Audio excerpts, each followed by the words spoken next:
explains why the left keeps making up stories about President Trump. Okay, let me tell you a story. In 2017, 2018, when I was in the private sector, I was at a business conference dinner, and I was seated next to the CEO of one of the largest hotel chains in America. This is, I think, probably 2018. And the guy is going on and on about how much he hates Donald Trump. And I'm like, oh, that's interesting. Like, why do you hate Donald Trump so much? Because I was sort of a Trump skeptic in 2015. And at this point, I was kind of, starting to really get on the Trump train. And he said, well, the reason I hate Donald Trump, he says, is because Donald Trump's border policies have cut down the number of illegal immigrants. And because I can't pay illegal immigrants under the table anymore, I have to pay American workers, and they want much higher wages. And I was like, this guy just admitted it. I was like, holy shit, this guy just admitted it. That's a crime. That is like straight up monopoly man evil shit that this guy admitted to. Brother, the devil doesn't need to kill you. He'll just give you pride and comfort and watch you do it yourself. Don't let him. I wish I still sang to Jesus like the way we used to do it.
all because your mama don't dance and your daddy don't rock and roll. Your mama don't dance and your daddy don't rock and roll. But when evening rolls around and it's time to hit the town, where do you go? I'll play me a little street.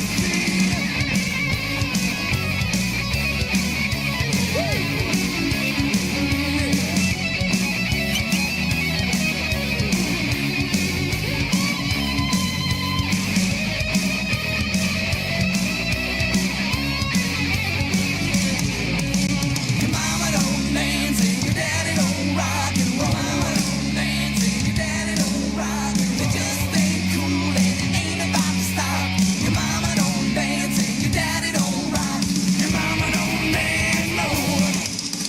She just don't dance no. Your mama don't dance and your daddy don't rock and roll.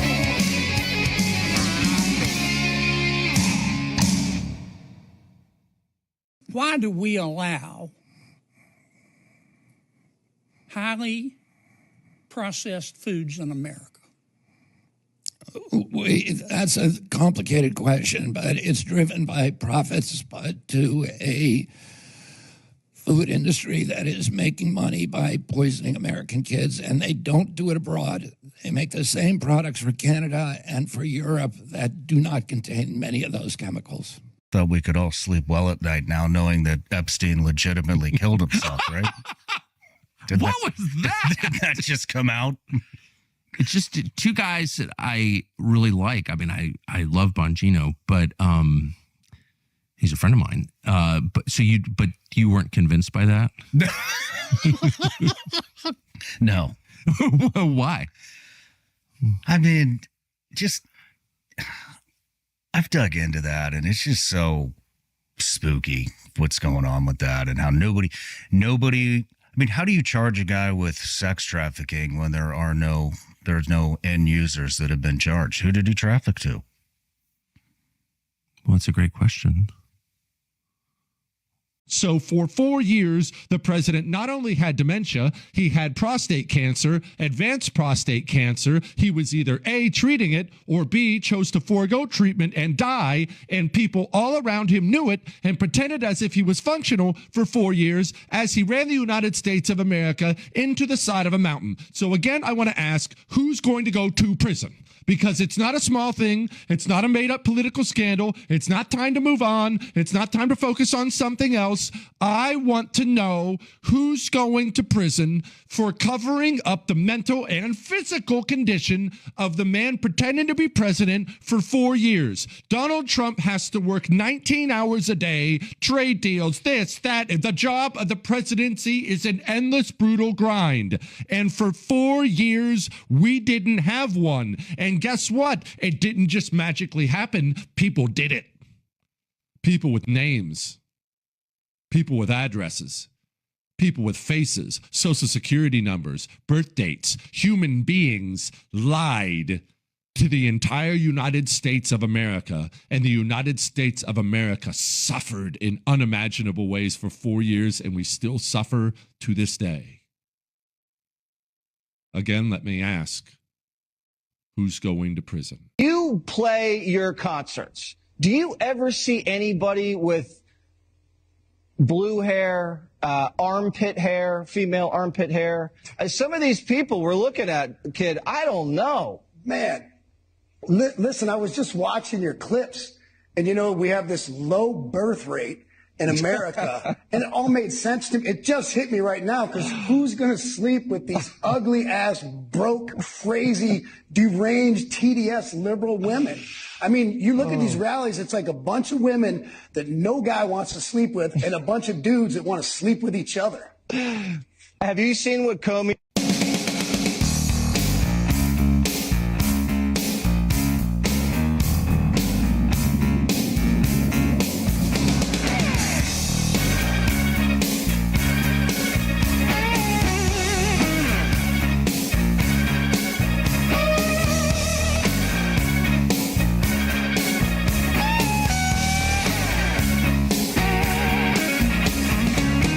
Day by day, night after night.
nobody, don't be no fool.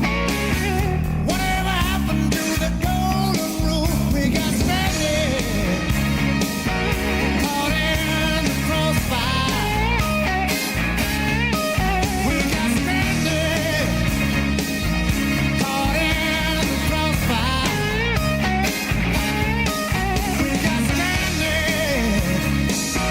caught in the crossfire. Stranded, caught in the crossfire. Hit me.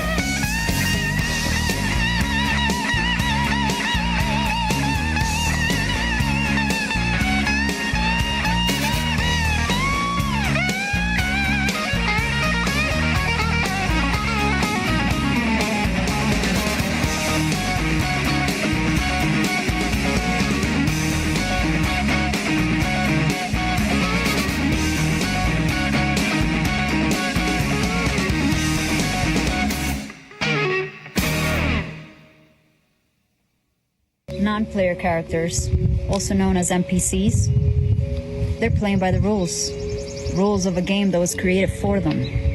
But the main characters, they create their own game, and they're playing this reality like a maze that no one else can solve but them. So I guess the question is, who are you?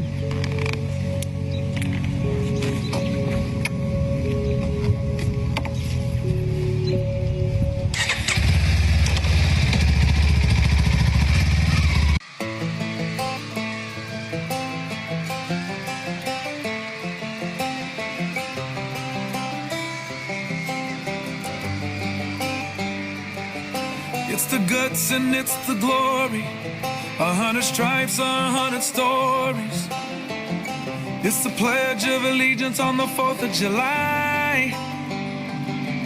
It's them handwritten letters from home. It's them sleepless nights alone.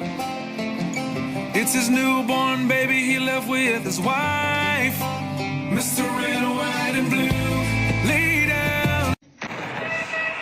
U.S. President Donald Trump secured a $600 billion investment pledge from Saudi Arabia on Tuesday as the oil power rolled out the purple carpet for him at the start of his first official overseas trip, returning to the White House. So what's happening here is much greater than peace deals and money being brought into the U.S. by investments from our allies. Because what Trump is doing is implementing an arrangement so that new technology can spread globally. Agreement between the allies worth nearly $142 billion.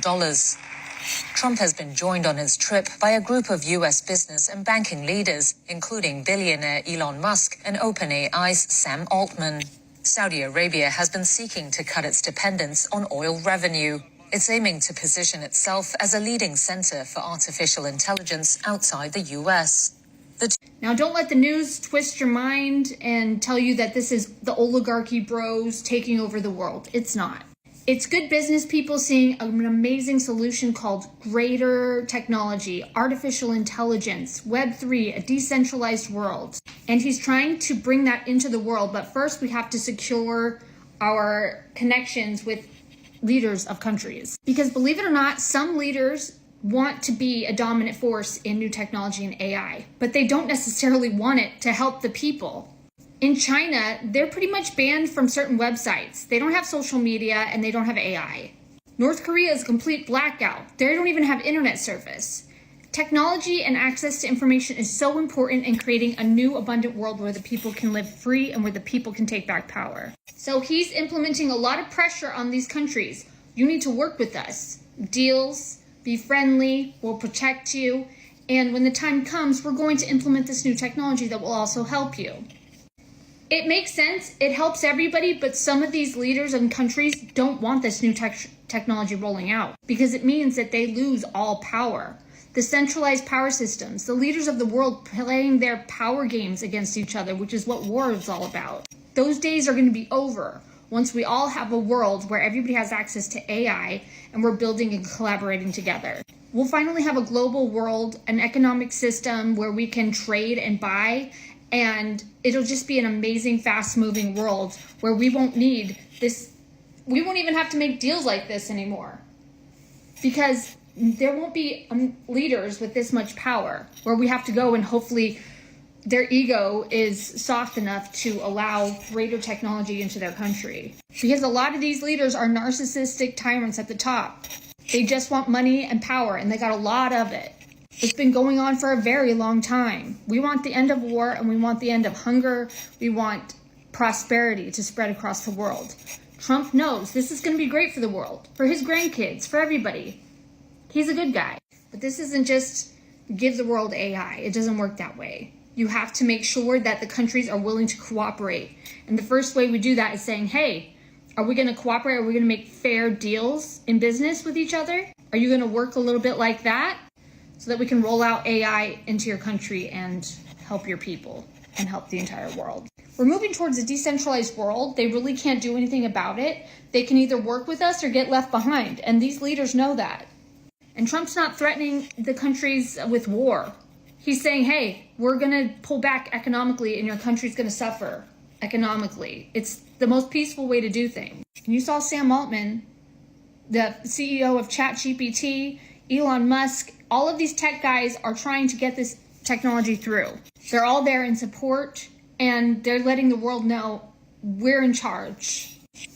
We're bringing this technology to the world, whether you like it or not, so you can play along or you can get... you can suffer economically. You don't have anywhere to go. It's either play along or get screwed. Time's up. Tyranny, kings with a lot of power, they're still there, and he'll still fluff their ego. He'll still be like the highest king of the land, blah, blah, blah. Whatever it is to get these guys to agree. And they're our neighbors, okay? We don't have a choice. We have to kind of work with each other, even though we've been enemies in the past and we've had chaotic things. We have to work together now to bring for the people a greater technology that will free us all. There's a reason why they didn't like Trump and they didn't want him in the White House. They didn't want him as president because they knew he was going to pull moves like this, moves that would protect and empower the people with new technology and a new world that works for us and not people with just a lot of money. I cannot wait to live in a world where I don't have to question literally every aspect of it. I don't want to wonder if the doctor I go to for health purposes is actually going to prescribe me something that is going to kill me slowly. I don't want to have to question the financial system and the whole taxes situation because we already know that that's the biggest fucking hoax, that they have us by the balls. They have us by the balls. You don't have to have balls, but this is where they have us. When you become aware and conscious of how every aspect of this world, of this society has been altered with, so overwhelming because you don't have a manual to do that. You're just kind of here and you know something's going on and you're like, do you guys know something's going on? But they don't. It just, oh my God. I cannot wait to live in a world where I don't have to question if I'm being presented the truth or the altered narrative that they want me to believe. But in the meantime, we need to take it one day at a time and do everything that we can to stay grounded. Because holy shit, I could fly up and away. I know how fucking overwhelming it is to become aware of all of these things and know that there are a lot of changes that are coming, but unfortunately we have no power over when that is going to happen because we're trying to override the evil buggers that have been controlling this whole thing. So it might take a hot minute. I don't know how long it's going to take. I don't know how long it's going to take before the financial system crashes and falls and burns and before everything is as it should be. I don't even know. I don't fucking know. I have hope and I have faith that this is the divine plan of God, but I don't know.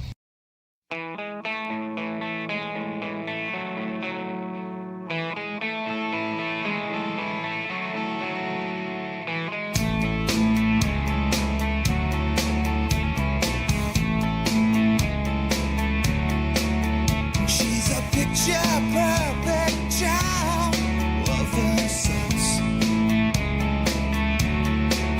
searching out in childlike ways for not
jamming her father. Yeah, she's looking for the answers to the problem that confronts her. Do you know where the sun goes when the water pours? Do you know where the rain goes when the water pours?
I have to tell you directly and personally that I regret voting for you for Secretary of State.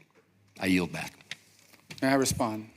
You may sit. Well, first of all, your regret for voting for me confirms I'm doing a good job, based on what I know. Well, that's about just your a record and flippant what you statement, stand Mr. for. Secretary. Can I respond, Mr. Chairman? You may. I didn't ask a Senator, question. please let the Secretary have I'd be the floor. happy to, but then I can respond to his Your response. time's up, Senator, and willfully used, I might add. Well- Your remarks do not represent the view of this committee. Well, Mr. Chairman- Secretary, please. Well, I'd like to. I can't respond to everything he said because much of these are untrue, but I'll go through a few. First of all, I'm actually very proud of the work we've done with USAID. For example, I don't regret cutting $10 million for male circumcisions in Mozambique. I don't know how that makes us stronger and more prosperous as a nation. I raised don't regret Sudan, Mr. psychosocial support services. I raised USAID. Sudan, Mr. Secretary. Can I not respond, Mr. Mozambique. Chairman, or do I? Senator, I'd ask you to suspend. You had 7 straight minutes of I chose to railing on- use my time that way, Mr. Chairman. That's my right to Please use my suspend time that way. Secretary Rubio. Well, I can go on. I mean, there's other things here. We spent $227,000 for Big Cat's YouTube channel from USAID. We spent $14 million for social cohesion in Mali, whatever the hell that means. So I can go on and on. I got the list here, and there's more. I didn't even bring the whole list. In the case of El Salvador, absolutely. Absolutely. We deported gang members, including the one you had a margarita with. And that guy is a human trafficker, and that guy is a gangbanger, and the evidence is going to be clear. In the days to come, Mr. you're going to see Chairman, who you went to look, defend. I'm sorry, please, Mr. Chairman. Secretary No. Rubio has the floor. Mr. Chairman, he can't make unsubstantiated comments Senator, like that. Secretary Rubio has the floor. You've Secretary had your time. Rubio should take that testimony to the federal court of the Senator? United States because Well, he hasn't done it under oath. Here's another point, okay? But I'm going to ask you, so a well-justified fear of persecution? Yeah, you they don't thought think that their that means- farms you were don't being think burned that down and they would means be anything? killed. I think that's a pretty good justification for wanting to come. They're Okay. afraid for their lives. And should it be applied in an even-handed way? That's an easy. No, our foreign policy doesn't require even-handedness. It Well, requires wait, but prioritizing the interests of the statutory United States. phrase says you are entitled to entrance as a refugee if you demonstrate a well-justified fear of persecution. No, I you're mean, not entitled, So you're can allowed. you have a different standard based upon the color of somebody's skin? Would that be acceptable? Well, I'm not the one arguing that. Apparently you are, because you don't No, like the fact that they're I'm white, just and that's why asking they're you to coming. say that that would be unacceptable. Well, no, That I would say that seem the to be United States, a very easy thing the United to States say. has a right to pick and choose who they allow into the United Even States. based on the color of somebody's skin. You're the one that's talking about the color of their skin, not me. These You're are people whose refusing to farms were being acknowledge burned that it down and they should were be killed because of the even-handed. color of their skin. Well, Because I'm. they were- If you are not Well, you've demonstrated enough because you think anyone should be allowed into this country for any reason because they met a certain Who has criteria. said that? We are going to prioritize people that come into our country on the basis of what's in the interest of this country. That's a small number of people that are coming. But in you that said particular this case. weekend that But there in would other be more. cases, it's harder to vet. In other cases, it's more difficult. And by the way, the United States admits people every year. The spirit of competition, that's what makes America great. Competition compels us to reach higher than we think we can. That's what I like about our new game show, Trump Card. It's an exciting blend of strategy and speed. The competition is fast and furious, but it's also intelligent and entertaining. The player that wins has to have more than just knowledge. They have to have the will to win. That's what it's all about. Of knowledge. Trump Card.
Hold on tight, or carry away like dynamite. Delivering the goods. Delivering the goods. Shake down, rockin' boys. Crack that whip strap meat. Pulse wave, airwaves. Vitalizing everybody's within. Your hearts all across the land. Hot blood, doing good. We're gonna load you with our brand. You better watch out and hold on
hold on tight.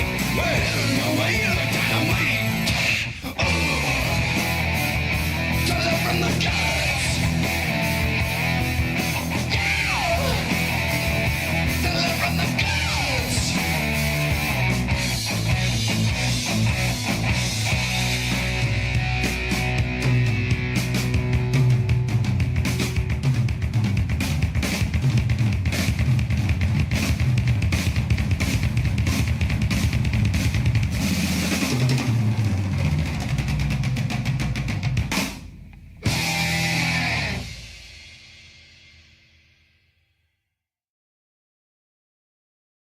Not otherwise. And so now I'm in this absurd situation where I was born in South Africa but cannot get a license to operate in Starlink because I'm not black. Well, it looks Does like that that's seem about. right to It you?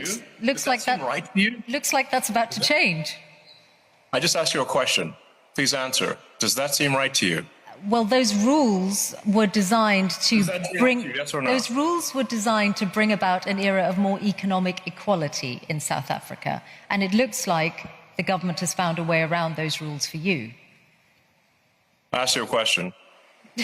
This is your interview. Everyone wants to hear from you. I asked you a question. Yes or no? Not Racist for me. laws, yes or no? Not for me to answer. I have got a question for you about your government must work like though and the racist laws, amount of then. savings. Why do you like racist laws? This is not for me to answer. Come on. Yes, it is. Now you wouldn't be trying to dodge a question. You have to that ask is the question. difficult for you That's to my answer, question. No, you answer. And the comments that Bill Gates made the other day, which and I know that you called him. Yeah, he's a huge liar. I know you've said that already. That's I terrible. wondered. Also, and I'm just. Who does Bill Gates think he is to make comments about the welfare of children, given that he frequented Jeffrey Epstein? Okay, well, he said he regrets those, and he spent a lot of his own money on philanthropy around the world over the years. My question to you is: have you looked at the data to check if he might be right that the cuts to USAID might cost millions of lives? Yes. I'd like him to show us any evidence whatsoever that. Here's what's going to happen. I'm going to tell you that the anti-vaxxers appear to be right. Somebody who did not get vaccinated, got a little Omicron, or maybe even a worse one, but recovered. Now you've got natural immunity, and you have no vaccination in you. Can we all agree that that was the winning path? The smartest, happiest people are the ones who didn't get the vaccination and are still alive. I want to make sure that I'm not leaving any wiggle room for myself. Have I? Have I said as clearly as possible they're the happy ones right now? And have a reason to be, completely. Right. Having said as clearly as possible that the anti-vax people seem to be the winners, I want you to hear that clearly. The anti-vax people appear to be the winners. The anti-vaxxers clearly are the winners at this point, and I think it'll probably stay that way. And I don't want to put any shade on that whatsoever. They came out the best. They have the winning position. The unvaccinated have a current advantage because they feel better. The thing they're not worrying about is what I have to worry about, which is, I wonder if that vaccination 5 years from now. Because really the anti-vaxxers, I think, were really just distrustful of big companies and big government. That's never wrong. It's never wrong to distrust government. It's never wrong to distrust big companies, right? So if you just took the position, let's just distrust everything the government did, well, you won. You won. You won completely. I did not end up in the right place. Agree? You would all agree with that, right? I did not end up in the right place. The right place would be natural immunity, no vaccination. You should take victory, and I should take defeat. We can agree on that, right? That my position is now the weakest, and your position has gone from the weakest to the strongest, and that we can just say that's true. The people who didn't get vaxxed are absolutely in the winning position. You win. You win. You are the winners. You are the winners. All right, let me say that part with no ambiguity.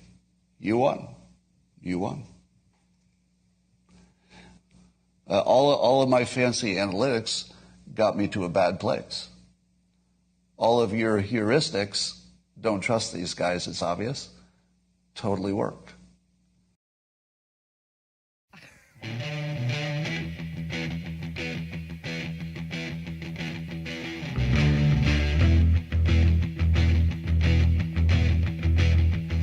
You need cooling, baby, I'm not fooling. I'm gonna send you back to schooling. Way down inside, honey, you need it. I'm gonna give you my love.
got to see the president's speech in Saudi Arabia. I think it will go down as one of the most profound foreign policy speeches in American history. And where it outlined a vision for the future and a vision of prosperity. And I tell people, we have a president of peace. In fact, I'll tell you kind of an aside, one of the cardinals I was meeting with, Mr. President, the day before the papal mass, said to me, you know, it's very unusual for us. It's, you know, we have an American president that wants peace, and it's some of the Europeans that are constantly talking about doing war stuff. So it's kind of the world's upside down in their mind right now. It's usually the other way around. And it's a great honor to work for a president who literally spends half his day, maybe more, trying to stop wars, end wars, prevent wars. And it's an extraordinary thing to be a part of, and thank you for your leadership on that front. He's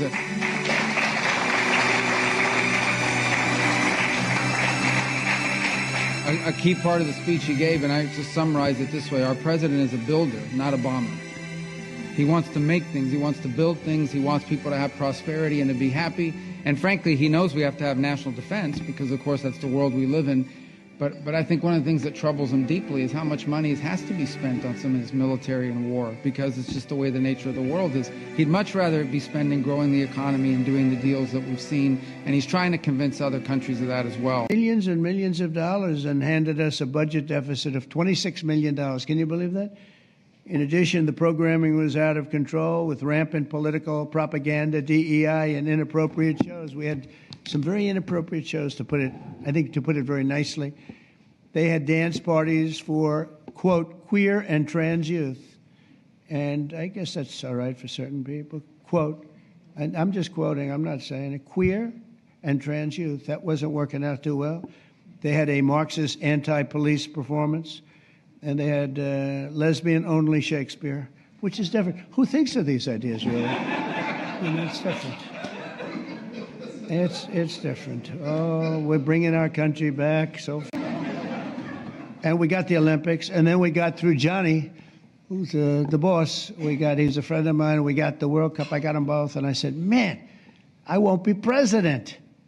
I got the Olympics and the World Cup, and I won't be president. And they're going to forget that I got them. Nobody's going to mention it because, you know, a little bit, that's the way life is. And then they rigged the election. And then I said, you know what I'll do? I'll run again, and I'll shove it up their ass.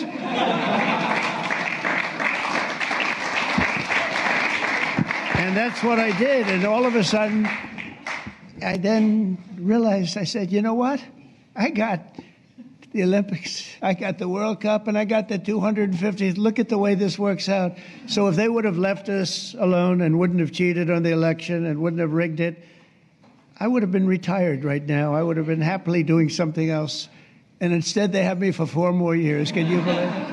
Yeah. So it has it. But if you want to see if you're a brave person, what they call the 4 o'clock in the morning courage, wait when things go completely to pieces, when things are the worst, when your very best deal falls apart and your rent is late and you're tired and you're sick and everybody is mad at you and your car doesn't work, then it's the person that picks themselves up and says, nothing is going to stop me. You know, the best quality in the world that you can develop is to develop the quality of being unstoppable. Develop the quality of being unstoppable. Say in yourself that no matter what life throws at me, it'll never stop me. No matter how rough it gets, I will never quit, and nothing will ever stop me. And believe me, if you decide to go for the goal in your life, you're going to get knocked down over and over and over and over again. But without those obstacles, no success is possible.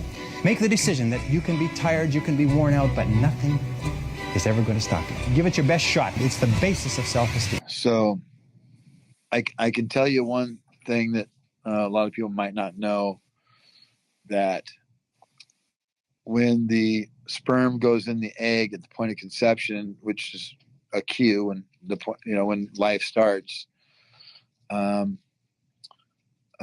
blue flash of light takes place. You can see it on the cell when it actually happens in a microscope. It's a blue flash, and so there really is something. When they say 23 is bringing the pain is 40, blue is 40, BLUE is 40, and so the knowledge that we're going to get on just everything. It's going to be mind-boggling, but there really is something to the Tiffany blue light, and it's looking like in Gematria that the Tiffany blue light was not only given at the point of conception, but it was given to JFK on 11/26/1963 at 1:29 p.m. EST.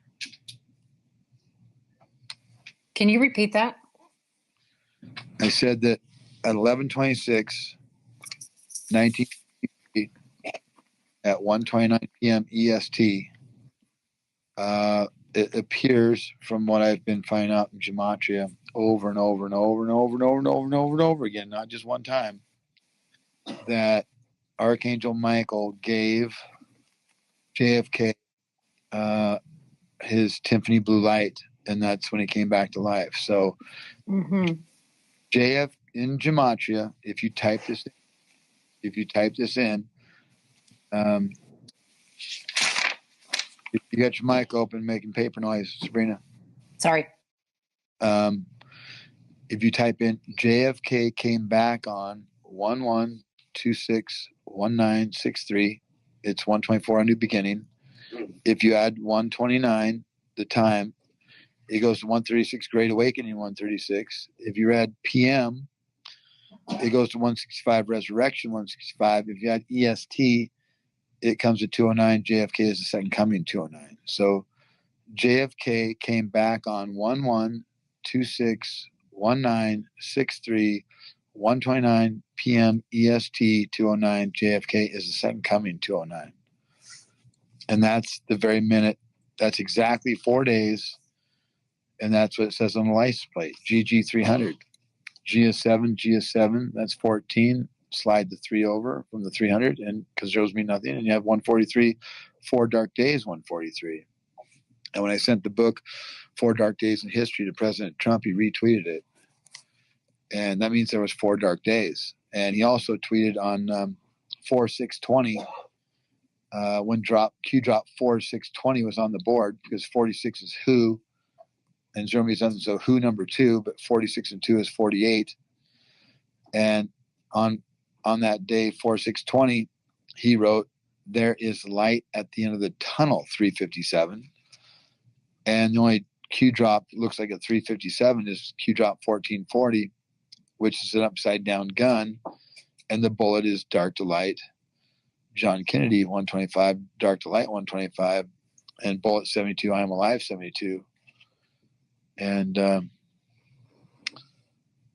so it appears that that's why I was able to figure out the very first time I tried, because I just typed in JFK came back on, and then I just put in the math, and it just came out perfect.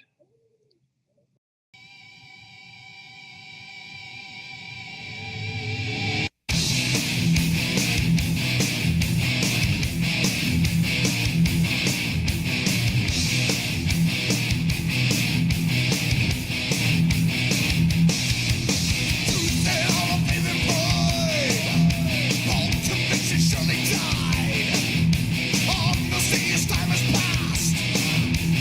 Time for letters here.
What up, Patriots?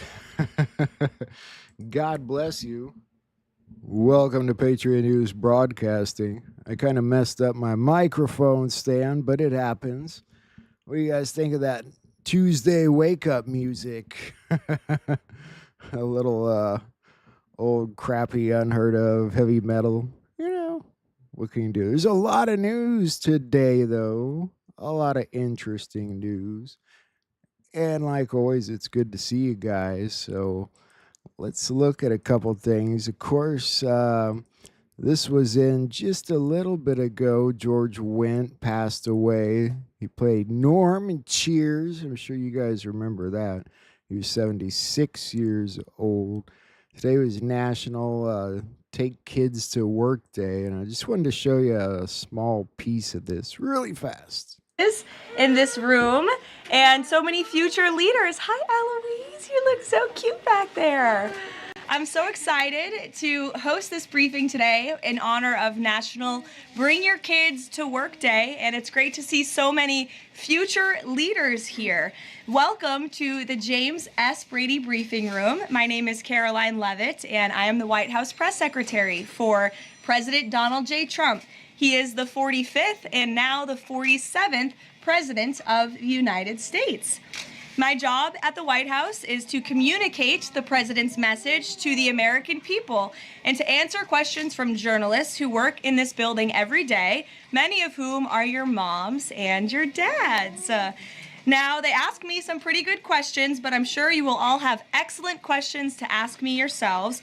So before we open it up to questions today, I will give you a very short update on what the President is working on today. Earlier this morning, President Trump traveled to Capitol Hill to meet with members of the House of Representatives to talk about the one big, beautiful bill that we are trying to pass through Congress. The President I just had to show you a at the White tiny House piece. where he is taking meetings. I couldn't picture that in a Joe Biden White House. You get what I'm saying? Not hard to figure there. James O'Keefe's new video came out, but there's a bit of a catch showing the inside of Epstein's temple, and you can watch it for a fee. I think this irritated a lot of people, and this is what MJ Truth had to say. I'm okay with patriots trying to make a living in various ways. I'm a capitalist, but this is in poor taste. Yeah, it kind of is. Let's take a look at the cliffhanger, I guess you'd call it, that O'Keefe put out. Have you ever wondered what it was like inside of that mysterious blue and white striped building known as the Temple on Jeffrey Epstein's private island in the Virgin Islands? Now, we've obtained footage, video, and images inside this building, and we're going to give it to you so that you can help us solve the mystery of this bizarre structure.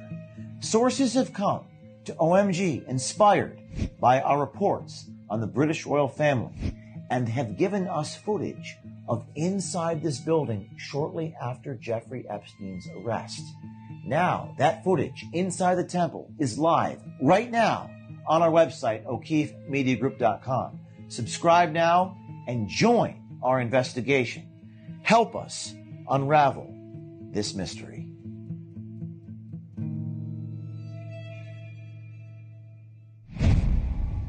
What do you guys think? Is that in poor taste? It kind of is, isn't it? Where have I seen that before? And it really is a nothing burger, like you say. You can read a lot of stuff about the temple and it being a dungeon beneath it and all kinds of different things. They had this little video from the drone before, which you guys have probably seen at some point. And it just, I don't know.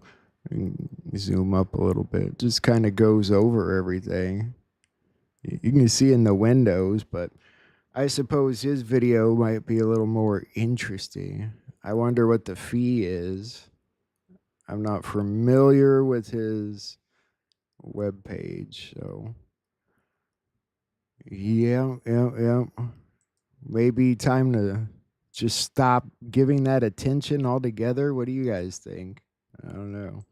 Moving on, the Department of Justice launches an investigation into Chicago Mayor Brandon Johnson for discriminatory hiring practices against white people. Let's take a look at that story. Late today, the U.S. Justice Department launched an investigation into the city of Chicago and its hiring practices. It centers on whether discrimination is at play inside City Hall, given the large number of, quote, black officials the DOJ says have been hired by the Johnson administration. CBS News Chicago political reporter Chris Tye joins us now to sort out what we know at this point. Joe and Erica, in Department of Justice terms, this is lightning fast reaction to comments made yesterday by Mayor Johnson at a church in Woodlawn. He was talking about the number of black officials in his administration. Here was the comment that set this all in motion. The deputy mayor is a black woman. Department of Planning and Development is a black woman. Infrastructure deputy mayor is a black woman. Chief operations officer is a black man. Budget director is a black woman. Senior advisor is a black man. And I'm laying that out because when you ask how do we ensure that our people get a chance to grow their business, having people in my administration that will look out for the interest of everyone, and everyone means you have to look out for the interests of black folks. The Justice Department citing that exact moment in this letter to Mayor Johnson today, saying if these kind of hiring decisions are being made for top-level positions in your administration, then it begs the question whether such decisions are also being made for lower-level positions. Title VII of the Civil Rights Act prevents employment discrimination, but there are major exceptions, including hiring at places of worship and political appointments, like Johnson's senior staff that he listed Sunday. They would not be considered employees under Title VII. So even if it were true that he was going out of his way to hire people of a particular race, that would not violate the law. Carolyn Shapiro from the Chicago Kent College of Law. It could be worse, I suppose. Where is it? In, I think, here in the UK in Rotherham, their new mayor, they say that the UK's been conquered. I can't quite make out what she says here. अपने पाकिस्तानी सारी आवाम को पाकिस्तानी मुसलमान औरतों को माशाल्लाह मुझे बहुत फख्र हो रहा है हिजाब पहना हुआ है जहां पे जाऊंगी मैं रिप्रेजेंट करूंगी एक मुसलमान औरत जो रदरम की मेयर बनी है साथ ही अक्षर में पहली Pakistani Kashmiri. Is it not an interesting world that we live in, for real? You should try and guess which country broke it off with Israel today. That's pretty interesting stuff. But first, we'll look at RFK's urging every nation to abandon the World Health Organization for a new era of global health cooperation. We'll look at the video he put out. To my colleagues in public health, I'm Robert F. Kennedy Jr., the U.S. Health and Human Services Secretary. As you know, President Trump has made the decision to withdraw the United States from the World Health Organization. I'd like to take this opportunity to offer some background to that decision and, more importantly, to chart a future path toward global cooperation on health and health security. Like many legacy institutions, the WHO has become mired in bureaucratic bloat, entrenched paradigms, conflicts of interest, and international power politics. While the United States has provided the lion's share of the organization's funding historically, other countries, such as China, have exerted undue influence over its operations in ways that serve their own interests and not particularly the interests of the global public. This all became obvious during the COVID pandemic when the WHO, under pressure from China, suppressed reports at critical junctures of human-to-human transmission and then worked with China to promote the fiction that COVID originated from bats or pangolins rather than from a Chinese government-sponsored research at a biolab in Wuhan. Not only has the WHO capitulated to political pressure from China, it's also failed to maintain an organization characterized by transparency and fair governance by and for its member states. The WHO often acts like it has forgotten that its members must remain accountable to their own citizens and not to transnational or corporate interests. Now, I believe that for the most part, the staff of the WHO are conscientious people who sincerely believe in what they're doing. And indeed, the WHO has, since its inception, accomplished important work, including the eradication of smallpox. Too often, though, WHO's priorities have increasingly reflected the biases and interests of corporate medicine. Too often, it has allowed political agendas like pushing harmful gender ideology to hijack its core mission. And too often, it has become the tool of politics and turned its back on promoting health and health security. Global cooperation on health is still critically important to President Trump and myself, but it isn't working very well under the WHO, as the failures of the COVID era demonstrate. The WHO has not even come to terms with its failures during COVID, let alone made significant reforms. Instead, it has done. It's a bit long, but I think you get the point. He's trying to explain how much China's involved in the influence there. Pangolins. All the good signs are there, I would say, that we're in it to make some final moves, hopefully, which you would call final moves. President Trump was talking today about investigating who is operating that auto pen on behalf of Joe Biden, or one of the Joe Bidens, dying Joe Biden.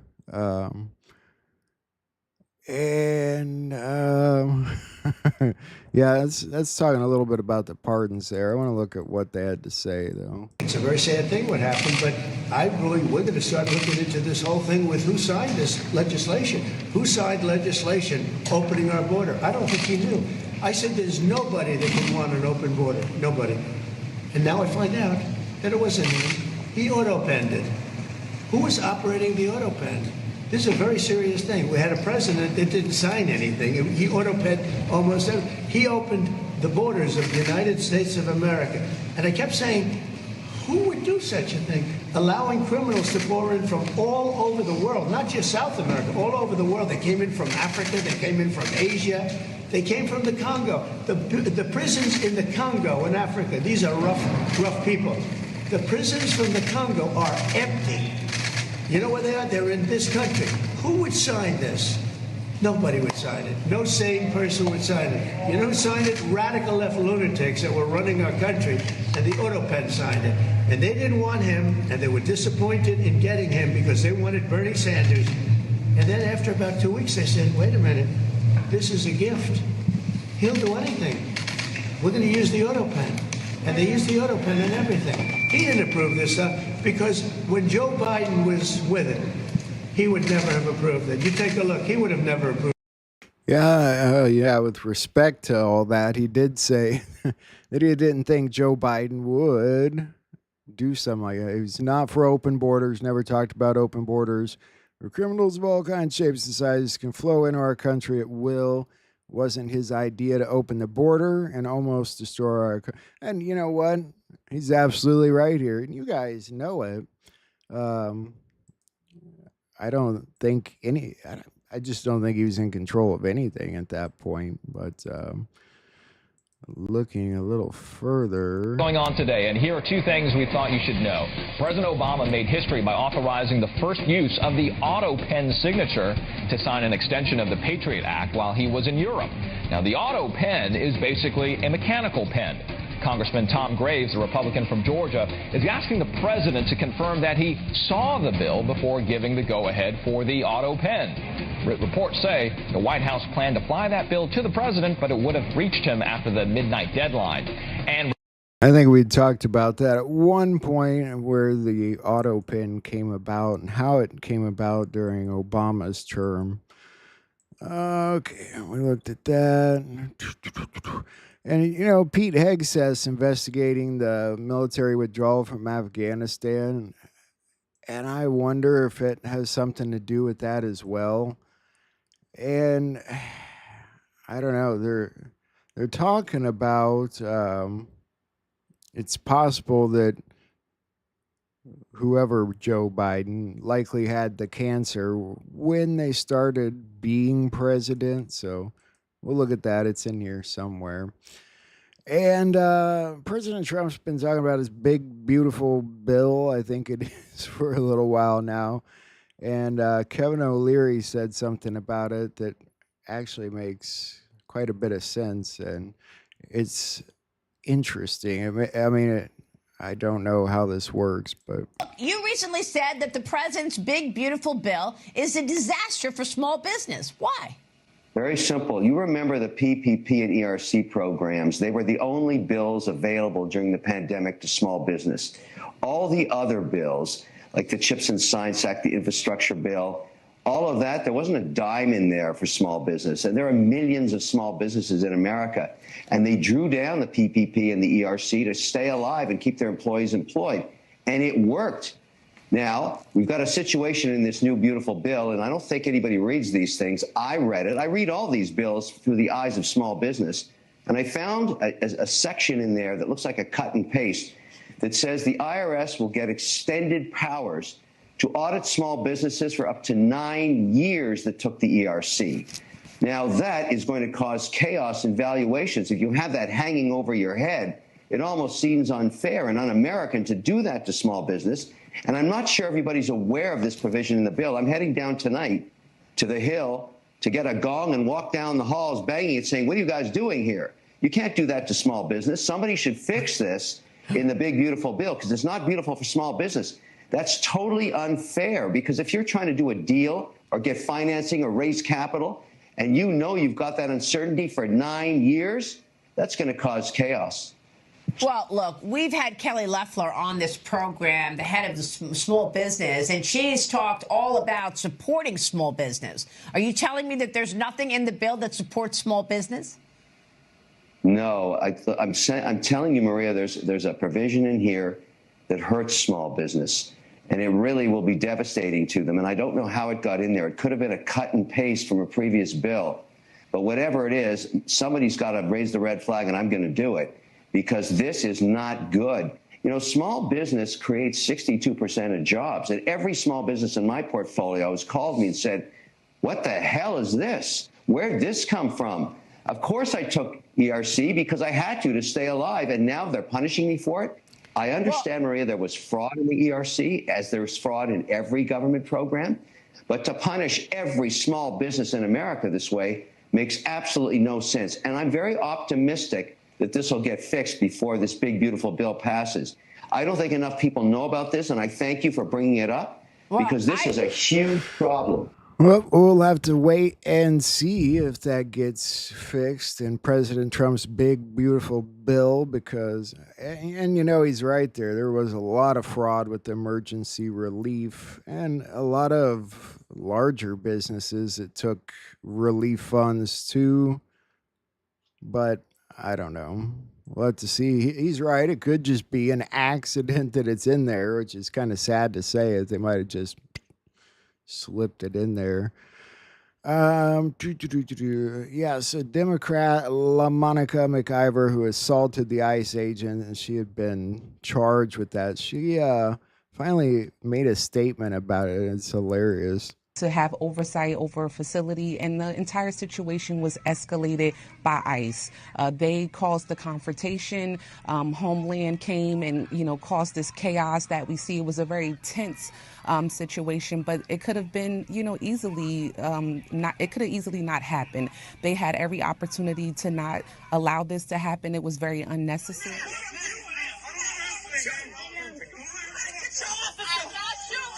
Why do I find it funny? Would she say the same about January 6th, that they had every opportunity to calm people down and prevent what happened from happening? It's funny when the tables turn on these guys and gals. But that's exactly what's happened. And this video came out today, and I don't know the entire background about it either, but Representative Nancy May said, "Yes, I'm going there today. I will show my naked body on one of the videos predator and rapist Patrick Bryant took of me and many other women." And just let you hear what she had to say about it and see if we can make sense of it, right? Today in my hearing, I'm going to dissect what that guy did to dozens of women hidden on a hidden camera and other devices as he recorded them with impunity, without their knowledge, without their permission, and without their consent. Patrick Bryant, I hope you're ready. I'm also going to be sharing some of the imagery that Patrick Bryant, that guy right there, took of myself and other women without our knowledge, without our permission, and without our consent. Naked bodies, women's legs spread apart, different genital areas. And he had a catalog almost of these different fetishes of what types of videos and photos he liked to capture of women without their knowledge. I'll go over that too. I'm also going to be going over some of the bills that I've worked on, particularly on voyeurism. The Sue Voyeurs Act and the Stop Voyeurs Act. Those bills were born out of the videos I saw of myself and many other women, because this is not about me. I'm fighting for their rights. We have 3 witnesses coming in today, and I hope that you'll tune in to hear my questions of the experts and see some of the evidence this guy did to women, to hurt them, to strip away their privacy. And he did it for years, and he saved those files of those women for years, one up to a decade. This man still roams free to film women without their knowledge, without their permission, without their consent. Nothing is stopping him from continuing to do that. It seems like an odd situation, one that I don't know much about, I have to admit. So I don't know who Patrick Bryant is. Maybe one of you guys can fill me in. There was another, well, I wouldn't say another, but a different type of plane situation today when federal authorities surrounded Hawaiian Airlines flight at San Diego International Airport after a passenger bomb threat. We'll look at the story. Airlines plane that has a lot of the airport. We have Sky 10 overhead, keeping an eye on this Hawaiian Airlines plane that has a lot of federal agents and law enforcement surrounding it on the tarmac. We have seen people getting off the plane already this morning. We're still working to find out any details about what. And that was earlier in the day before they came out with a little bit more. Been showing you pictures from Sky 10 of a Hawaiian Airlines jet that is on the tarmac. We have ABC 10 News reporter Laura Acevedo live at the airport right now. And Laura, what have you learned about what's going on the ground this morning? Well, good morning, Jared. Well, I can tell you that out here at the departures arrival where people are being dropped off, it is business as usual. I've talked to a couple of people who tell me they heard that it was going on, but they're still heading inside to the airport to catch their flights. This is where these passengers would have presumably been dropped off. You can see where it says Hawaiian. That is where people taking that airline would be heading inside. Now, I do want to get to some new information that we received from Hawaiian Airlines just within the last couple of minutes. We've learned that this flight, Flight 15, was heading from San Diego to Honolulu. And according to the airline, and I'm reading directly from the statement we received, during pushback from the gate, a guest was overheard making a threat to the safety of the aircraft. Now, as a precaution, the captain immediately taxied the plane to a safe location on the tarmac, which is a lot of what you were seeing earlier in our newscast. And that it was met with local and federal law enforcement, and guests were safely deplaned. Now, this is a law enforcement matter, so of course we're being asked to contact the FBI. We also know there were 283 passengers on board and 10 crew members. And so again, that is what we've just learned from Hawaiian Airlines. We've seen that video of the plane sitting there on the tarmac in the last couple of minutes. We also So I haven't heard yet if there actually was any real threat, but how stupid, right? I mean, given how seriously they take these things, it seems like a really dumb thing to say at an airport. We looked at that. Moving along here. They made another arrest in the fire that happened at the United Kingdom Prime Minister Keir Starmer's residence. It was a pretty gnarly fire, wasn't it?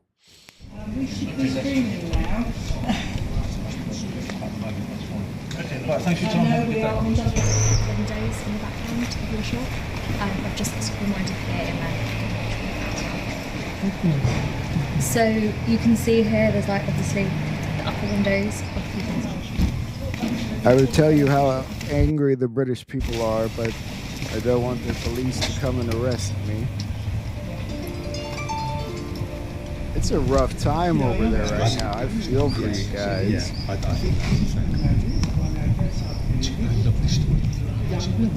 Not that, burning down the prime minister's house was probably a bad idea, but I get why people are very pissed off over there.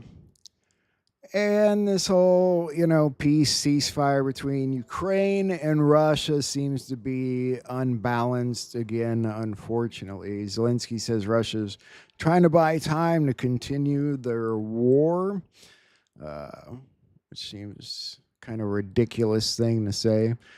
The Ukraine's military told the Associated Press on Tuesday that it had launched another investigation into the scandal hit Anne of Kiev brigade trained in France after a media report alleged financial misconduct. Yeah, it's like, who's in charge in Ukraine, really? Does anybody know what's going on over there? But I like how he says, Russia's war. These two are so far off. Ukrainian President Volodymyr Zelensky has accused Russia of playing for time in order to continue its war. The Ukrainian leader emphasized that there must be clear and realistic proposals on the table amid negotiations to end the crisis. He also called for more international sanctions to put more pressure on Moscow. The remarks coming as the EU adopts a new raft of sanctions against Russia, targeting nearly 200 Shadow Fleet ships. The bloc also calling for strong actions from the US if Moscow does not agree to a ceasefire in Ukraine. We will. Yeah, we're going to talk about the lifting of the sanctions too, but is Zelensky just a hardhead, or, is it just like fake Joe Biden? There's somebody pulling strings back there, and he just really doesn't have a choice because he's an actor to begin with, right?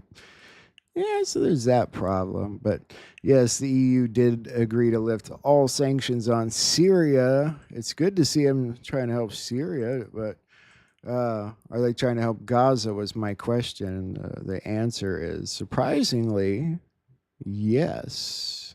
We're going to look at that in a second.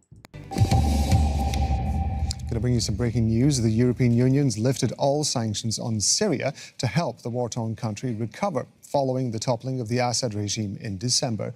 Foreign ministers from the bloc's 27 member states struck the agreement during a meeting in Brussels. The move follows a similar move by US President Donald Trump to lift sanctions on Syria that was announced in Saudi Arabia last week. If I'm being honest, I do think there's a lot bigger agreements being signed over there in the Middle East. Rubio said, though, that Syria could have been weeks away from a full-scale civil war, or could be. Man, Marco Rubio's on fire today, is he not? I'm starting to really like that guy. Thank you and the president for suspending or lifting the sanctions on Syria. I think the next step, and I think you agree with us, that both Syria and Lebanon are opportunities for us. And we need to explore the opportunities with a careful eye on what's going on to make sure it stays on track. I think the next step, as far as I'm concerned, as far as moving Syria forward, is getting personnel on the ground there. And you and I talked about the possibility of opening the embassy. And I understand that this isn't a classified setting, but can you maybe describe for us the challenges of opening the embassy, why we haven't done it to this point, staying within the bounds of the. Yeah, well, it's entirely driven by security concerns. By the way, it's not the transitional authorities. We don't think they would harm us, but there are other elements on the ground in Syria that we have to be able to protect our Important people. point. And there are the ability, you don't just have to be able to get people in, you have to be able to get people out. We have all kinds of requirements that are there for a reason. If someone is hurt, do you have a medical evacuation plan? Can you secure a facility?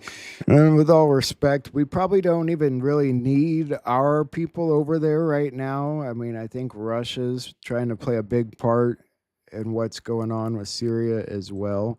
But more about what I was saying, funny enough, the United Kingdom paused all trade negotiations with Israel, summoning an envoy over Gaza, and it's a pretty big development, really. Finally, there's more people standing up against what's going on over there. I find this deeply painful as a lifelong friend of Israel and a believer in the values that were expressed in its Declaration of Independence. As the Prime Minister and fellow leaders said yesterday, we cannot stand by in the face of this new deterioration. It is incompatible with the principles that underpin our bilateral relationship. I'm announcing that we have suspended negotiations with this Israeli government on a new free trade agreement. We will be reviewing cooperation with them under the 2030 bilateral roadmap. Mr. Speaker, today, my honourable friend, the Minister for the Middle East, is summoning the Israeli ambassador to the Foreign Office to convey this message. It's a pretty big deal.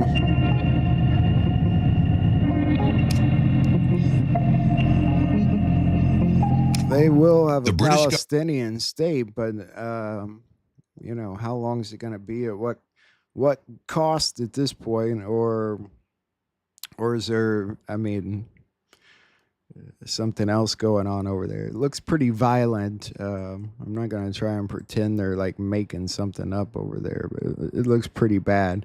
And I hope they get something done.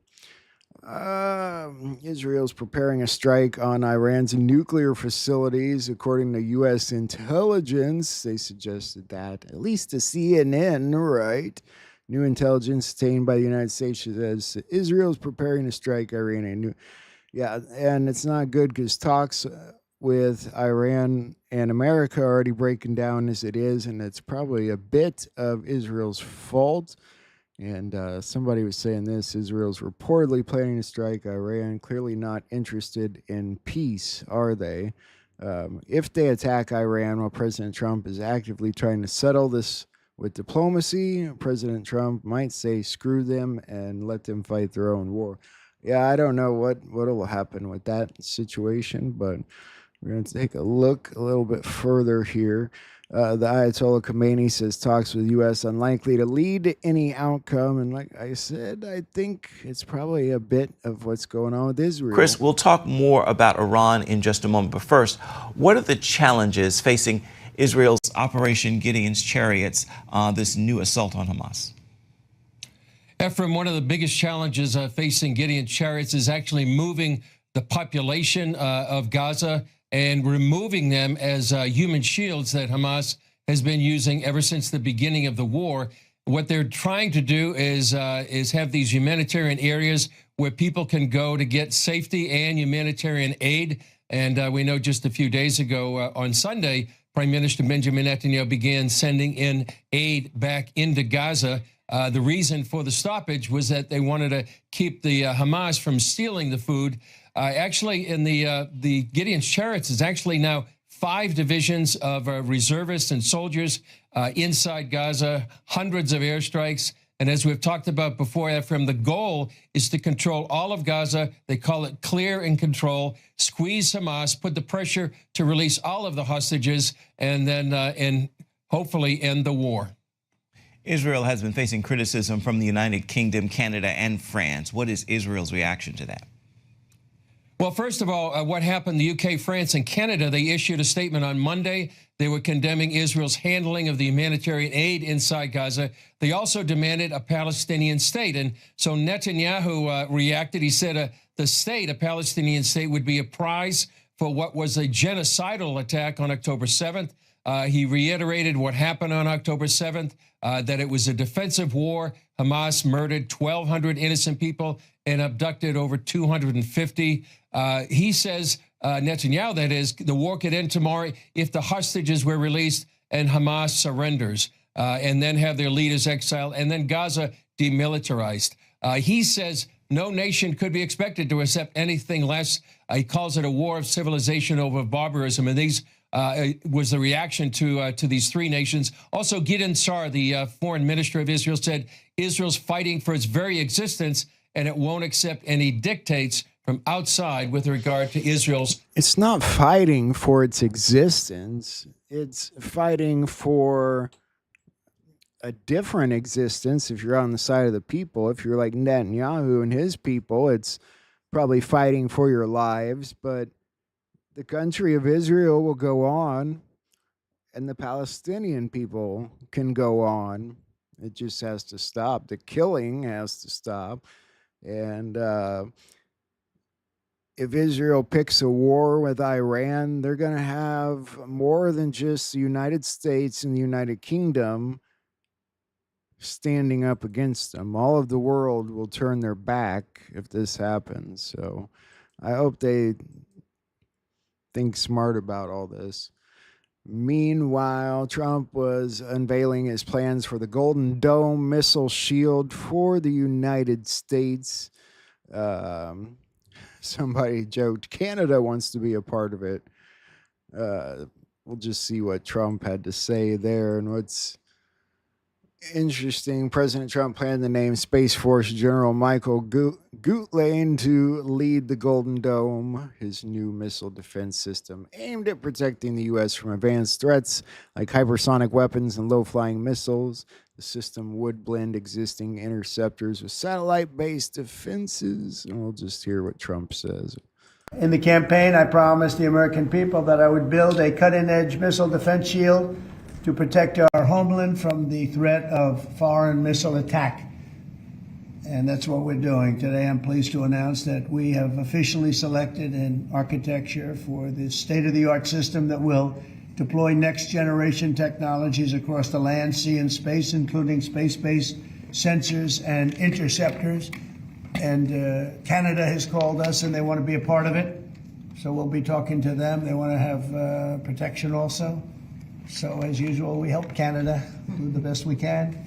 This design for the Golden Dome will integrate with our existing defense capabilities and should be fully operational before the end of... They're going to be the state of Canada. But maybe it'll protect Greenland, too.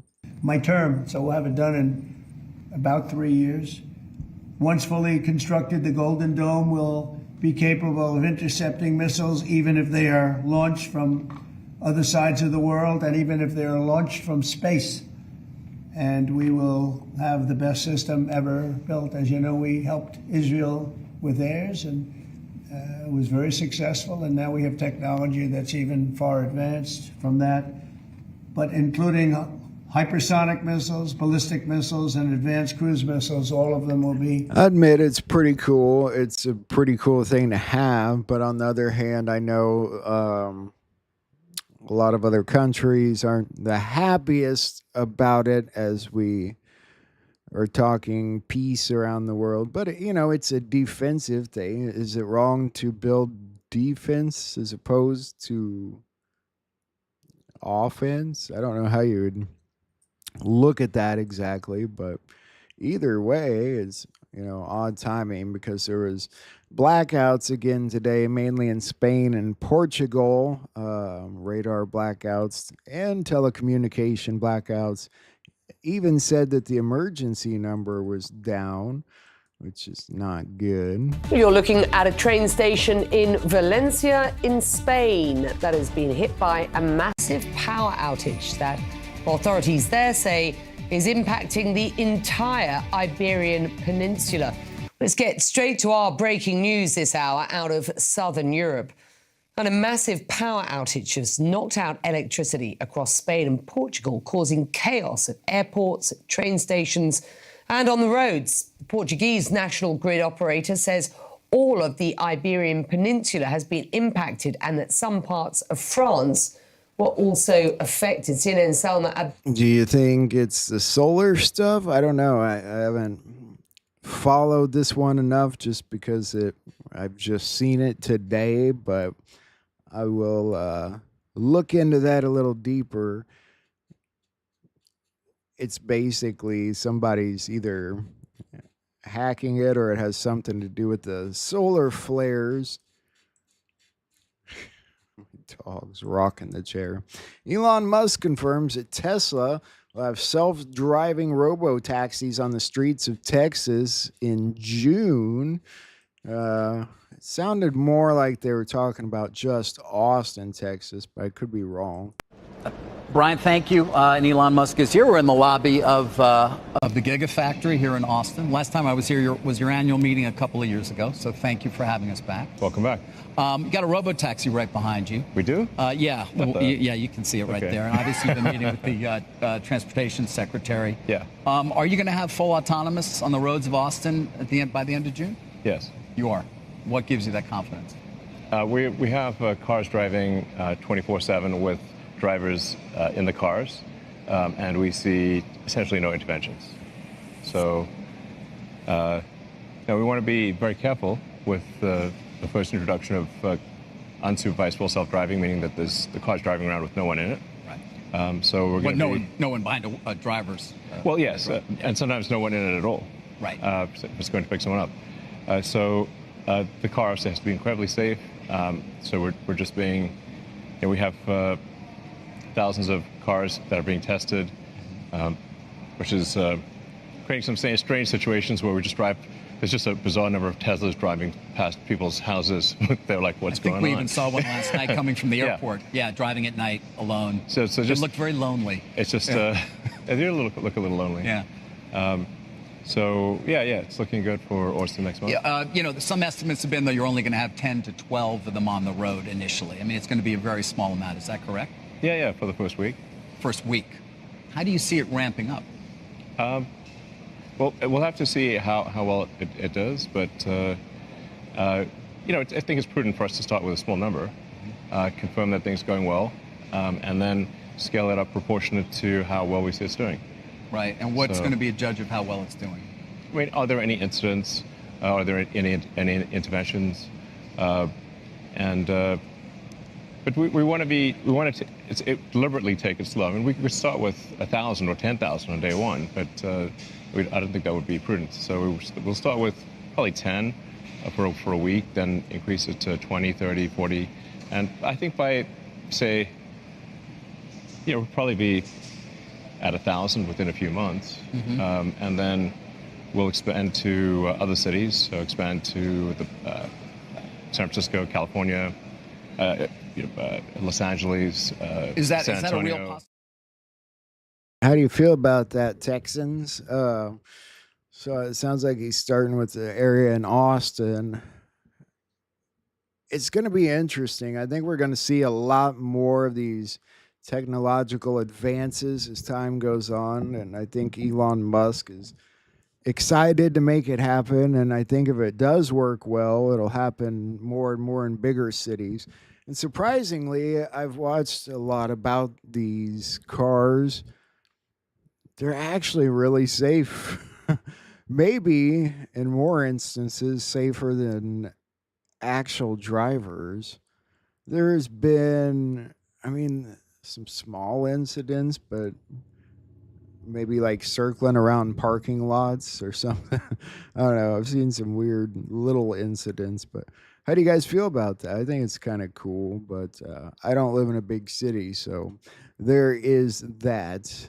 And this is kind of more what one looks like.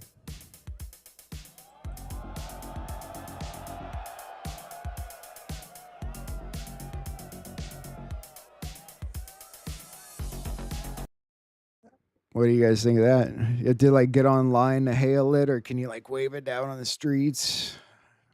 Questions, and more questions, right? And so the former Biden medical advisor says that he probably had cancer at the beginning of his presidency. I think I had talked about that a little bit earlier. Yeah, people are starting to ask questions about that. He had physicals. They are supposed to be the best doctors in the world type thing, and they didn't see it, or were they lying to us? It's got to be one or the other, or there's always that other third possibility that there's different Joe Bidens, right? So questions are going to be asked, and the Democrats are trying to say, you know what? You should leave it alone. He's old. He's dying. And you know what? Horseshit. Trump's old. I mean, you know damn well they would, it wouldn't matter what was happening with him. They'd keep at him. So the tables turn, right, guys? The tables are turning. And in New Orleans, like we had talked about the other day, they ended up charging a worker with being involved in the escape of 10 prisoners. All right, this just into the newsroom on this jailbreak. An employee at the New Orleans jail where 10 inmates escaped has now been arrested. Orleans Parish Sheriff's Office saying that a 33-year-old named Sterling Williams is now accused of helping these inmates get out. They say he worked as a maintenance worker at the facility and reportedly shut off the water to the toilet, shown in the pictures of the escape site. The arrest comes as 3 other jail employees were also suspended for their part during this investigation. So far, 4 of the 10 inmates who escaped are now back in custody and behind bars. 6 others are still on the run since breaking out on Friday. These inmates, considered armed and very dangerous, all of them convicted, are facing charges for violent crimes as they're on the run. Late Monday, police captured 21-year-old Gary Price. Overnight, he was transferred to a new facility. The so-called spit hood that you can see on his head is to prevent him from spitting on people. He was jailed on several counts of attempted murder and aggravated assault charges. The 2 escaped inmates caught on camera in the French Quarter. You can see the 20-year-old Kendall Miles in the rear of the video. He reportedly was indicted for trying to steal a car and attempted murder. Miles was taken into custody there after a short chase. Hundreds of law enforcement officers are searching for the remaining 6. The youngest is 19 years old. The oldest is 42. And one of them, 27-year-old Derek Groves. He was charged with 2 counts of second-degree murder, 3 counts of attempted second-degree murder, and battery. Another is 42-year-old Jermaine Donald, charged with second-degree murder, aggravated battery, and other charges. And 19-year-old Corey Boyd, who was charged with second-degree murder and attempted second-degree murder, among other things. So we've got a laundry list of charges here. You get the picture. Really bad people.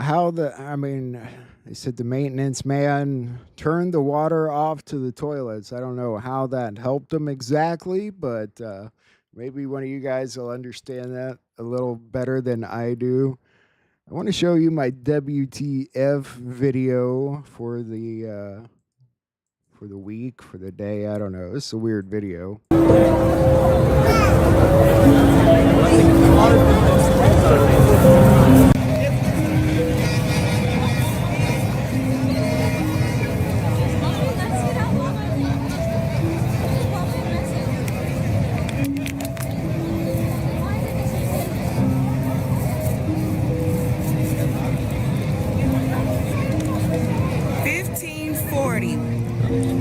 I'm sure there's some kind of explanation. I'm just not sure what the hell it is. Times Square the other day.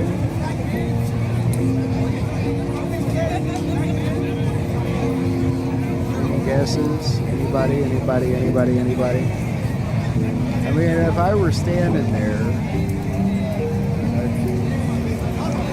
it's not the first time weird things have happened in Times Square, though.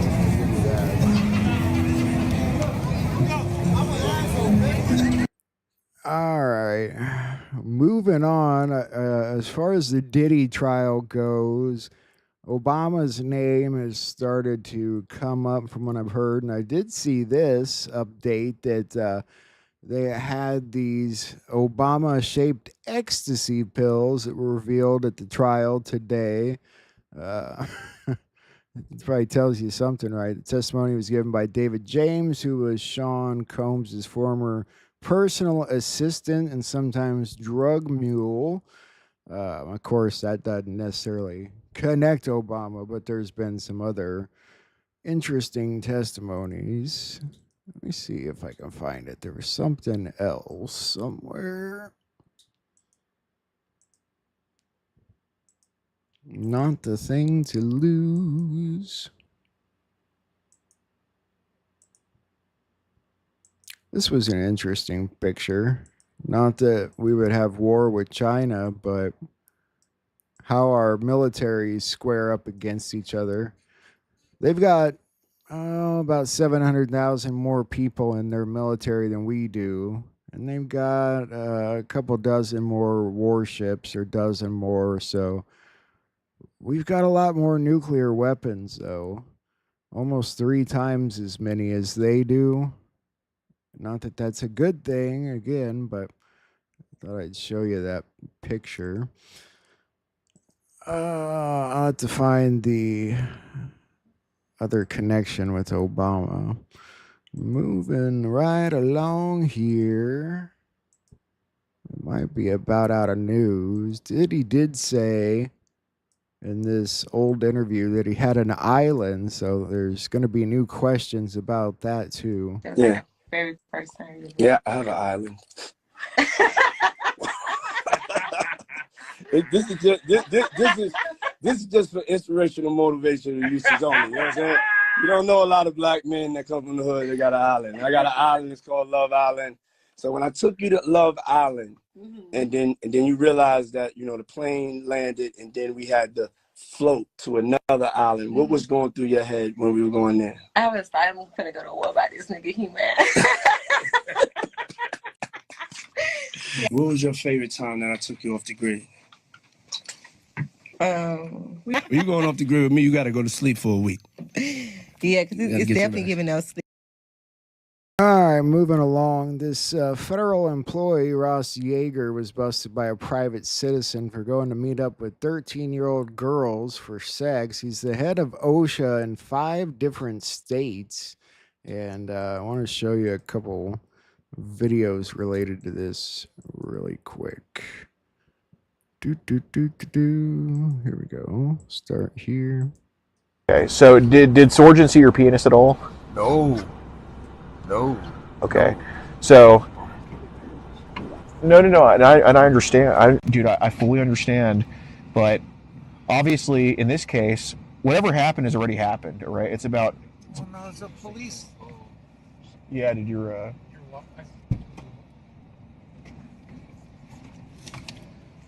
How's it going? So we're just having a conversation here with Ross. He's the head of OSHA over 5 states for the federal government. Basically, you're not going to talk to a 13-year-old again, are you? No. Last time doing it? Yeah, everything's deactivated and done. Okay. You're not going to send a penis picture to one again, are you? No. Okay. And there's going to be no mishaps that happen Did like. my wife call? There's going to be. You're not going to send a penis pic to one again, are you? This last time doing something like this. Okay. No. All right. No more mishaps with your niece, right? With Sorgen? No, okay. They don't live here anymore. Okay. No. You're not going to rubber butt again? She's not going to brush your penis again? No. Okay. Well, yeah. This is kind of what's going on. All right, what's up, guys? We just caught Ross Yeager, the head of OSHA for 5 states, Montana, Wyoming, Colorado, and both Dakotas. He was messaging who he thought was a 13-year-old girl very inappropriately, including sending penis pictures to her. And we approached him at his home today, where he admitted to talking to other minors online and to getting very frisky with his niece, admitted to rubbing her butt and to her putting her hand where his penis is. We think there's more. We think there's more to it than that, obviously, and hopefully that gets investigated by the Yellowstone County Sheriffs here in Montana. They are not arresting him today, despite the ample evidence of what we think is a crime. So we're going to be putting their email We're going to be putting their email in the description here, and please let your concerns be heard about why he was not arrested today. Or just give him an encouraging message. I think this might be the same video where he's not. Yeah, they didn't arrest him. Isn't that fucked up? All right, what's up, guys? We just caught Ross Eager, the head of OSHA for 5 states, Montana, Wyoming, Colorado, and both Dakotas. He was messaging who he thought was a 13-year-old girl very inappropriately, including sending penis pictures to her. Okay. And we approached him at his home today where Same video. This guy is head of OSHA over 5 states. Disturbing. Gonna see a lot more of that come out, though. All right, now we might be through our news. That leaves us to watch a couple things I want to show you guys. I think we'll start with this. This is not super long. It's from last night. That she hung out around Hawaii. She also handled their financial affairs out of Bellevue, Washington, where they had this other headquarters. And what was kind of surprising is all the places that Stanley and Dunham was at, Fuddy was at, including down in Indonesia, but supposedly they never met. It was kind of a Supergirl story. Only 3,000, and here's somebody that's a member for 30, 40 years, and the person that becomes the CFO for the group, same cities, even Bellevue, where they have connections in the area, but they never never meet each other. But then go take a look at the pictures. Wow. And that continues on when you talk about the boy. Stanley and Dunham is Fuddy. Okay, it's not even hard to figure it out. Supposedly, Stanley and Dunham died of ovarian cancer before Barack Obama got his Senate seat in Illinois. And then she kind of disappears off the map at the same time that Fuddy is established himself in Hawaii.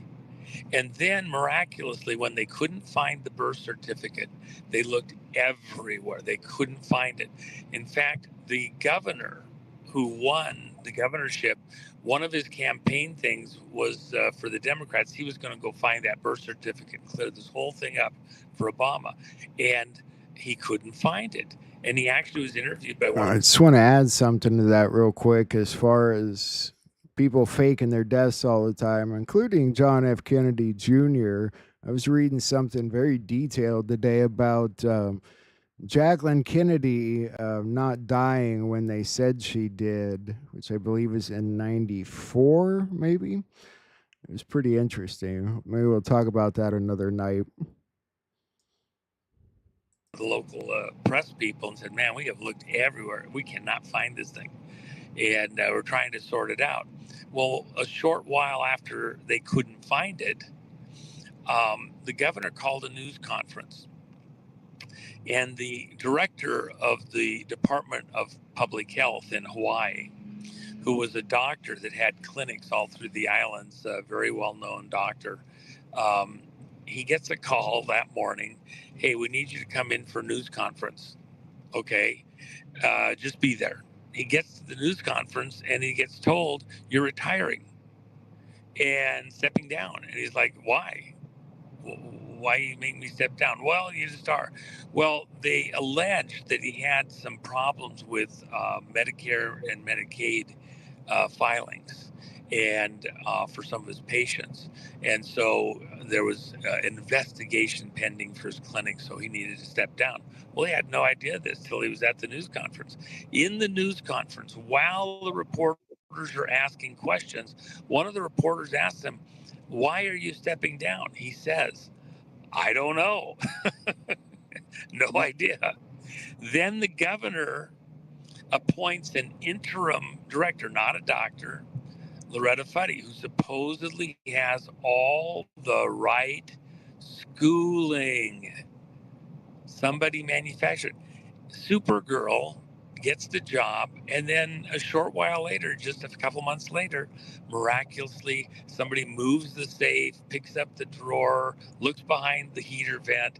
There it is. It must have fallen down. Here it is, right here. And there's the birth certificate. Totally, absolutely fictitious. They took a baby who had died and numbered the certificate and tried to fabricate something, obviously layered stuff. Everybody knew what was going on, but it was accepted. And by the way, just to remind people to put you in a certain zone, because there's a lot of stuff that's going to be coming out as this whole thing shakes out over the next few years. Remember, 5 days after the birth certificate came out, in a very unusual way, by the way, Perkins Coie, the attorney from Perkins Coie, has that name come up a few times, who had a access portal inside their offices in Seattle to access FBI databanks, okay, and intelligence agency databanks. Literally, that's how tight they were with the intelligence agencies, clients like Boeing and things like that. But an attorney from Perkins Coie flies to Hawaii. They didn't just send a copy of it over mail, gets the paper one, flies back, goes to Washington, D.C., does the news conference, doesn't let anybody have access to it other than to take a picture of the paper. Okay, why was that? They didn't want to, they thought they were going to pull something off with not being able to see that it was manufactured. People started having questions.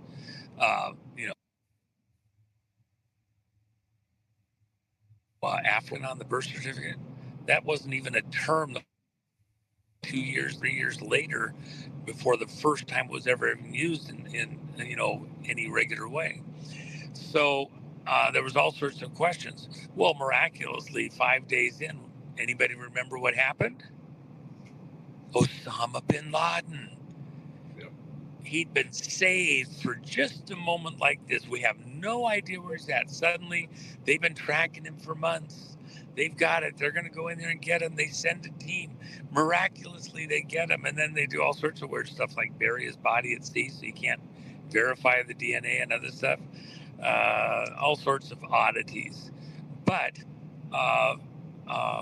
supposedly it's real. And then it stops the news cycle.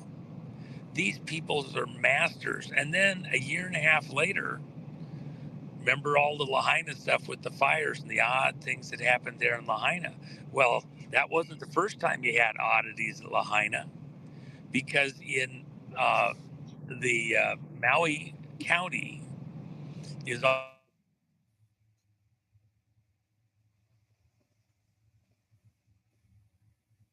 to go there once a year and check on everybody according to the rules. And so Loretta Fuddy goes there, and miraculously, when she's taking off, riding in the airplane, leaving the island, it's full of people, and the plane crashes. And the early reports said the plane could never be recovered. It was out, a mile out at sea in some of the most, dangerous waters in the world.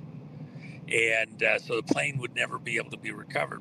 Yet, go look at the Fuddy hoax and the book that I assisted my friend in writing.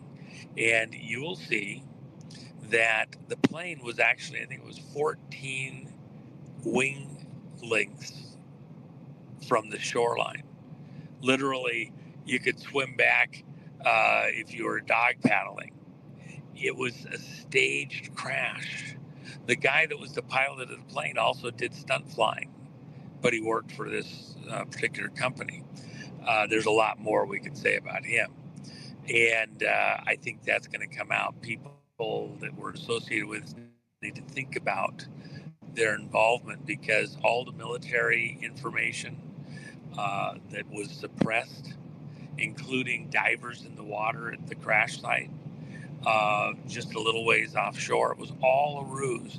And then supposedly the only death, until the helicopter hit the American Airlines aircraft out in DC the other day, The last passenger death in a commercial airline in America was Loretta Fuddy in Molokai in that plane, totally staged beside a underground or underwater pool, kind of a deep pool. When the plane hit the water, it was, I believe it was, wheel into the wing and broke the wing, and because it hit the ground underneath the surface of the water. It was only about 4 feet deep, and in this crash, this horrible, horrible crash, and he did so many things wrong. It's ridiculous. So the short version is Barack Obama was completely, totally a fabrication of CIA. CIA person present every time. Okay, he never was left alone. Who was really pulling the strings? And if you get back further, who's pulling the strings at CIA? Same one that was pulling the strings at FBI.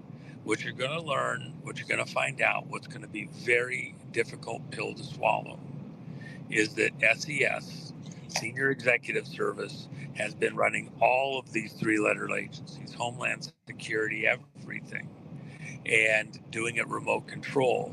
And it wasn't even the ones you think were the worst of the worst. They've all signed on. They've got pensions over there. They're getting paid over there. That's what's really coming. And we're not done, because in all the stuff that you're seeing, you're only seeing the puppeteered names and people. We haven't really got back to the people pulling those strings. And think of all the disasters that have happened in America. Oklahoma City, Sandy Hook. That's not going to stand. Even the lawsuit and all the stuff with Alex Jones, my opinion, said for legal purposes, is that that's going to get revisited and determined that it was not what it was purported to be, that was a staged event also. We have a number of them all over the world, including things like Lahaina, where there was coordinated staged events that these three-letter agencies were in on, using military equipment, technology, advanced technology. And you're going to find out that these globalista trying to blend America into their global plans were there all the way along, and that Barack Obama, Bill Clinton, whose father was a Rockefeller, okay, lots of these people have been put in play that were not who you thought they were or who they were sold to us as being. Amen. Even someone like Comey, he wasn't acting alone. He was having his strings pulled by people further up through people like Obama.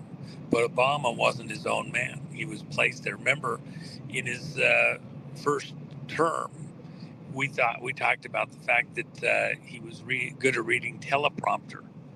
He wasn't doing his own speeches. If he didn't have the teleprompter in front of him, he couldn't even function.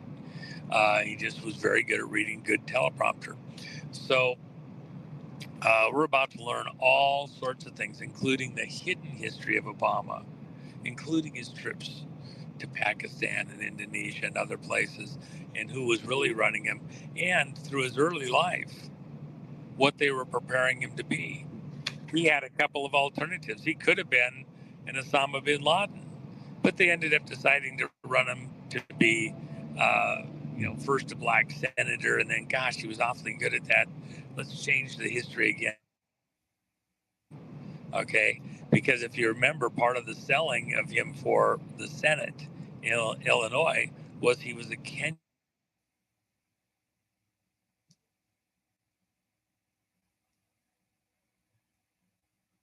Uh-oh. Lost him. There you go. Make this happen, but anyway. Hey, Juan, whatever you guys got.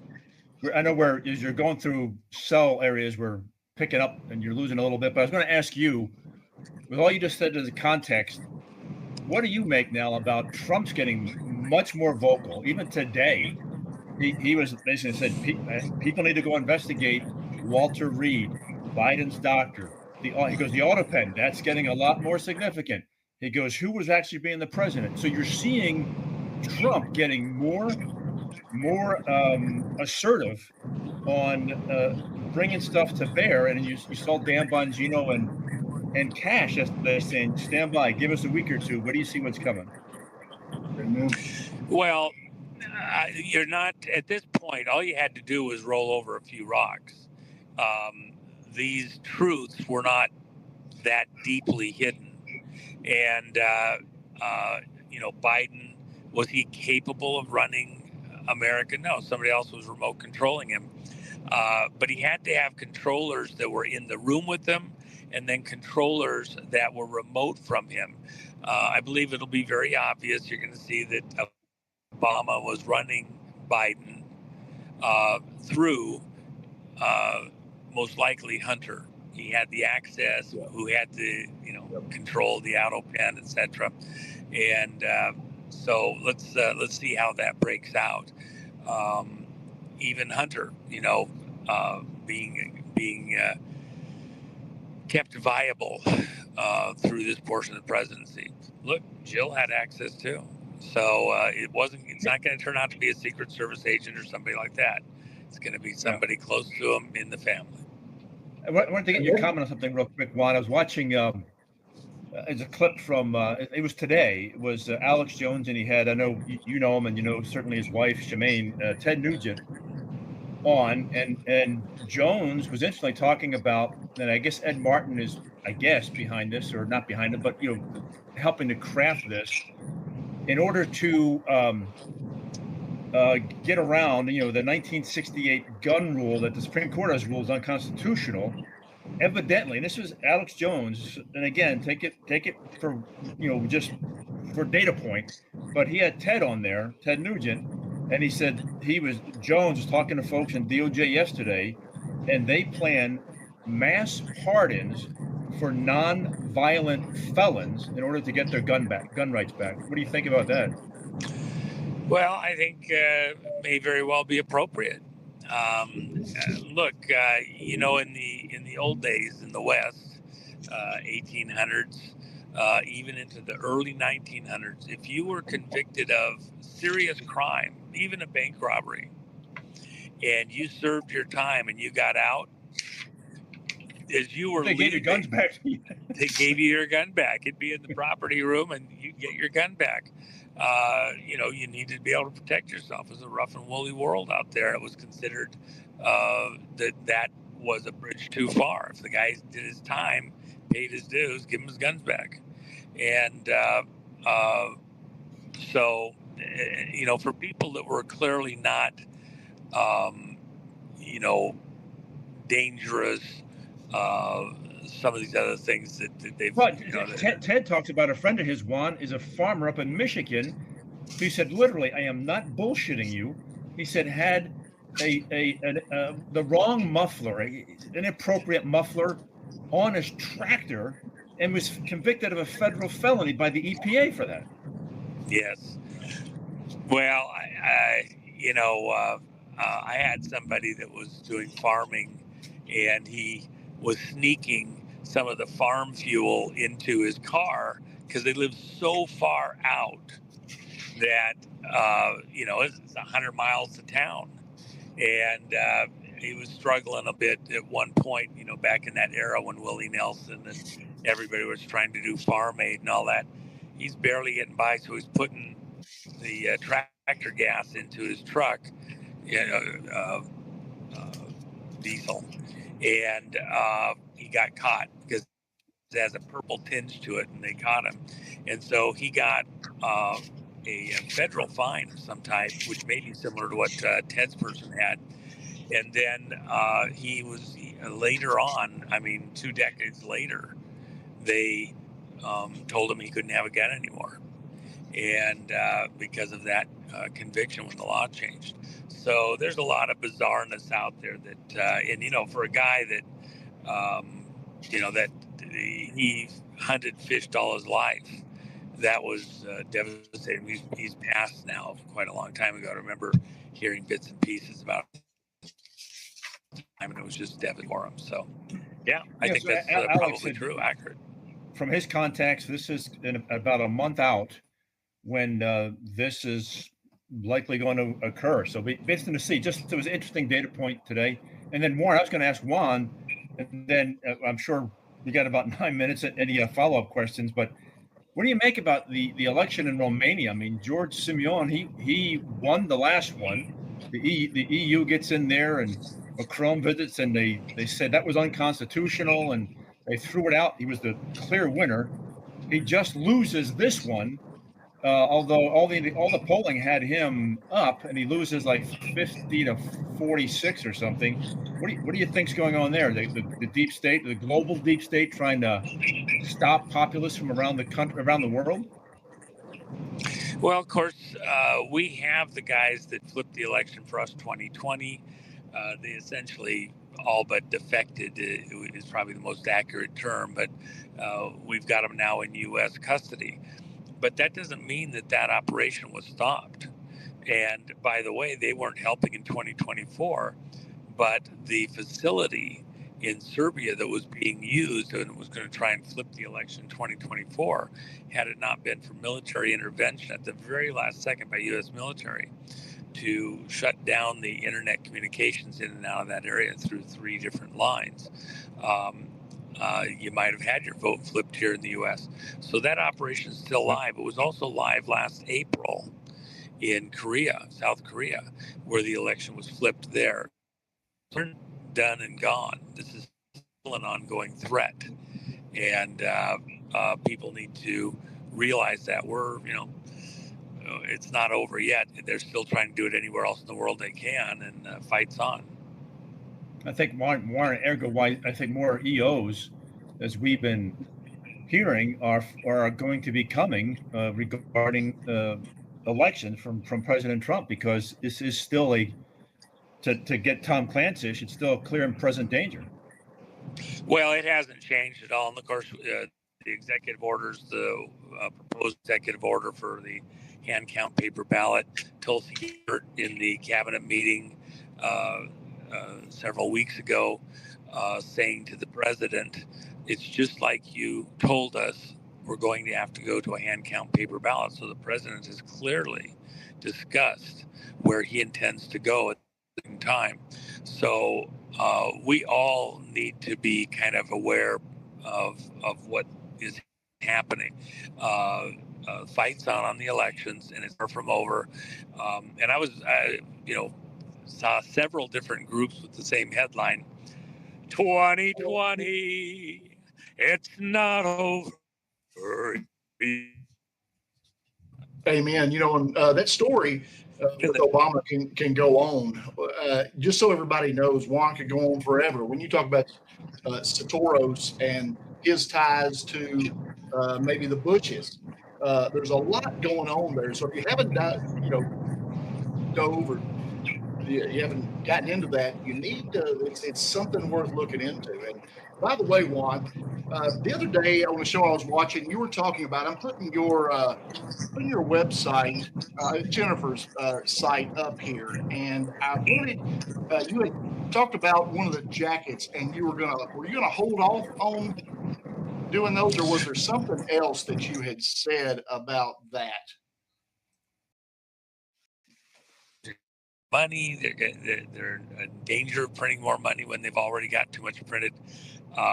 There's a number of indicators that we're going to have some drama here shortly, and so that's why the silver and gold, they get up a little bit and then they get beat down. But silver, when I told people to start buying, it was at high 16, 17 about a year and a half ago, and if you've bought silver, you've made a very good investment thus far. Amen. Yeah, I was going to say, all that good advice. With the downgrading from Moody's, the 30-year and 10-year bond, Juan, kind of spiked a little bit on that news. Well, the other thing is, of course, as I've said all the way along, the Japanese stock market, the Nikkei, is really the one you have to kind of pay attention to. And they have a really hard choice: protect the market or protect the yen. and they can't really do both. So somewhere in here, they're going to have to pick a lane, and it won't be by choice. And that's the canary in the mine shaft. If Japan comes unraveled on the market or the yen, it will affect America dramatically. Part of the thing that people don't realize is that our FDIC here in the U.S. backs Japanese depositors in Japan. We're very, very tight at the hip between the Japanese markets and America. They're our closest trading partner. And we used them to go in and dismantle the Soviet Union on the ruble. So a lot of what you see happening is a result of that not getting cleared back in the 90s and being rolled over and rolled over. So drama is ahead. Hey, and Juan, we got Warren's brought up on the screen. If you're driving those, you don't look at it. I want you to look at out the windshield. But you want to talk about, we've got the 5 July election singularity event at the Ahern. You want to talk about that at all? Because I know you're very much a genesis I of am this. looking forward to it. Is, come down, enjoy the 4th of July in Vegas. There's a lot of cool stuff happening 4th of July. And then on the 5th, with this event, a lot of people coming in, some zooming in, but you're going to have a lot of people there. I'm planning on being there, and it should be a blast. The last several events that we've had in Vegas have all been outstanding. I haven't had anybody think they, didn't just have the time of their life and it was worth being there. So, show up. It's going to be great. And think of all the... I know you'll be there. Joe Hoff's going to moderate it. Bannon will remote in. He'll be the keynote speaker towards the end of the day. We're going to have Brian.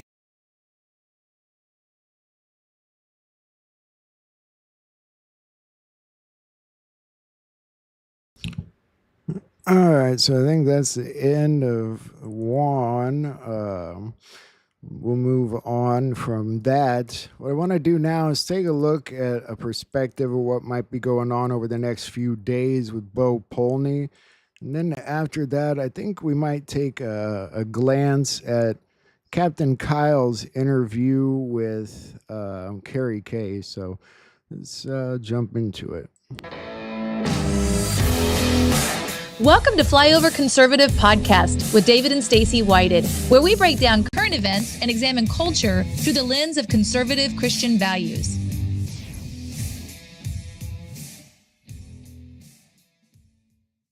Today on the Flyover Conservative Podcast, we are talking about timelines. We are talking about coincidences that are too big to be coincidences. And when you start talking timelines, when you start looking at geopolitics in relation to the Bible, when you kind of zoom in and zoom out, you go 30,000 feet and then you go back in for the landing and you start looking around, there's pretty much only one person I've ever met that is a studier of timelines, and that is none other than our guest today, Mr. Bo Polney.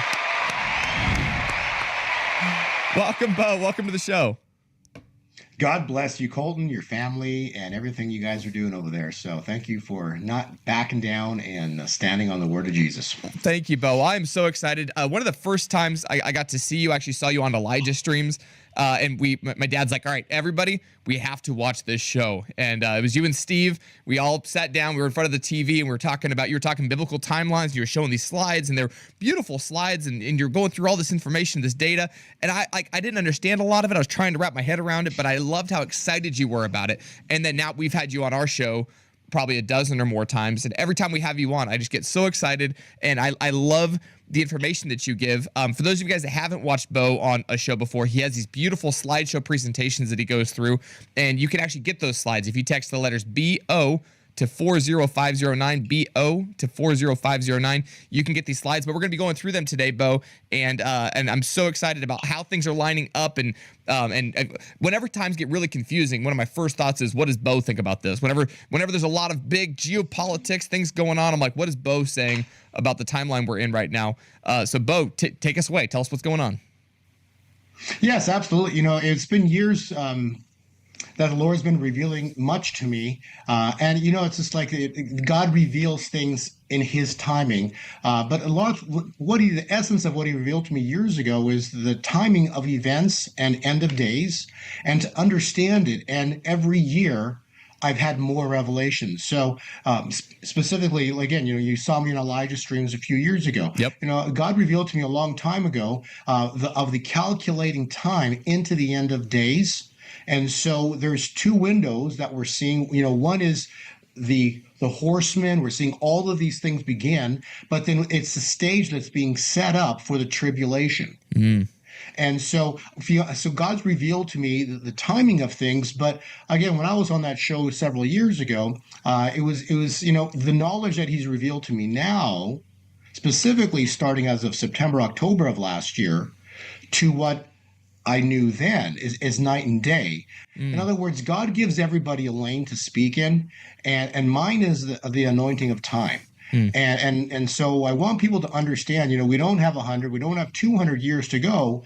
We have far from that. And God's revealed to me actually how to count, and specifically counting using a 2-4-8 cycle, which goes back to the 1-2-4. But all of this is divine math, which he then showed me last year how to count from creation to Moses killing the Israelites, to Moses killing the Egyptian. Moses killing the Egyptian. Yeah, to him fleeing into the wilderness, to the great flood, actually before the great flood, and then Moses. All of these things are calculated time points right to the Jesus' birth. And then from the birth of Jesus, you can go 248-year cycles, 7 forward, and you get to what happened with the United States and America, 40 years when it was in the wilderness. My point is, all of these are divine calculations. All of these calculations were a setup from creation. This is where I'm going with this. Yep. From creation to the birth of Jesus to the Declaration of Independence was divine calculations to the exact year. Wow. And why I reference that is because if you take the 248-year cycle, which we're going to talk about today, if you go from the Declaration of Independence, 248 years takes you to the year 2024, July, which means that as you and I speak today, Colton, this right now is the year 248, which means that the year 248 ends when? Right there, it's in yellow, the July 3rd, 2025. That's coming up and quick. The last time, and the wild thing was the last time, just to go show you that this is correct math, because I'm doing this podcast with your mom, with your mother and father, and this was maybe a month ago. And as I'm bringing this up, next thing you know, they're basically saying, well, Robin Bullock and Kent Christmas are having a conference that God instructed them to do, and it was specifically instructed to start on July 3rd. So what I'm saying is this, and I believe, and I believe yourself and your mother and father are emceeing the event. And I helped make the video for the promotion for it. So you kept saying July 3rd, July 3rd, July 3rd. I'm like, that's the day of the dismantling tour. And Robin Bullock kept saying, this is the closing of the book. This is the turning of the page. We are moving on from what has been. We're moving on from a season of war. And he said, like, this date is important. This date is important. This date is important. So July 4th, 2025, he says, marks the first day of the new chapter that we are heading into. So big day, and it's called the Dismantling Tour, and the tickets are actually free. If you're listening to this right now and you're like, that sounds amazing, you can go to robindbullock.com and get your own free tickets. It's gonna be at the Grand Ole Opry Event Center there in Nashville, Tennessee. So would love to see you guys there, get to meet you there. We are going to be there, and David and Stacy are emceeing, hosting the event along with Ken Christmas and Robin Bullock, and Steve Schultz is coming in. We're bringing the whole band together on July 3rd, 2025 in Nashville, Tennessee. Right, and I appreciate you guys doing that. My wife will be there as well too. We've already got tickets, and we've already, we've got the hotel rooms booked and everything. So we're very excited because I know what the Lord revealed to me with regard to biblical calculations. And so the biblical calculations are pointing that there's not a lot of time left. Soon enough we will be in the Great Tribulation, but we're not still there yet. We're at a very exciting time point because before the tribulation ever hits this world, something incredible happens. The glory comes upon the world. So we're stepping into a time of point where my glory shall fill the earth. Numbers 14:21. My glory shall fill the earth. You see, so before Christ returns, the glory comes upon the earth. Why do you need the glory to come upon the earth? For the same reason your mother does the prophetic report, and she constantly states, billion soul harvest, right? It's going to end up not being a billion, be multi-billion soul harvest. Okay, come on, Colton, you're never going to get a multi-billion soul harvest without one thing: God moving. Miracles. Yeah. Miracles is the key word, okay? And so the reason when Christ was on the earth, the reason everybody wanted to be around Jesus, because they saw miracles. And so the glory brings miracles. See, what the Lord revealed to me, fascinating enough, and this will make sense, the problem with the revival of the it was the Billy Graham revival. As great as that revival was, think about Billy Graham, right? Yeah. Incredible. The guy, he was so anointed that he took the gospel around the world. Yeah, into stadiums. Millions of people, millions of people gave themselves to Christ. How awesome was that? But there was something massively missing with that revival. What? Miracles. Wow. You see, because glory comes with miracles. And so miracles, signs, and wonders. Yeah. And that's what's about to happen. So as great as, what brought us together with the Reawaken America tour. Yep. You see, that was an event that was transpiring. It was exactly, incredibly, 3.5 years, Daniel 12, verse 7. Believe it, from the first event to the final event, it was Daniel 12:7, 3.5 years to the exact weekend. Wow. Like, you can't make this stuff up, right? But that event was nothing but a forerunner to the great harvest / revival that's about to happen. And so what's going to happen is what happened with Billy Graham. We're going to have stadiums filled because sporting events are going to go when the great and terrible day, the Joel 2 movement happens.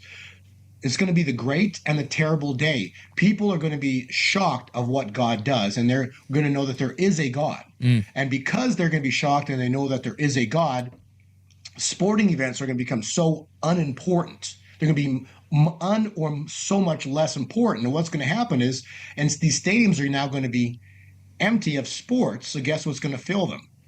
Revival. And right. And so, but this is the wild part. So now we're going to have Billy Graham 2.0, because Billy Graham 2.0 is the revival plus signs, miracles, and wonders. I love it. And you got the slide 4 here talking about the midnight hour, and on it talks about Joel 2, the great and terrible day, how awful that day will be, Jeremiah 30. But the Lord laughs at the wicked, for he knows their day is coming, Psalms 37. And that was April 20th, 2025. This is the midnight hour. Tell me about what does this midnight hour mean, April 20th? Right. So what I can do is, let me just, if I can, let me go through the slides here. Let's go start at slide 2 and we'll work our way down. So with slide 2, when you're looking at that, what I want the viewers to understand is the timing of things. So what the Lord is doing is, when Trump got elected, 1,260 days. Remember, like the Reawaken tour was 1,260 days, okay?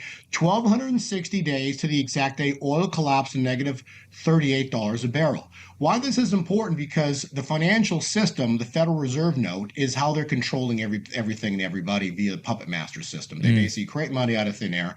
They give you mortgages, credit cards, they control you, okay? So what I'm saying is, that day, the Lord revealed to you, is a marker in time.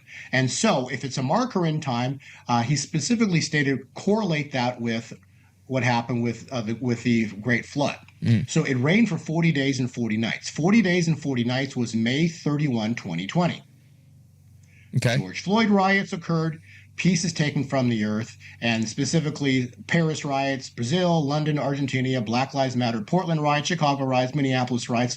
All of these things happened. The wars began, Ukraine war, all of this stuff happened starting May 31. There was peace on the earth. May 31 hit, everything changed. Okay. So in other words, that's a biblical time point. And we'll get to that. Why I'm saying this because this relates to 2025 in a second. Okay. The other time point was the water kept rising for 150 days, and that ended up being September 18th, 2020. And on that day, I just said, watch something happen. What happened? Ruth Bader Ginsburg dies. That then sets the stage for overturning of Roe v. Wade. So why I'm referencing all of this is because the same thing just happened. So if you go on slide 4, what we're seeing right now is the same clock. What we're looking at is a 60-minute clock, which is an hour, right? But if God said something very interesting, remove the word minute, replace it with month. 60 months is 5 years. Okay. To the exact day, look what happened. The great shaking occurred. The Pope died. Yep. Klaus Schwab resigns. I remember, to the exact day, the next couple of slides. I remember talking to you prior to April 20th, and you're like, I don't know what's going to happen, but I know that the April 20th timeframe, like this is like you're not like this person's going to die on this day. You're not names, dates, and babies, but you're like this time, this window here is a very important window. Pay attention. You're like ringing the alarm. Something happens, and I remember waking up that morning, and it was like.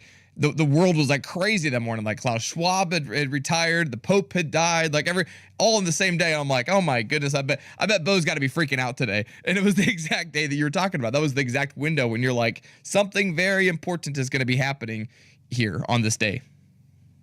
Well, and the funny thing was, I went to the Kent Christmas conference, and it was 10 days before that date. So I think it was around the 10th of April or something. So the Lord actually said to me, make a countdown clock. I'm like, are you kidding me? It's like, so every day. So I made a countdown clock, and it said and it said boom, boom. It kept counting down to April 21st. Wow. Like, how wild is this, right? And then on April 21st, you have the Pope die. What I'm trying to illustrate is that the Pope's death is a divine time point. I didn't know that he was going to die. I knew that there was something involved. The word would be biblical, and it would involve a death. And if there was one biblical person that, of script, that could die, that would relate to, a godly event, it would be the Pope. Yeah. And the fact that he died on 4/21 just shows you that this was a plan that God had. And so why I'm saying this is because this now sets the stage for the exact event. So the death of the Pope is the marker of time equivalent to oil collapsing to negative $38 a barrel 5 years early, exact date. Okay. So that said, if we clip on page 10, look at page 10, the same time window takes us 40 days and 40 nights from the death of the Pope to May 31, 2025. Okay. Which is coming up. Which is coming up. It's this month, like in 2 weeks from now. Okay, I don't know what that means. If anything, will something transpire again? I don't know. Yeah. But I know specifically the Lord said it's a starting point to start counting. So that's a very interesting time point. And then 150 days forward takes us again to, this would be September 18th, 2025. So just put those two dates on the calendar and we'll see what happens. On slide 8, Kim Clement had a prophecy about the spirit of Pythos being removed. The spirit of Pythos will begin to be removed at resurrection. That's the sign. What is the sign? Resurrection. Okay, well, if you look on page 9, if you don't think that the Vatican audience hall, that's a snake. Yeah, for sure. Okay. There's no way about so. This is called audience hall, and this is the spirit of Pythos, and this is the spirit of Pythos begins to be destroyed on resurrection. Come on. The key that unlocks the treasure chest. So this is a 2013 prophecy that we literally watched being fulfilled on 4/21, which was a divine calculation. Okay, so and God even revealed inside the of this, math to me. like apparently he died on Easter Sunday, but it wasn't announced until 7:35 on Easter Monday is what they call it, because they had to get confirmation from the 4 people. Like, I don't understand I've watched Conclave, and it's still like a lot of religious ceremony stuff to me, but even the fact that it was like on Resurrection Day, not announced till the next day, which is April 21st, like the when you're like going through these things, I'm like, oh my goodness, Resurrection Sunday was the sign, and then Monday was the announcement, which is 4/21. That's pretty wild. Yeah, and all of this is wild because it's by design, right? Yeah. It's not coincidence; it's design, and that's like what we talked about earlier. Everything about Trump, everything in Trump's life is by design with regards to timing of things from his birth. If you go on slide 12, you have to understand the mathematics are not possible. And let me ask the viewers to think about this, right? Why are there 7 days in a week, and the next week ends and the next week begins on the 8th day? In other words, there's 7 days. Why aren't there 5 days in a week? Why aren't there 9 days in a week? Why? Because God wrote time. And so the week ends on the 7th day, and then the day starts, and then the next 7 begins. So the next 7 days begin. And so what you're seeing is from the day Trump is born, 700 days later to the exact day. That's the wild part. It's not 701 days. It's 700 days to the exact day Israel's declared a state. Wow. Now, if you go 77 years forward, it's yesterday. Wow. Why is that important? Because that's the first time, now Trump's involved in this, the first time a president has ever visited the United Emirates on May 14th. First time ever a president, and it just happens to be Trump. Remember, these are the Trump numbers. Yep. So Trump, but that means that Trump would be needing to do something on May 14th. And the day before that, May 13th, as we headed into the 14th, he was meeting with Saudi Arabia, treated like royalty. There wasn't a red carpet. This was a purple carpet. This was royalty carpet. Okay? Yeah. They treated him like a king. Saudi prince met him at the tarmac. This was a divine royal appointment. Okay. Yep. And most importantly, it happened. And then they were talking. It was like $600 billion they announced, but then there's extra stuff. They were talking like $1 trillion deal that was put together. All of this May 13th into the 14th. Wow. How was this happening? And then from yesterday, May 14th, if you go back just 7 years, he moves the U.S. embassy to Jerusalem. Wow. 7 years backwards yesterday. I mean, that's wild. And 7 is God's number. 7 is that's like the number of completion. It's the number of perfection. It's the divine number. 7. A week. Yeah, that's perfect. Yeah. And then if you go on page 11, look at this too, right? So from Trump's first term, Rosh Hashanah, this is important. Rosh Hashanah, which is a start of the new year. So from Rosh Hashanah start, you go 7 years forward, 7 months and 7 days. Trump is in the Vatican at the Pope's death. Wow, that's wild. I love that.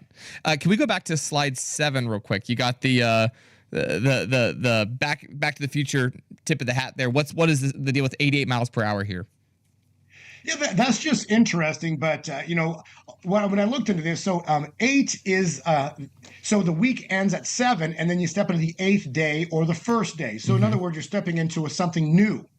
And so in the Bible, the number 8 often symbolizes a new beginning, resurrection. Again, see, resurrection, this happened on resurrection, right? Yep. And a new creation. It represents a fresh start beyond the completion or perfection symbolized by number 7. So it's beyond the number 7, okay? Specifically, it's linked with resurrection of Jesus, the new covenant with Abraham, and the salvation of Noah and his family on the ark. So this is what the 8 represents. And then if you, with the 88 miles per hour, it's just kind of a fun thing because those who went to watch Back to the Future, the DeLorean had to hit 88 miles an hour. Great gigawatts. To jump into the future. Yep. And why I'm saying that is because the Pope was 88. Yep. And Klaus Schwab was getting, and they announced him he was stepping into 88 years old. Yep. So why are they referencing the 88? It's just symbolism, but I find it interesting because it represents a new beginning, but the Pope was 88 when he died. Yep. So, it's just a fun coincidence, but it really, again, there are really no coincidences in the Bible. And all of this is just, we're watching time unfold right in front of us. I love it. Now, with that said, we're in the month of May still, and this is important because 3 years ago, if you want to cue up the video of Trump speaking specifically in reference to a time window which starts on Memorial Day, this is important because 3 years ago, It was July of 2023. He says in 3 years from now, we're going to start the great celebration of the 250 years of America. Okay. And the celebration is going to begin on May 26, 2025. Okay. So he's referencing May 26, 2025, 3 years ago. Wow. Now, why I make point of this, pay close attention. Actually, if you could even pull up the website, what was that? The United States a website for the White House. Yep, it's whitehouse.gov/America250. Whitehouse.gov/America250. And they got this countdown timer on there. Yes, so they've got a countdown timer on it, and if you look at it today, it's to the exact May to the 4th of July, 2026, because that's 4th of July, 2026, starts year 250. Okay. Okay. So if you count backwards, right, today is 414 days. Okay. Today is May 15th. So today to the 4th of July, 2026, it's 414 days away. That's on the whitehouse.gov website. It is. It's right here. Play the video. If you want to play the video and listen to what Trump is saying with regard to, he's literally laying out a time window. And this ties into something very fascinating that we've all experienced on our computers. So go and play the video. Okay. The United States will celebrate the biggest and most important milestone in our country's history. 250 years of American independence. What a great country. And we have to keep it that way. But that's why, as a nation, we should be preparing for a most spectacular birthday party. We want to make it the best of all time. Here is my plan to give America's founding in 1776 the incredible anniversary it truly deserves. On day one, I will convene a White House task force called Salute to America 250. It will be responsible for coordinating with state and local governments to ensure not just one day of celebration, but an entire year of festivities across the nation, starting on Memorial Day 2025 and continuing through July 4th, 2026. Second, I will work with all 50 governors, Republican and Democrat alike, to create the Great American State Fair, a unique one-year exhibition featuring pavilions from all 50 states. It'll be something. The Great American State Fair will showcase the glory of every state in the Union, promote pride in our history, and put forth innovative visions for America's future. My hope is that the amazing people of Iowa will work with my administration to open up the legendary Iowa State Fairgrounds to host the Great American State Fair and welcome millions and millions of visitors from around the world to the heartland of America for this special one-time festival.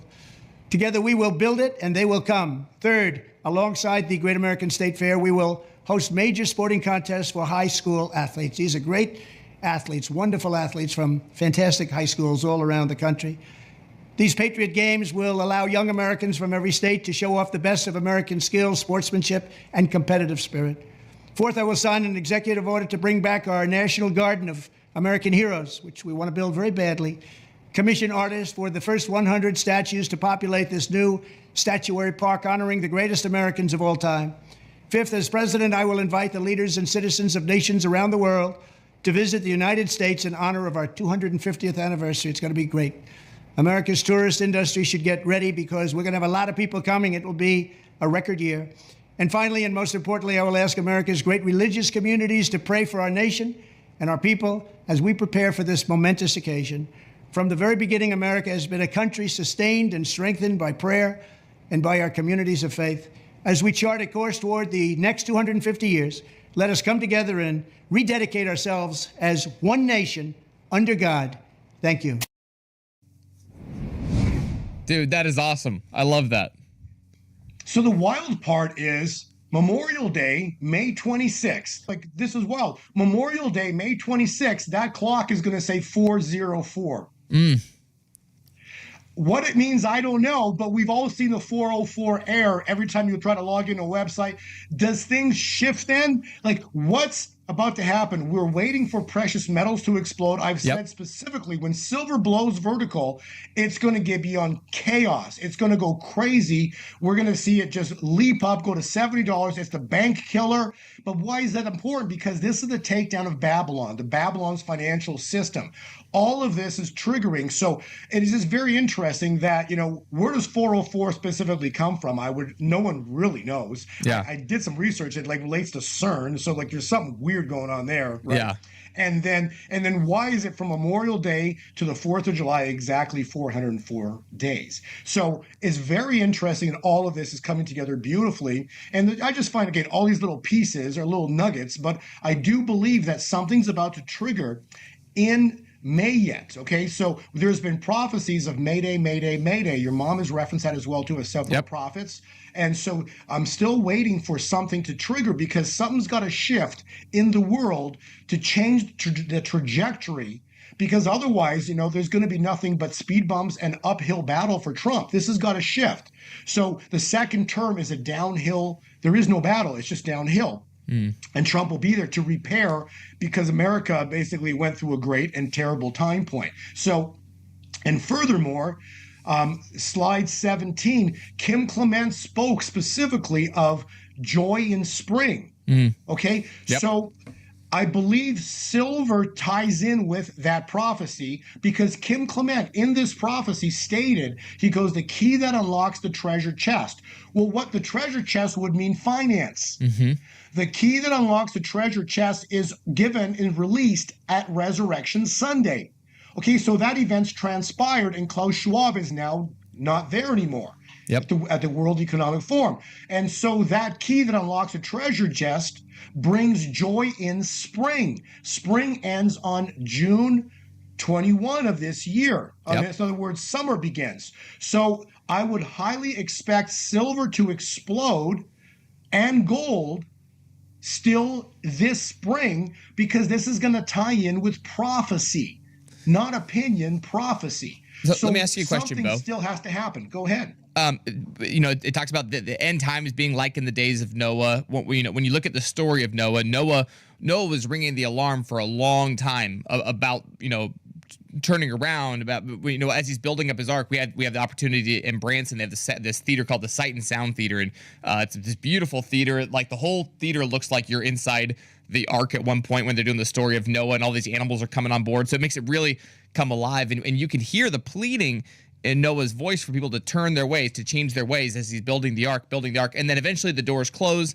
and the opportunity is now changed, and now they're there. When you're ringing the alarm bell here, you're like, hey, there's something happening. These dates, there's just too many things colliding, too many things moving. There's too much going on here. Mayday, Mayday, Mayday. You're ringing the alarm. There you go. That's Sight and Sound Theater there. In your opinion, like Noah's message to people was get on the ark, get on the ark, get on the ark. What would be your message to people out there listening to this? Like, what is the action step you hope people will take based on the message you're giving here? Well, again, see, God, you can't stop what's coming. If the prophecy is true, you can't stop what's coming. And trust me, this is, we're seeing just the fact that the Pope died, fulfillment of a Kim Clement prophecy, and then that unlocks the key that unlocks the treasure chest. Okay, so we're watching prophecy fulfill. God's treasure chest is, again, it's not only finance, it's the great revival, but again, what comes with the revival is finance, because you need finance to fund the revival. Because this is the greatest harvest in human history. That's what's about to happen, because this revival is going to be coupled with the glory. The revival is included with the glory. The glory brings signs, miracles, and wonders. So this revival will be like I said, this will be Billy Graham 2.0, because Billy Graham's, as wonderful as that was, people giving themselves to Jesus, there was no signs, miracles, and wonders. And what I mean by signs, miracles, and wonders was,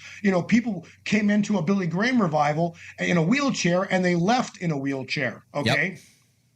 What's going to happen at these revivals, people are going to come into revival in a wheelchair or missing a limb, and they're going to leave the revival with a limb that just grew back. Come on. Not needing a wheelchair because their leg grew back. See, and I know this sounds crazy. Better word is impossible. Noah, they called crazy, because he was doing something crazy. And then the rain began. Yeah. So the action steps are very simple. Just know that this is a covenant nation. We made a covenant with God. The founding fathers are long gone.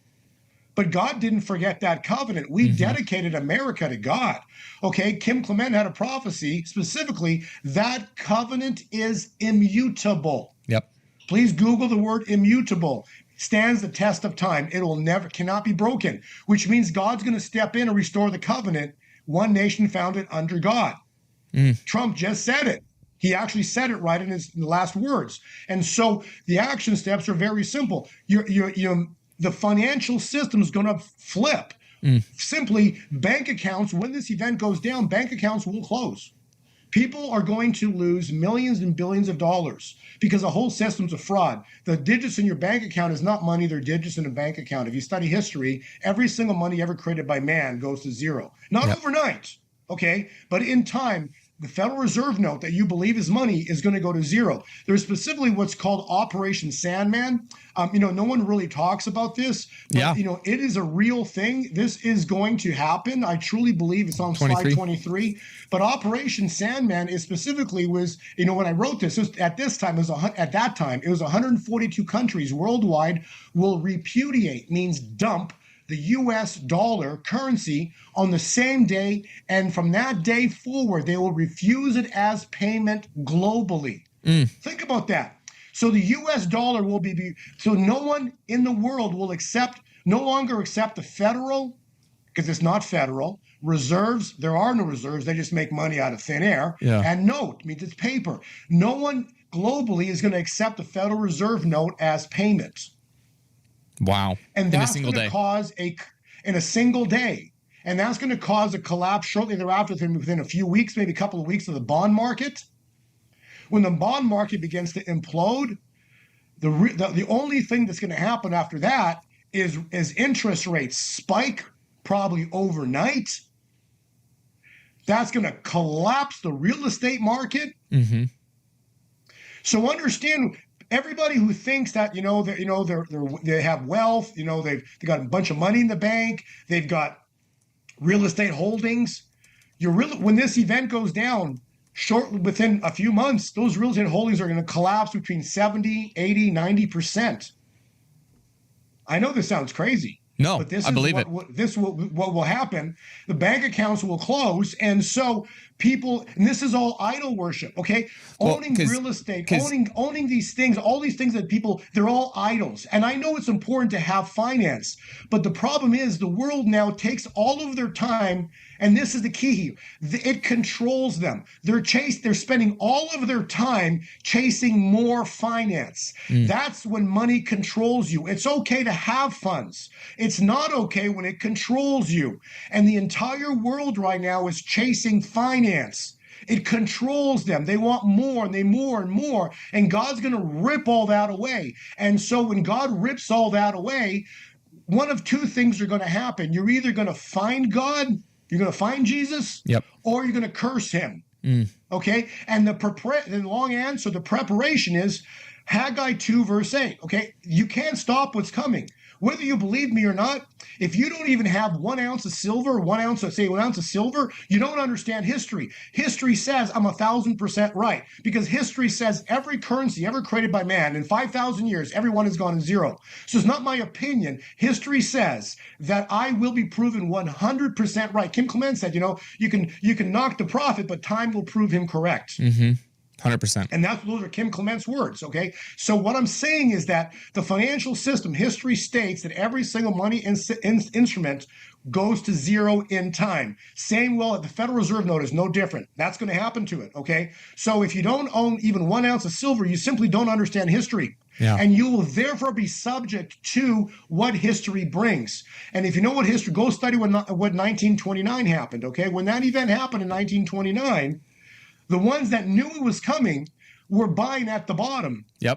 And they got out at the top. The ones that had no clue, which is pretty much most of everybody, got destroyed. There was nothing but lines and lines outside of banks and everything. It was horrific, okay? So I'm telling you, If you don't own precious metals, you don't know history. Yeah. History repeats. That which has been, Ecclesiastes, will be again. Okay, it's a type and shadow. Okay, so to not study history is foolish, because history tells you what's going to happen. Let's say it happens in 10 years from now. Fantastic, okay, but it's not. This is going to go down this year. Okay, the thing is going down this year. Very simply, read Leviticus 25. Leviticus 25. Thou shalt consecrate the 50th year, proclaim liberty throughout the land. What did I say? Which number, Leviticus? 25. What year is this? 2025. Yep. And on slide 21, you can see more about that.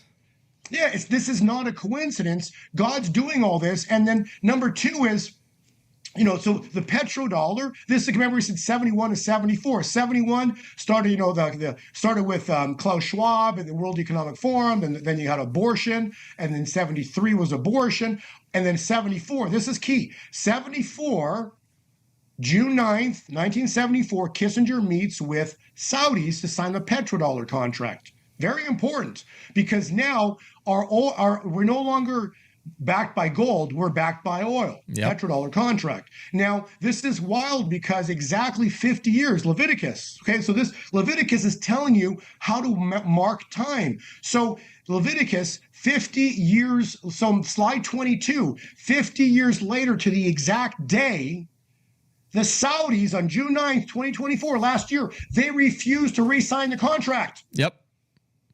Not my opinion. These are the articles. They're right there in front of you. Read the articles. Saudis refused to re-sign the petrodollar contract. That takes it to slide 25. This is interesting because now this is wild. So you and I and your family, we were in Vegas. Yep. On August 24th, 2023, at the Reawaken America tour, and we watched and witnessed Trump getting arrested. Yep. They took a mugshot. That was on June 24th, 2023. On that same day, Saudi Arabia, the United Emirates, among 6 other countries, were invited to join the BRICS. What did I just say? Saudi Arabia and the United Emirates. Do you understand that neither of those countries in the Middle East, none of them have agreed to join the BRICS. Wow. They were only thinking about it. Now, if you look, and on May 8th, just a week ago, Saudis, there's the article right there, Saudi Arabia sits on the fence over BRICS. Wow. With an eye of vital ties to the U.S. In other words, Saudi Arabia, as of May 8th, a week ago, still had not joined the BRICS. They were sitting on the fence. Why is this important? Because today, on the 13th, come on. That was royalty. That was Trump confirming his agreement. And Saudi Arabia was in complete awe of Trump. And they have the greatest respect for one another. So let me tell you, Saudis, they ain't joining the BRICS. Forget about that one. EU, they ain't joining the BRICS, okay? And why is that important? Because the BRICS plan was to take down the dollar. Now, the dollar will still collapse, okay? This is biblical, but when the dollar collapses in value, Trump is going to be there with the United Emirates, with Saudi Arabia, and they're going to rebuild a new money system backed by gold.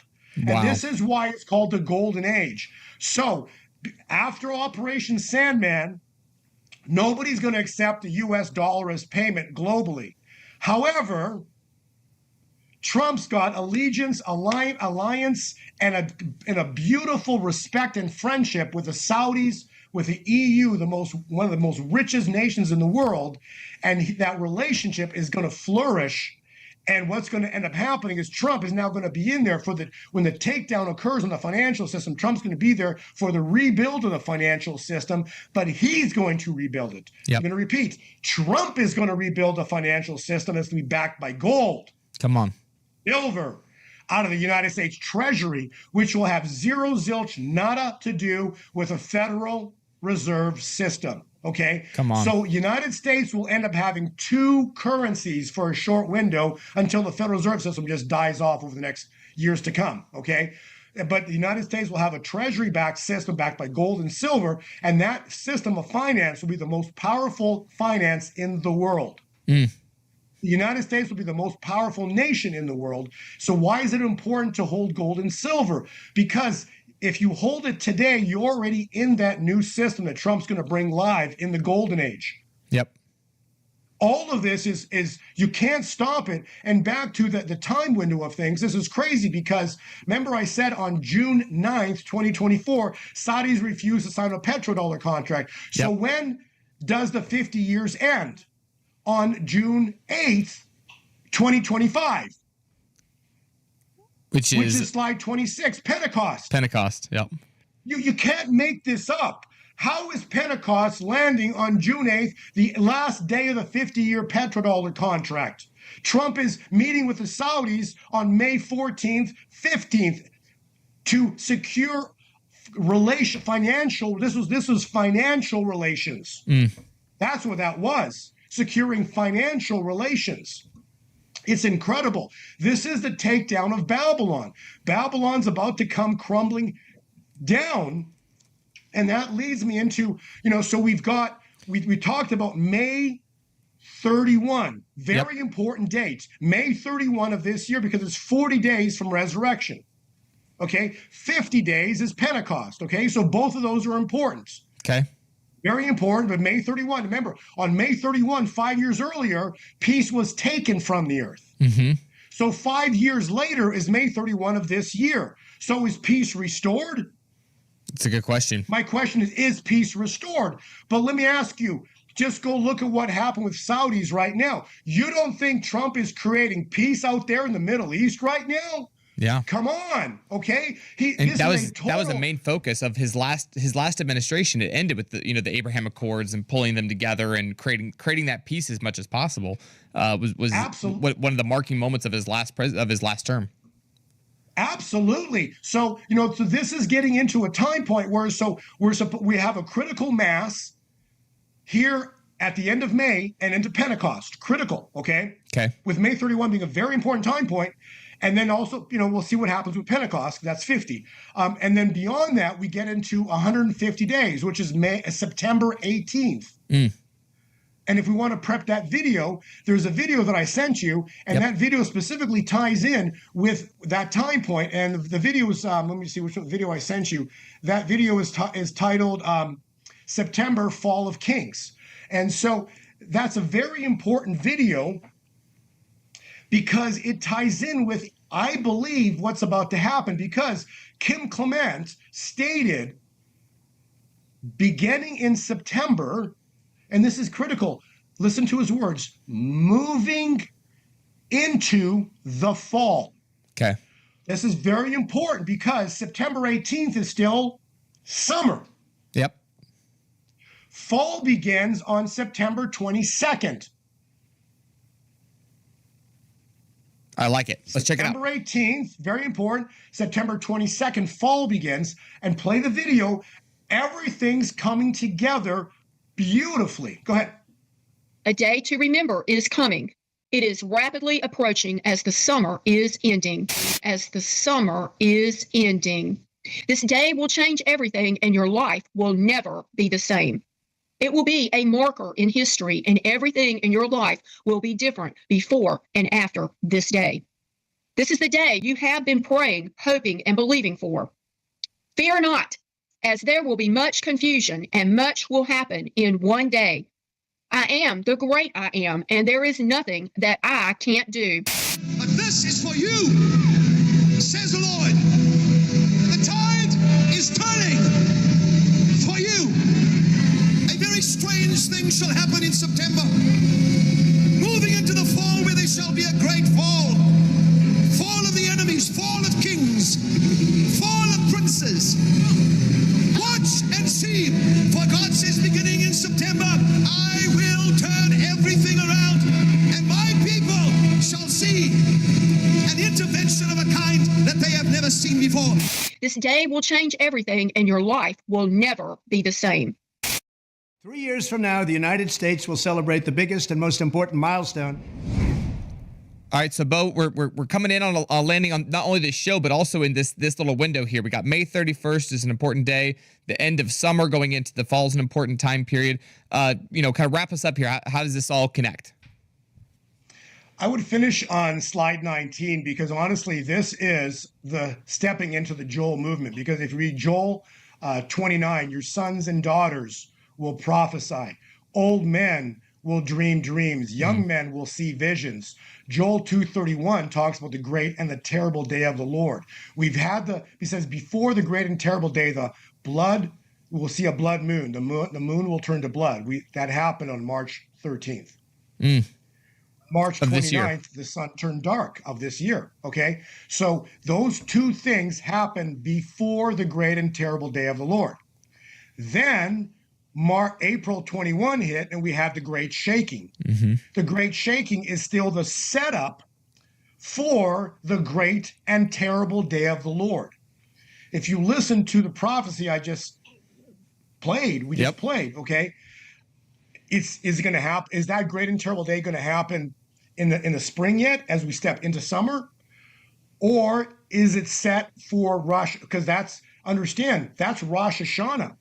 Okay, so September 22nd, if we can pull the last slide I'd like you to pull up, would be slide 36, because fall ends on September 22nd, and that just happens to be Rosh Hashanah. Wow. The beginning of a new year. Fall of kings, fall of princes. A very strange thing will happen in September, moving into the fall.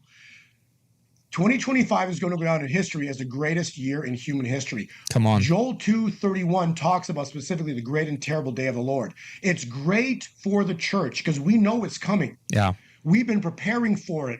Many of us have been buying precious metals because we know it's coming. We know the systems of the whole financial systems of fraud. Yep. Okay, it is. They create money out of thin air. If you create something out of thin air, it's a fraud. Okay, so it's be great for the church because we know it's coming. And during that great shaking, we know great shaking is coming. So we're going to be on our knees praying, but we'll be at peace. Yep. But this will be the worst day in human history. I'm going to repeat. This will be the terrible part. Will be the greatest day, the worst day in human history for all of those who thought Noah was crazy. All of those who refused to wake up, because God is going to shake people awake. And that's going to bring in the great harvest, the greatest harvest, because harvest is in the fall time in human history. That's what's coming.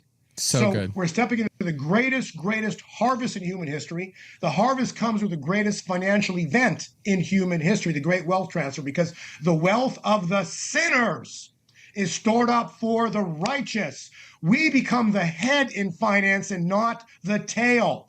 The tail are the borrowers. The head is the lenders. Everything flips. So the world as we know it is going to change forever. By the time we get into December of this year, it'll be a full-on 180 of what January was of this year. The world will never be the same by the end of this year. And we're still stepping into the summertime, which something is about to shift here. May's critical. September is extremely critical. And we're just going to have to watch together what the Lord's going to bring and how the Lord's going to do it. But the great strike, the great move that God's about to do, understand when Jesus died on the cross, that was honestly the last true miracle that's been documented in terms of great miracles on this earth, okay? And so it's been 2,000 years since the resurrection of Christ, okay? So this is a setup of 2,000 years that we, with our own eyes, are about to witness. Because Daniel 2, verse 34 says, while we are watching, a stone carved out by no human hand, meaning God is going to intervene, bring the glory upon the earth. And that glory is going to bring signs, miracles, and wonders, which is then going to step us into the greatest revival in human history. This will be specifically Revival 2.0, a revival of Jesus that includes signs, miracles and wonders. This will be the Joel 2 movement that we have read about, prayed about, known about, but has never happened. But God only needs 24 hours. So all of this is a setup of 2,000 years. God's going to step in. He's going to change the course of history, and he has his anointed there. I've shown you through the math. His anointed is in office to rebuild America, to be the greatest nation in the world, and the America will be the beacon of light during end times. So thank you, Colton. Thank you, Bo. And to your beautiful family. Thank you, Bo. This was so good. I love the way the story comes to life whenever you tell it, and it is the greatest story ever told. So thank you, Bo, for making it come to life. Amen. And thank you, Flyover family, for joining us today on this journey. Man, I'm telling you right now, there is nothing quite like watching Bo go through these timelines, draw these things out, go through these slides. And like you said, in the days of Noah, man, there was a window where the door was open, and then it shut. And when it shut, it rained. And I think we're coming in for a time where it's going to rain. And so how do you prepare for that? Number one is I think turn your heart towards Jesus. At the Sight and Sound Theater show I was talking about there with the story of Noah, at the end of it, they talked about the door closing and then what that represents with Jesus. Jesus is the door. He is the way. He is the truth. He is the life. And I think, if you're listening to this today and you've not done that first, that is the very first step of preparation that you should make. Turn your heart towards Jesus and align with his plans. Step one. I think that's the most important step. And then financially, he said it there, but Haggai 2 talks about the fact that silver and gold is God's money. It's his money. Haggai 2. In the days where it expands, it'll be a 30, 60, 90 fold. So get your hands on some silver. That's what we've done. That's what our family's done. That's what our crew's done. Beverly Hills Precious Metals Exchange is a client-focused firm devoted to assisting our clients with precious metals. Our clients range from first-time to serious coin collectors and investors seeking to add precious metals to their investment portfolio. All right, guys, that's the end of Bo. What did you guys think of his predictions for what's coming down the pike? He's an interesting guy, isn't he? We've all kind of got our own opinions what's coming, but I don't know. I'm pretty optimistic. I'm going to stay optimistic about what's coming, but before we close off tonight, I wanted to take a glance into the interview that Captain Kyle did with Carrie Kay, so why don't we take a look?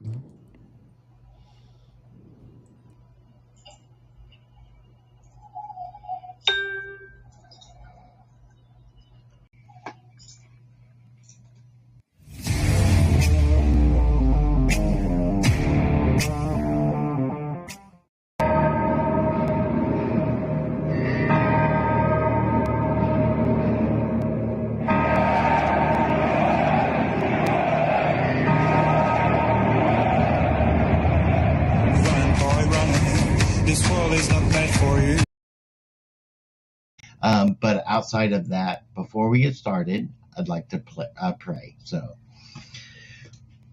dear Heavenly Father, Lord, I just ask that you pour out your love and your peace upon this planet and all that inhabit it. Father, we know that your love is in immeasurable abundance for all of us. And Father, we thank you for it. We praise you. And Lord, we just ask that you pour out your discernment on your people so that their heads can get out of the way and their hearts can lead their way, and that you can fill their hearts with the truth of their existence in your being. And Father, we thank you that you strengthen these bonds with us and that you strengthen the bonds of love that we have for one another. Lord, we pray for our people that are in politics and that are doing the things that they must to help us find our way and to lead this country back to greatness. Father, we thank you for our military, the military's families, those things in which they're doing. Father, we know that it is them that bring the peace upon the world whenever they're operating in your behalf. And Father, we know that you have that mandate, and we are asking that you just continually show them the way, lead them and guide them through all endeavors. And Father, we ask that you place a hedge of protection around them, around each and every one of us, and that you watch over us and you keep us, you lead us and guide us, and understand that we are here to help with anything that you ask of us. Lord, I say, send me. send we, all of us. And Father, we thank you for it, and we praise you for it, and we love you dearly. And let that love just pour out of our being to each and every person, that we're here just for that, to show our love, the love that you've shown to us. Father, thank you for it, and we praise you for it. Amen. Whew. All right, now we can get started. There we go. I know it. So, how have you been, Miss Carrie? I know that, last time we talked, you were, talking about the potentiality of refugee status and those. How is your circumstances there right now? That's my. Let me. Before you say that, Yeah. I would like for you not to use a negative possibility, because you bring those into manifestation, but use the ability to speak life to that situation with awareness of the truth. Yeah. So here's what I'll say. My official statements on the whole thing is, and what that means is, it's a really tense situation right now. It's a really difficult situation. We're in a situation where there are people within the country of South Africa that don't even know what's going on inside the very country that they're living in, because they're living in this very sheltered world where everything is okay for them. So how can it not be okay for maybe their next door neighbor or the person down the road? So it's such a weird place to be in, because this is the twilight zone. That's what South Africa feels like right now. And everybody's got their own realities. And some are going, there's a genocide. And others are going, there isn't. And it's outrageous to me how people can be so numbed to the truth and so blinded to the truth when it's right in front of them. But this is what we're seeing globally. Globally, what we're seeing is people incapable of registering what their eyes see. So they build up a narrative to sweeten the picture, because it's a devastating reality to look at and live in. But the long and the short of it is this: I know that the right door will open, and I have no idea where that door is. I'm damn sure it's not where I am right now. Right. But do I know where that door is? No. I'm so open, and I just say to God and the universe, lead me, because I know that there is a golden place. And sometimes I have a picture in my mind, I think, oh, maybe it is the US. Maybe that's the door that's opening for me. And then something happens and it just seems to slam shut. So part of the whole process for applying for refugee status appears that you have to have health checks, which I'm cool with, but you have to have vaccines, which I'm not cool with. And I'm not going to put my family in that situation. So we've got weighing up to do. And I'm not going to compromise us in order to move somewhere safer. And then we're dealing with another kind of disaster. So for me, it's about, where's that perfect sweet spot in my world right now? And I feel like everybody in their own strange way and totally different circumstances is putting out the same prayer. It's like, God, where is my sweet spot? Where is that place where it's not about, I'm going to fix this one thing, but then break down the next thing. Right. It's more a case of, there is a reality that is just perfection. It exists. Even when your mind doesn't know what it is and how to find it, it exists. And that's what we all have to remind each other and ourselves, that sweet spot is waiting for your bum to sit in it, even though you don't know where it is. It's available. It's in a reality. And every single breath and every single day, I prime myself for that higher reality. Yeah, and that, how would I say this? The perfect opportunity is always something that, when it presents itself, it just works. But from what I've always found, and this is from my own experiences, even with that, I will get the truth given to me. Like, do this. But as soon as that happens, there will be a roadblock right in the front of the way. And then there may be 2 or 3 or 4 more that are there as well. So in my mind, I'm saying, how is this possible? This can't be. I know that I was told this. I know that this is true, but how can it happen? So from my own experiences, and this is good for anybody, God is not a respecter of persons in that aspect, is that when I began to move in that direction, when the time was right, that was the key. Time was right. And as I moved in it with the full confidence that it was going to actually manifest the way I was told, no matter what the roadblock was, I didn't actually, to the people around me, I didn't even recognize the roadblock was an obstacle, even though they did. And I knew that it was there, but it was not something that was going to make it not happen. It was kind of like that in my vision of it. It was like, okay, all of you, you're going to see that disappear. You're going to see that disappear. And you watch, you just hide and watch. And it was that knowing that each one of those obstacles were going to be eliminated. But you know what that did is it not only encouraged my faith and strength, and not only knowing that I know that I heard and I know that this was the direction I was supposed to go in, but it also gave the people that are around me confidence in that same knowledge that, yes, it was being led. It was actually the truth, and it was the way that we were supposed to move. Because it was like, even when those sometimes happen, most of the time, the Lord actually, if it's something that actually is very big, like what your situation would be, moving, anything, job change, I always tell the Lord, if he tells me to do something, you need to tell my wife. If you don't tell my wife, it ain't happening. And I don't ever bring it up. And so what will happen is it maybe a day, maybe a week, and maybe 3 weeks or whatever.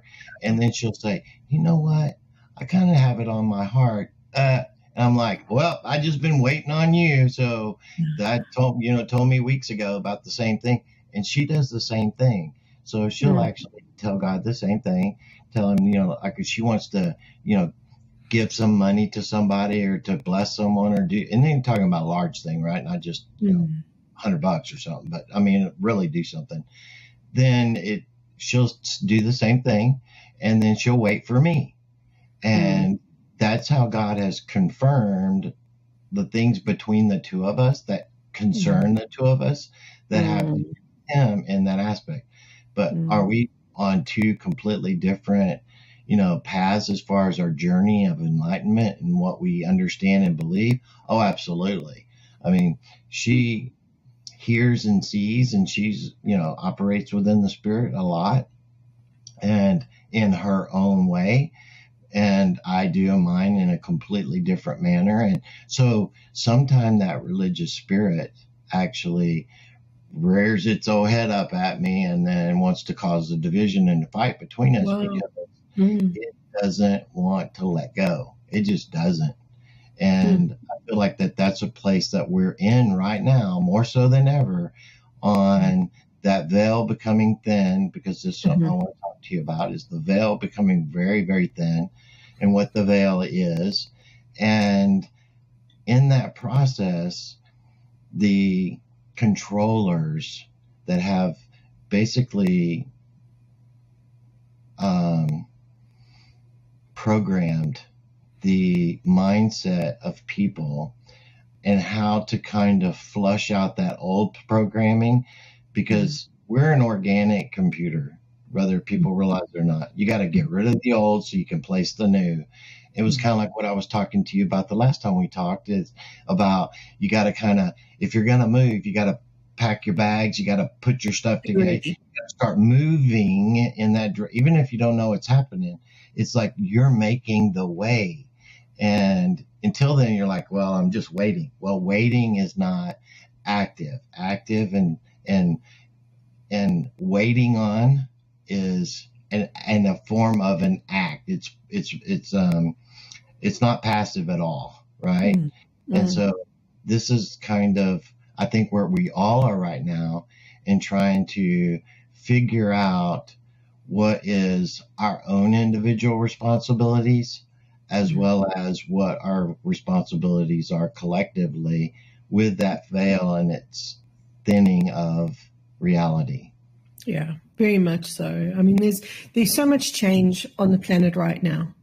And the crazy thing is that we've asked for this. This is the change we have asked for, begged for, prayed for, longed for, waited for, wanted for, and bam, it's in front of us right now. And guess what? So many people now are going, no, this isn't what I wanted, or this isn't how I expected it to come. I wanted it perhaps dressed in a prettier package with a ribbon and a little pink bow, or I wanted it to look different. I didn't want it to look like chaos. I didn't want it to look like everything's falling apart. I didn't think that was going to be the type of change. This is it. It was always going to be this up in the air, topsy-turvy, crazy world.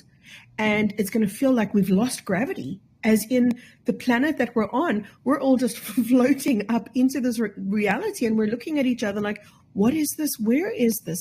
And then what happens is the human mind kicks in and it says, I have to make this normal. I have to make this look like my everyday world. Otherwise, I'm going to lose my mind, and I don't want that.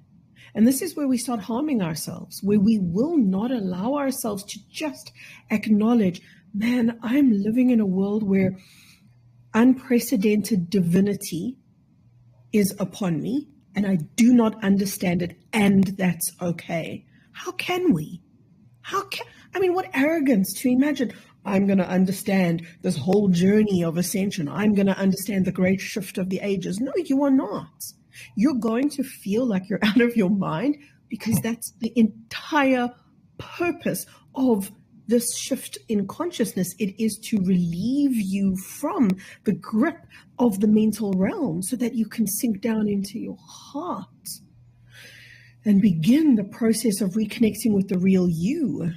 And on our planet right now, we're experiencing multiple phenomena simultaneously. So we can talk about the veil, and it'll have our attention for a little while, but guaranteed the next time I'm back here with you, we're going to be talking about the next thing and the next thing.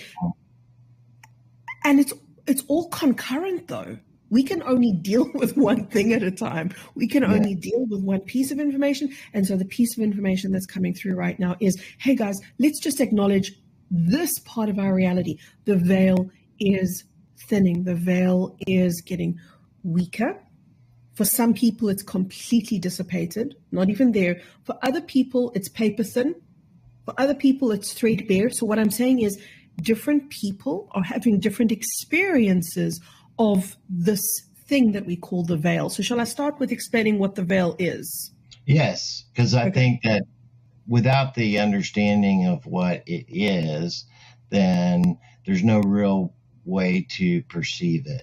Yeah. So let's start at the beginning then, shall we? So the veil, I think a lot of people have heard the terminology where we'll talk about the other side of the veil. And sometimes we think, oh, when somebody dies and goes to heaven, they're on the other side of the veil. But that's not technically correct.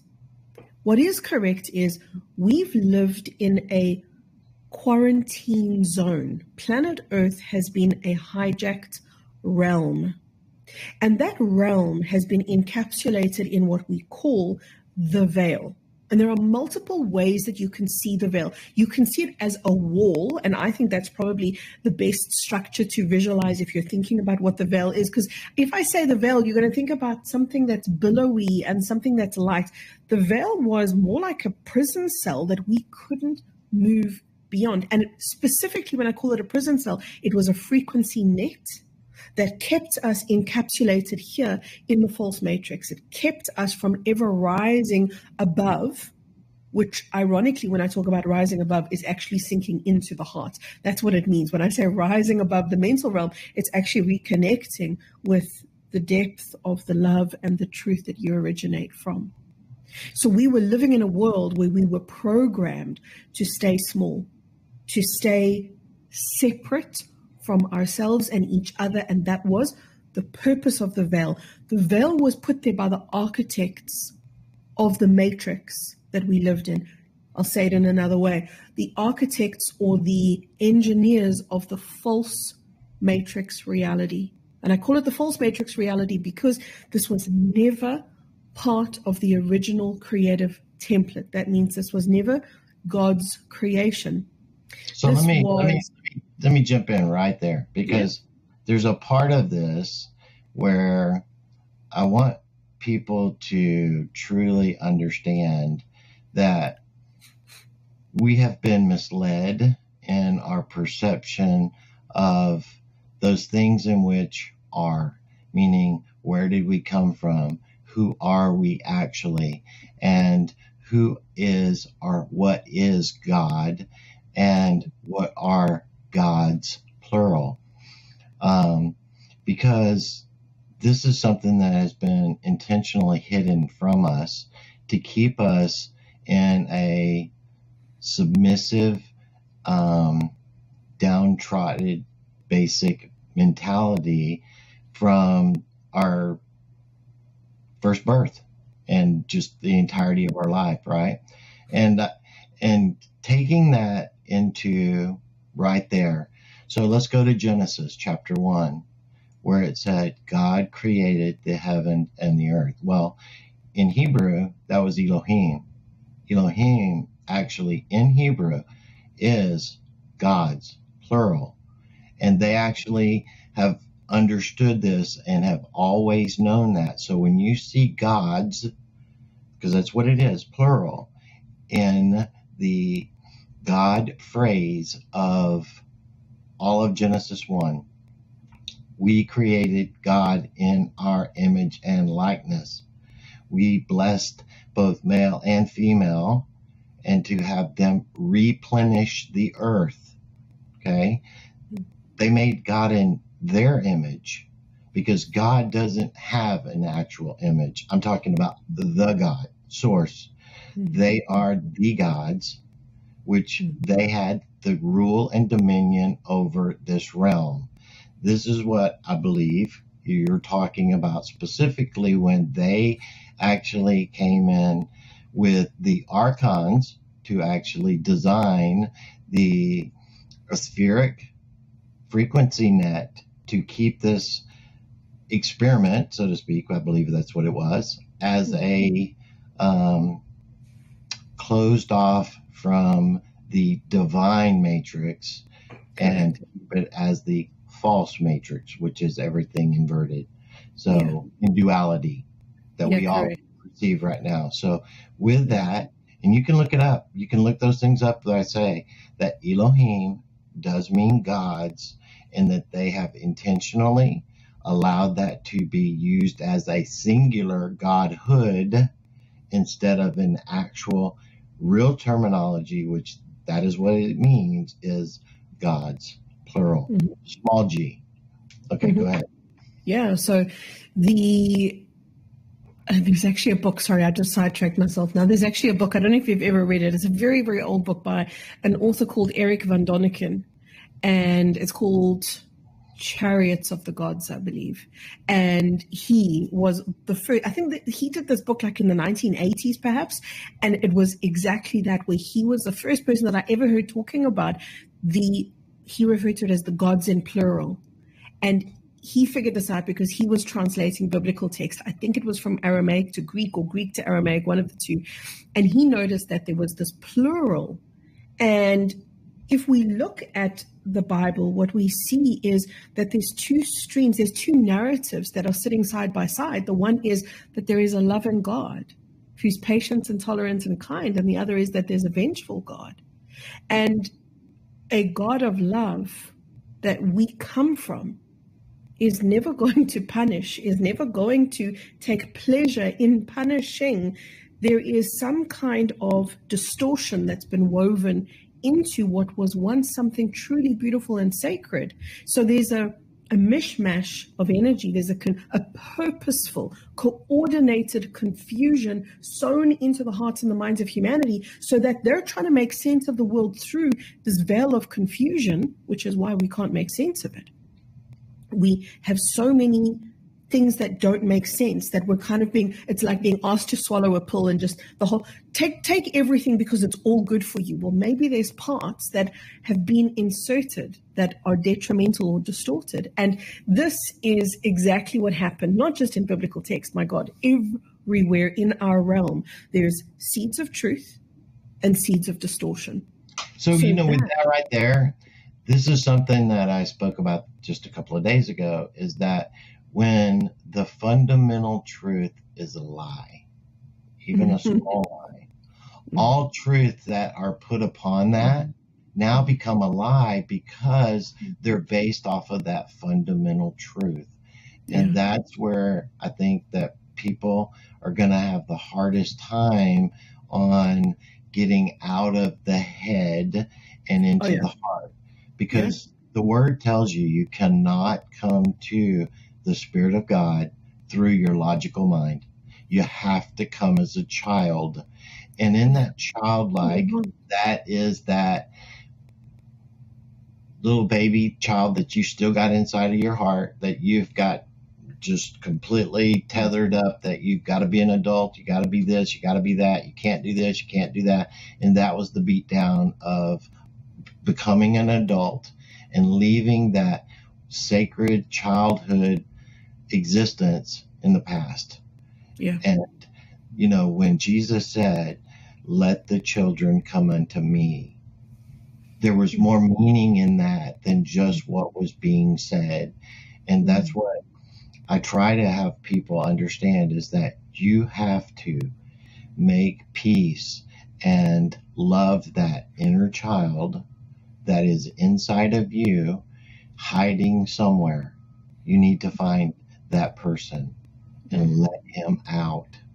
Let her out.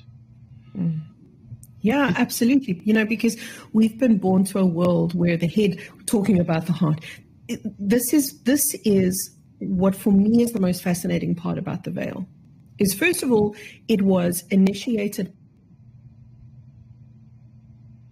Oh, you froze. False mix. And yes, him is part of the archons. And well, we can go deeper into that, but it's going to go into semantics. So let's not even go into too much detail. Let's just say engineers of the false matrix, they inserted a veil of separation to keep us in this realm of confusion where we couldn't see the wood for the trees. We couldn't identify the truth for the lie. We volunteered to come into this mess. We volunteered to come in here because we thought, as infinite souls, this is an opportunity to fine-tune our skill, to really get to hone in on truth, to relearn discernment from the ground up. We were already infinite, all-knowing things, but we volunteered to come in here to this realm so that we could have this experience of not knowing who we are, of not having any foreknowledge, of not having any memory. And when we do this, when we come in here right down to the base level of creation, because that's pretty much where we are, it allows us to build a new foundation. It allows us to take from the new foundation, which is the lessons that we're learning here from the ground up in the false matrix, and have them bubble and travel all the way up to the soul, from which it bubbles and travels all the way up and into the supreme God consciousness. In other words, we are God expanding itself. That's why we each one of us. That's why we came into this experience. These are God's individual cells, you and me, the individual cells of God. Think of it that way. Working together to expand the totality that is our infinite nature. We're doing it as the individual self or the individual cell of the Supreme Source Creator consciousness. So part of the experience that defines this false matrix realm is the veil. That veil of separation, that veil of confusion, that frequency net. And now enough people on the planet have begun of their own accord to say, you know what, in plain English, screw the veil. Screw the veil that I can't reach and touch. I'm just going to drop down into the place that I'm not supposed to access deeply, fully, and truly, and that is the core, infinite, unconditional love of my heart. That is where the God consciousness resides. I'm not supposed to be able to connect with it, but if I really hold my sovereignty and I choose, damn it, I'm not going to let anything stop me from this, I'm going to do it anyway, then we begin to pierce the inner veil inside. And when we pierce the inner veil of separation and confusion and illusion, and we begin to access our own truth, we dissolve the inner veil, of which that external veil is merely a projection. So in other words, enough people began to work from the inside to dissolve the inner walls, the inner barriers of separation, and they began to re-attain wholeness, which began to have a direct impact on the collective reality. So let me ask you from that. Okay, so and this is my experience and understanding of that inner beginnings of awakening and the truth of it.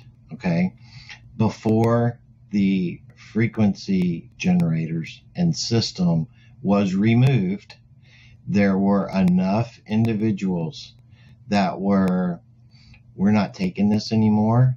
We need help. So let me see how I say this. That we are giving of our own accord, our free will, to submit unto help with bringing us out of this control that we know is not of us and who we are, but we're still trying to find that. And because of those individuals, that was the beginnings of the help that we received that took down that veil, the system, in 2012. That was the key point, because that was a turning point of this or that. Was it going to be the ego and the destruction, or was it going to be the we and the love that is service to all versus service to me, myself, and I? Because that's a God too, and people don't realize it. That's a trinity of myself, my ego, and it is the lie, right? And because there was enough, and the multiplication of that frequency was the beginnings of their end. Nicely put, yeah. Yeah. So when we now, in the position that I believe that we're in, is that once that system was removed, that was the external forces that was keeping us all blocked out, all in the dark, right? And as that was turned off, and as that system went away, the people, overall public around the world, started to slowly begin to, over time, start processing, waking up, and seeing things in a different reality. And the further we've come down this path, that ripple effect of consciousness of bringing everyone along with us, where we go one, we go all, we are. This is the beginning, it's not the end. And that process is carrying those that are behind. It's okay, because this is an individual journey that we are doing collectively to our spiritual maturity. And that's what it is. We've been babies in our spirit. Because why? We were suppressed. We did everything in the allowing people to take care of us. We had that childlike mentality on governance instead of our sovereignty. And because we didn't know sovereignty, we turned over all of that authority, knowingly or unknowingly, to basically the system that was the lie that took it from us in the manipulation and the lie. And when that began to change, where we're at today, that multiplication has just expanded and expanded and expanded to where it's growing so quickly now that I think that even when you speak to the spirit realm, or the higher dimensional beings, they're looking at the fabric of time going, man, it is all messed up because things are changing so rapidly. It's like hard to even make predictions of what's happening tomorrow because it's like everything was so kind of formalized, but now it's just like in chaos because it's happening so quickly, much more quickly than they even, I believe, perceived it was happening. But this is where, like, the average person, this is what we talked about the other day. The average person is, like you said, they're kind of like trying to make sense of it. They don't understand why they can't go to do their job anymore, and they don't plug in, and it's like things just don't work anymore. I don't feel motivated. I don't really want to go to work anymore. I mean, in that job, I just don't fit. And how does that work into everything that's going on right now? So we're perceiving that change. And when we try to intellectualize that shift in consciousness, the dropping of the veil that we've been talking about, so we're now beginning to have access to the divine matrix, to the divine blueprint that we come from. So we're coming online in a very true and sincere way. We are coming online from the inside. Now the head jumps in and says, oh, it must be this unsettled feeling I have must be because of my job. Or it must be because I need to buy a new car. Or it must be because I've got to break up in my relationship. So in other words, we're trying to pin the feeling onto something material around us as if that's the reason why we're feeling the unsettled feeling that we're in, where it's way deeper. It's way deeper than one person, one place, one experience, and even anything that we can intellectualize. What we're going through, this inner shift, cannot be intellectualized, at least not in the beginning. And what I mean by that is the shift that we're going through cannot be translated into thoughts. It can only be lived as an experience. If we try to translate it into thoughts, we are going to keep ourselves willingly locked and blocked into the false matrix, which, remember, is a mental realm. So this is where we're used to living. That's why we have that propensity to want to intellectualize and to jump up from the heart to the head, because we've been entrained to do that. That's the doctrine of the false matrix. Does it make sense? What does it mean? Now, we've got to go into this no man's land of, I don't know what it means. It doesn't make sense, but I still have to be present and feel what I cannot name. I have to connect in this discomfort of something that I cannot intellectually control. And that's massive for human beings of the false matrix who were pretty much addicted to that level of control, to now be in this realm of I'm floating without gravity. Nothing in my world is how it used to be. So we're going to be in that weird limbo-like in-between space. And only once we allow that level of integration at the energetic level, only when that happens, then can we start making sense of it. So in other words, we have to first have the experience, and then we can have our aha moments and go, oh, it wasn't actually about my job. Oh, now I see the bigger picture. For example, it's because I was getting too big for the small reality that I was trying to fit into. It was my own expansion. Okay, now the lights come on, but we cannot start out by intellectualizing where we are. That's the byproduct of having gone through the levels of energetic connection and experience that are absolutely necessary. Remember, part of the veil was to keep us out of the heart. Remember, the veil, I'm describing it as an external thing, but it's only a projection of an internal matrix. In other words, an internal reality. And the internal reality that we were born to was one where we were always in this juxtaposition from head to heart. And we didn't know how to bring an alignment in that would let both fuel and feed each other so that we could actually reclaim our wholeness. We didn't even know that that was a possibility. But the truth because is, of duality, everything has been separate, and it's been the this or that, and black or white. Never any balance within the fundamentals of just the truth.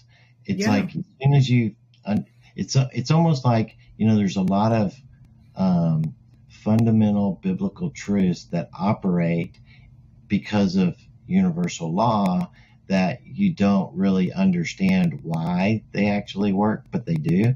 And that right there, where it says, let go and let God, meaning don't try to control it, don't try to manipulate it, put that stuff down, don't pick it back up, and let yourself be free of it. And it not only does it unburden you, but it also frees you in a way that allows those things in which are a part of your divine walk come into your life the way it was meant to, without resistance, and allows for your growth to actually happen in a way that changes you in a positive, healthy, and a forever manner. It's like, you don't have to go around that mountain again. Go around that mountain again. I got to go around that mountain again because I didn't get it the first time. I didn't get it the 8th time. Still ain't did it. Why is this always happening to me?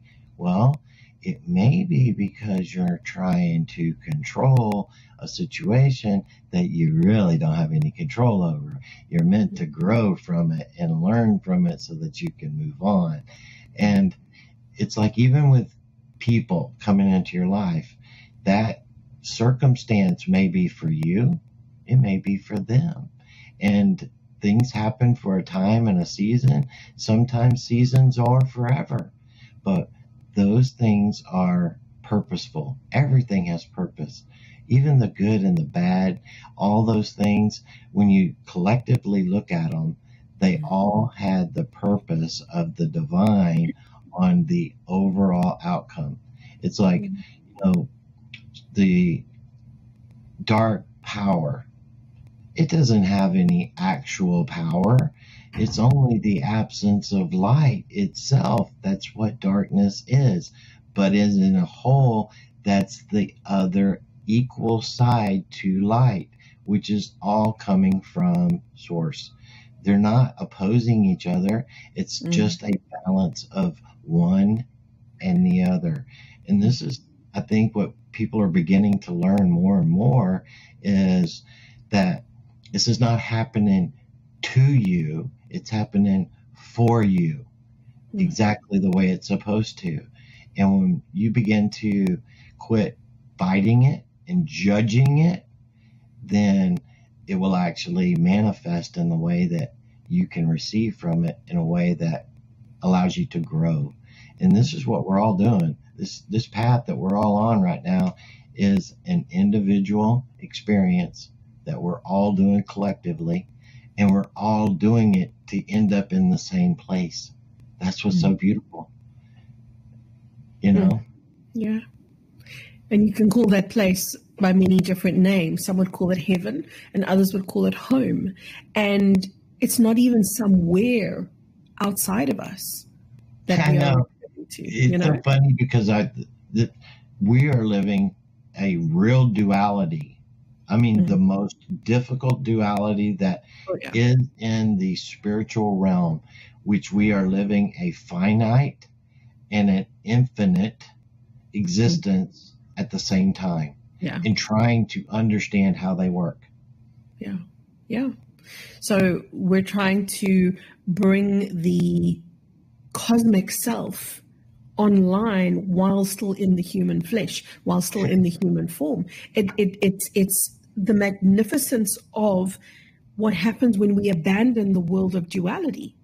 Now we can be both. We can be finite and infinite. We can be the cosmic self and the human self. We can be all of these opposites, because this is what wholeness is comprised of.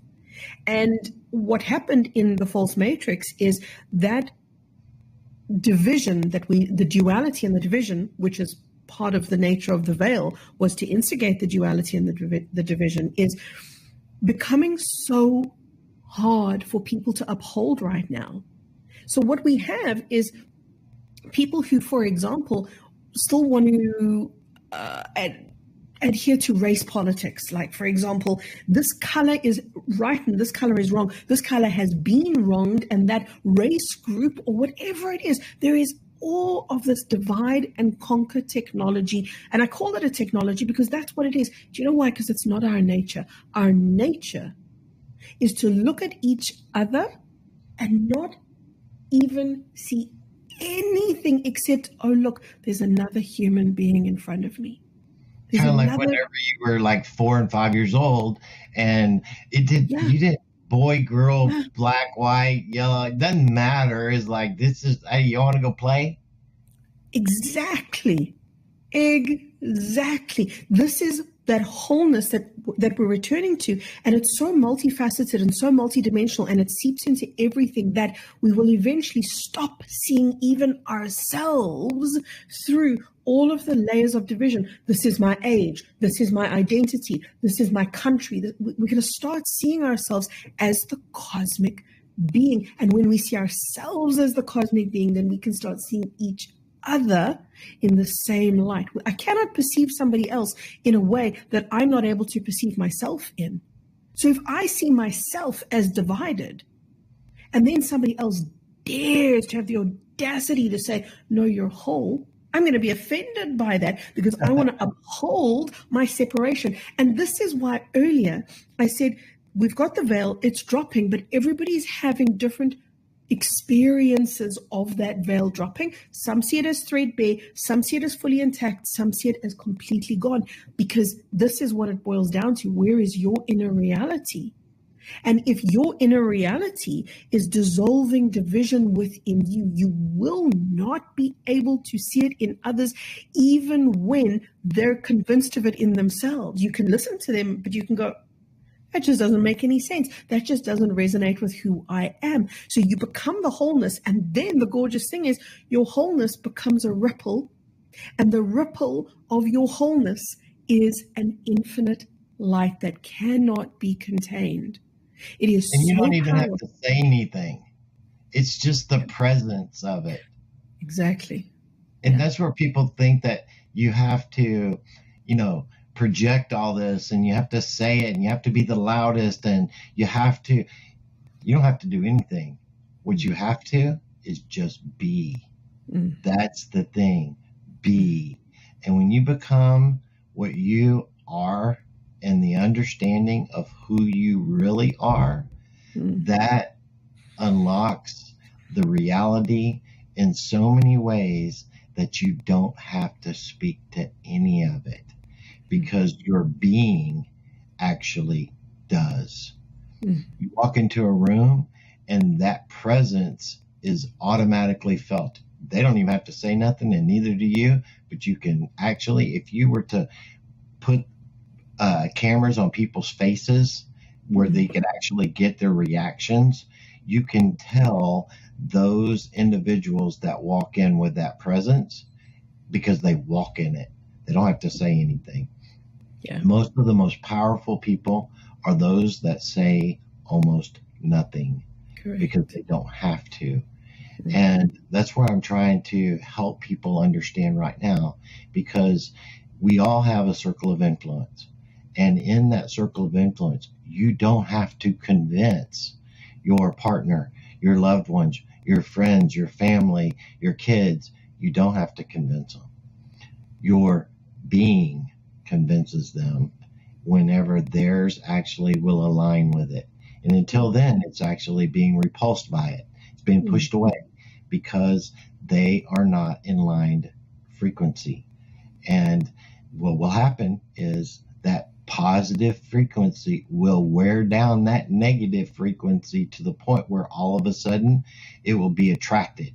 And when it does, that's whenever they come to you and say something that just catches you off guard, and it's like, whoa, you're starting to get it.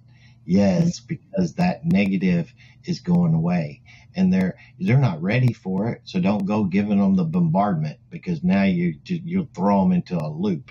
They'll go into cognitive dissonance immediately because their brain is still working and their heart's trying to break through. And that 2 feet is the furthest distance in the universe of reality. And when we try to comprehend things and we're doing it through our mind, it's like when we go into meditation, we go into a place of peace. You have to get out of the head and allow the heart to actually operate. And the head is the loudest. Your mind thinks and does and all it says, and you have to get out of the head and into the heart. And I know that is a difficult thing for us to do, because just like Carrie has said multiple times here, that's what we're programmed for. But when you begin to practice this daily, shutting off the world, not thinking about it, you can breathe, you can focus on your breath, you can begin to hum mantra. There's so many things you can do. I like to just hallelujah it over and over again. And that's just my own thing. That's what resonates with me. And, it's the separation of getting out of the head and into the heart, which is going to allow your spirit to actually start to align with the spirit of the reality of the world, nature, and become in tune with the creator divinity that's trying to break through and get out of your head and into that heart of yours, because it's already there. We were created with it. You can't get rid of it. So when it says God is always with you, you are a part of God, and that can never be separated, period.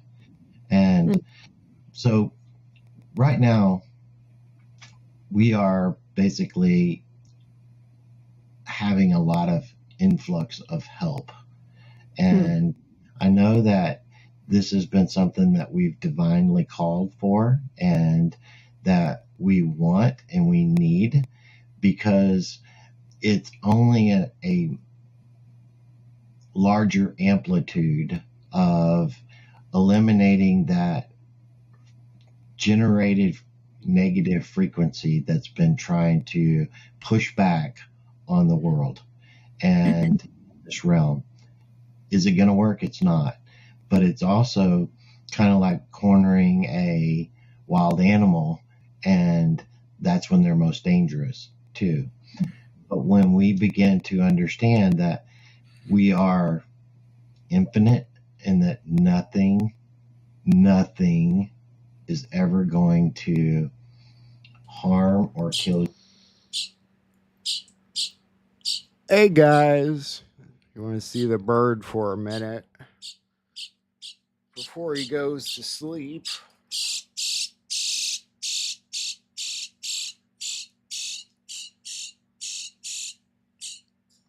Guess I need to move Captain Kyle there for a minute. I really do think it's a blackbird. He's like, what are you doing to me?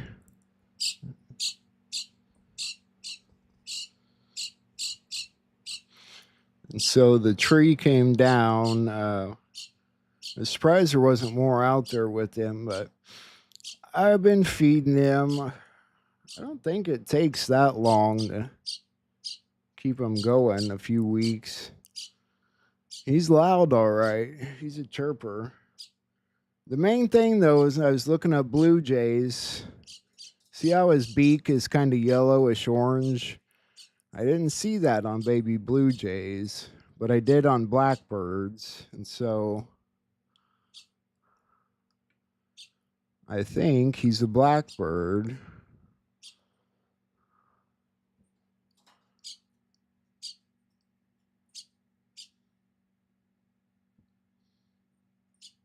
Say hi, birdie.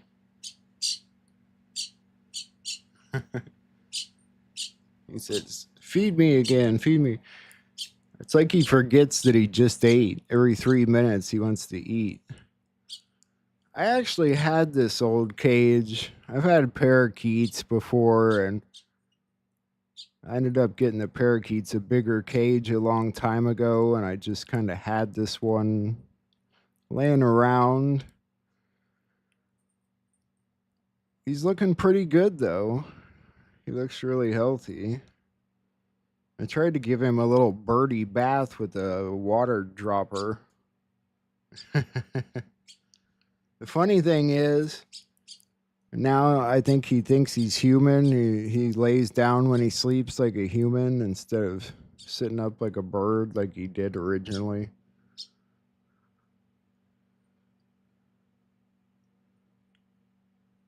Every time he sees me, he starts lighting up, though. I don't know.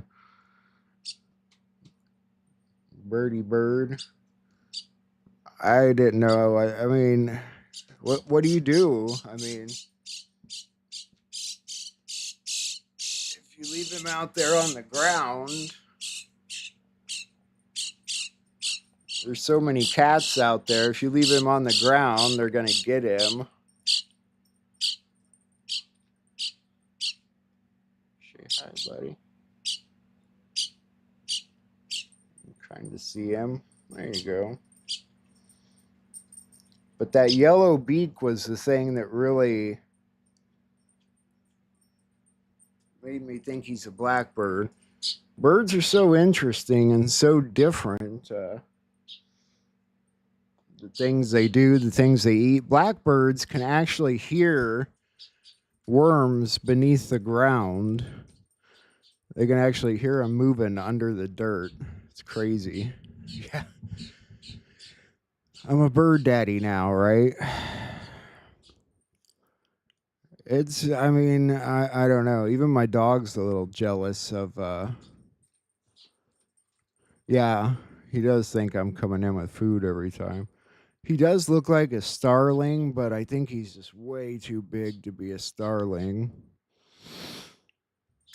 Yeah, he's got quite the hairdo, doesn't he? He's got the tufts on each side. Makes him look like he's bald on top. Shiny things? Interesting. It says the nesting time period's only like 17 days, so, or 17 to 21 days. The only part I'm worried about is him not learning to fly or something. I want him to be able to fly.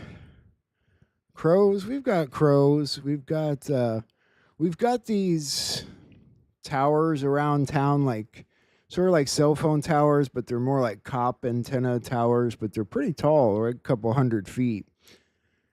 These turkey hawks or turkey vultures or whatever, they're huge birds, and they'll land on those towers for some reason. They love those freaking towers. Weird. But they're big damn birds. They look like they're like 30-pound birds or something. So you guys, do you want to finish Captain Kyle and Carrie? There's about 20 minutes left. We can, I suppose we should finish up that interview and call it a night. You in that manner, then it's liberating to the point where it's like, I just want you guys to understand that we are in duality of finite and infinite at the same time. But you are actually, as an individual, infinite. There is no killing of you. None. That is who you are, spirit. Your flesh is the finite part. That is a temporal thing. And you're trying to rationalize the two because all we know mostly, because of the way the world has been from the head to this generated fear domain, is death and being separated, and that there is nothing else. We're just this lowly one person. What do we matter? And we're a rock floating around in nothing. And all of this silliness is what it really is. But that fear is what keeps people controlled. And when you actually kind of walk out of that fear and know that you are a part of the I am, and we are I am. I'm going to get into this in a few days. There's nothing that separates you from the being that created everything and loves you in a way that you can't even fathom. And it's like right now, I think that the most important thing, Carrie, is that we stand in our truth, in love, and we don't push that on anybody because that's their free will. We offer it to them in love, and we don't necessarily need to raise our fists anymore, but we do need to stand in our truth. Yeah. I think that there's this thing woven into our nature that says, my truth can't stand on its own. You have to see it, believe it, participate in it in order for it to be real. That's not the nature of truth. The nature of truth is that I can be the only one on a planet of 8 billion that sees the world the way I do, and I won't need anybody else to join me in my perspective in order for it to be my truth. This is what we're becoming. We're becoming sovereign.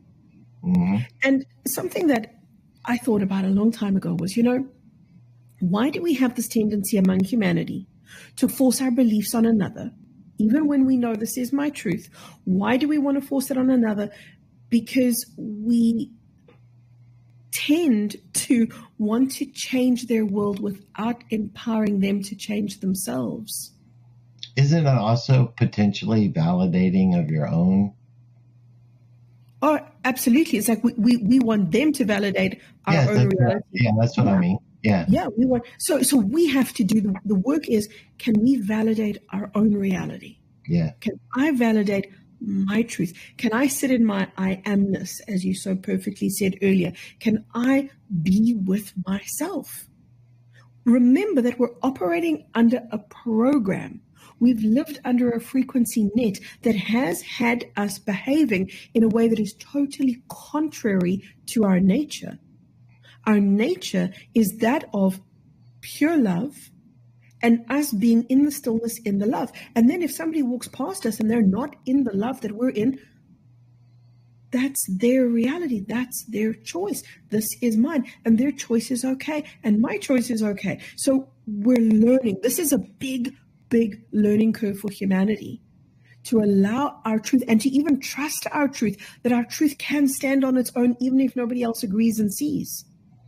And if you think about it, think of God, the supreme source creator of all that is.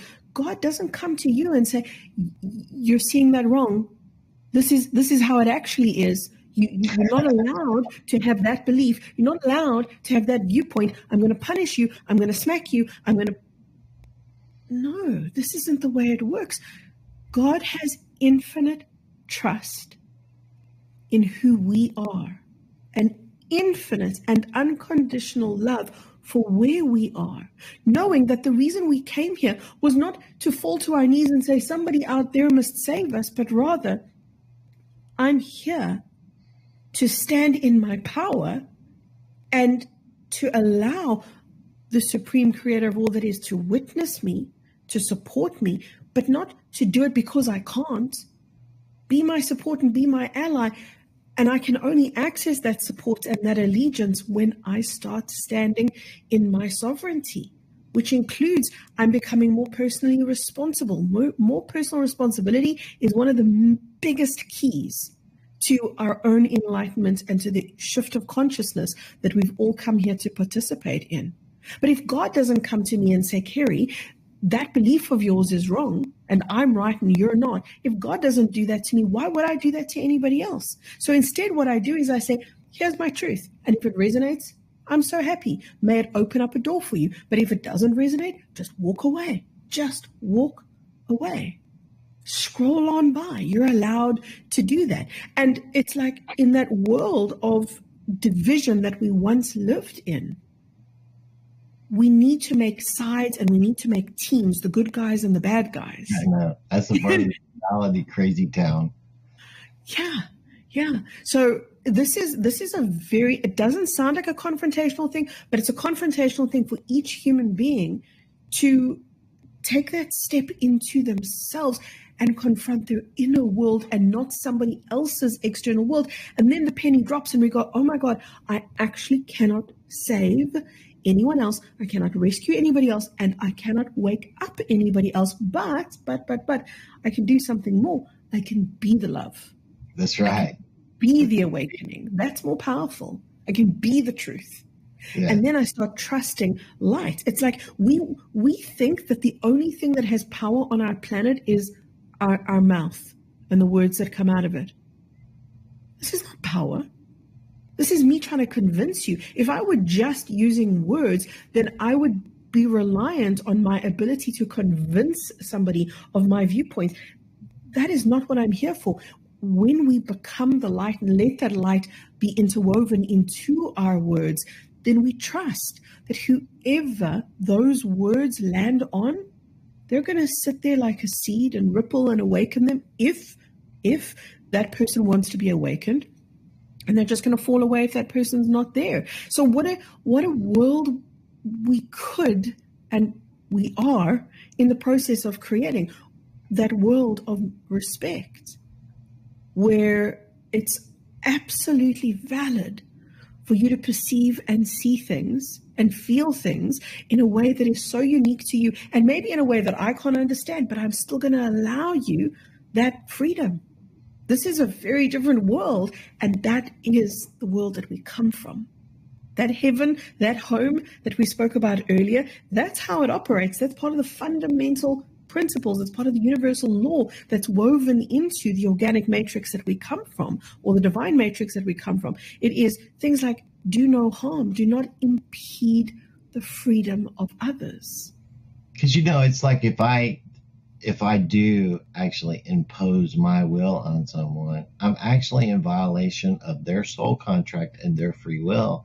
Yeah. And that is completely out of bounds. And, it's like I try to tell Kelly and our team and stuff, it's like, when we put the truth out there, the truth does not need defending. It just needs to be. Put it out there, let it be. And those that'll receive it. Those that don't. And that is okay. They weren't meant to. They will choose their path. They will choose their destiny. And, it's like if we take this into even a more simpler, keep it simple, stupid. Yes. Right? Yeah. All right. In that divine matrix, each one of us, are actually a infinite spirit. That is our true nature. All actually 1% connected to source. He's experiencing everything that we experience. And we come into this finite existence for God to experience this reality that we're all playing in. It's almost like I say that initially it would have been like a spiritual amusement park for us to come into, have these experiences and go out of, and choose to come back in a different experience and have that reality. And it would be like, the most real reality game of spiritual connection in our infinite reality. So if we do come into this existence, but that's only temporal, which it is, that nothing that happens here in the bigger picture does anything in this very moment outside of the reality of the divine matrix itself. And so this all has a greater purpose than we could ever even imagine or even fathom in the reality of our Father Creator. Because That's my reality. He's my Father. In that Creator, that the experience of this is just one facet of a bazillion facets of the creation, that I know that the higher dimensional beings, they can't even, how do I say this?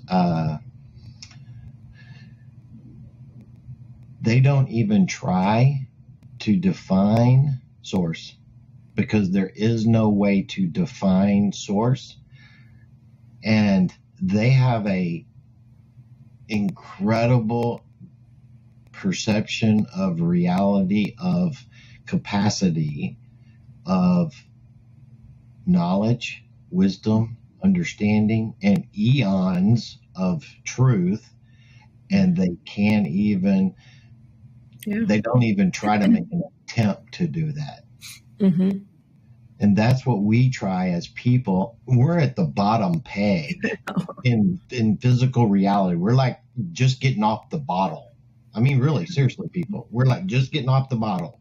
Okay? Where it says, even in the word, you know, you got to get off the milk and onto the meat. Well, we're bottle feeders right now still, even where we're at right now.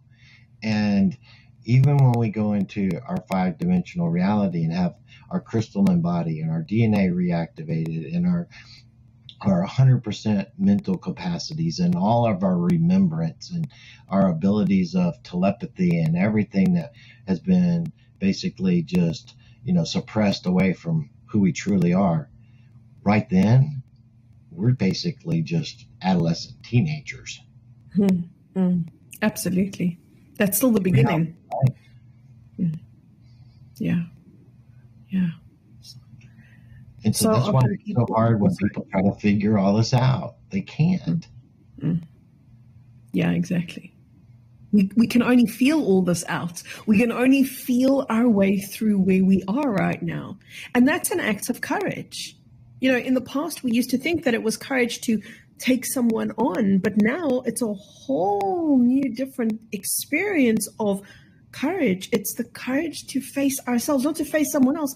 It's the courage to face ourselves. And when we do, then we dismantle all of the places where that veil was, all the places where the illusions were, all the places where the division was, where the duality was woven in, where we needed to correct somebody else's reality or perspective or perception. All of that begins to fade away. And that takes courage, because you know why? It's going to feel like you're fading away. It's going to feel like, as I lose all of these illusions, I'm losing the only self that I've ever known, which is part and parcel of the process. Yeah. Part of the process, it's an illusion. You're not going to lose yourself. You're going to gain yourself. You're going to lose the illusory self, which is no loss at all. But you are going to go through that. You're going to go through that phase of, oh my gosh, I think I'm losing everything, including me. It's only temporary. And then the truth emerges as the light in you solidifies, and you go, oh, right. That's the true self. The true me always has been whole and connected to the wholeness that we can call God. And it is an intrinsic part of creation, not this little separate ant floating on an island somewhere. So we gain ourselves by losing the illusory perspectives. There's the courage, though. Yeah, I would agree with that. And, you know, this is such an incredible time. And it's also a very scary time for most, because they, just like you said, it is when you begin to lose yourself, you think that I'm going crazy. I don't know what's wrong with me. Something's got to be wrong. I'm trying to fit in to this new reality, and I'm trying to associate it with what I've known, which is the old ways of doing things. And those old ways of doing things, there is no going back to the old normal. There is no old normal. It's the new normal, and the new normal is, you don't know where tomorrow is. You don't know what is in tomorrow. You have to basically walk this out each and every day, knowing that those things that were are passing away, and those things that are to be are coming. And the only way that we will begin to see what those things are is by getting out of our head and into our heart and allowing the people around us to be and experience exactly what they're supposed to. Yeah. Yeah. Absolutely. And so, if you can, I would like for us to be able to try to do this every couple of weeks or so if we can, because it's such a help for so many people right now that feel unplugged, feel disconnected, even if we can do it for an hour or so, right?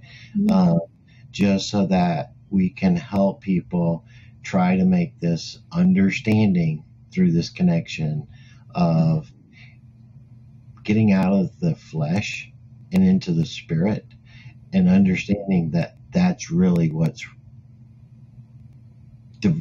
driving everything right now.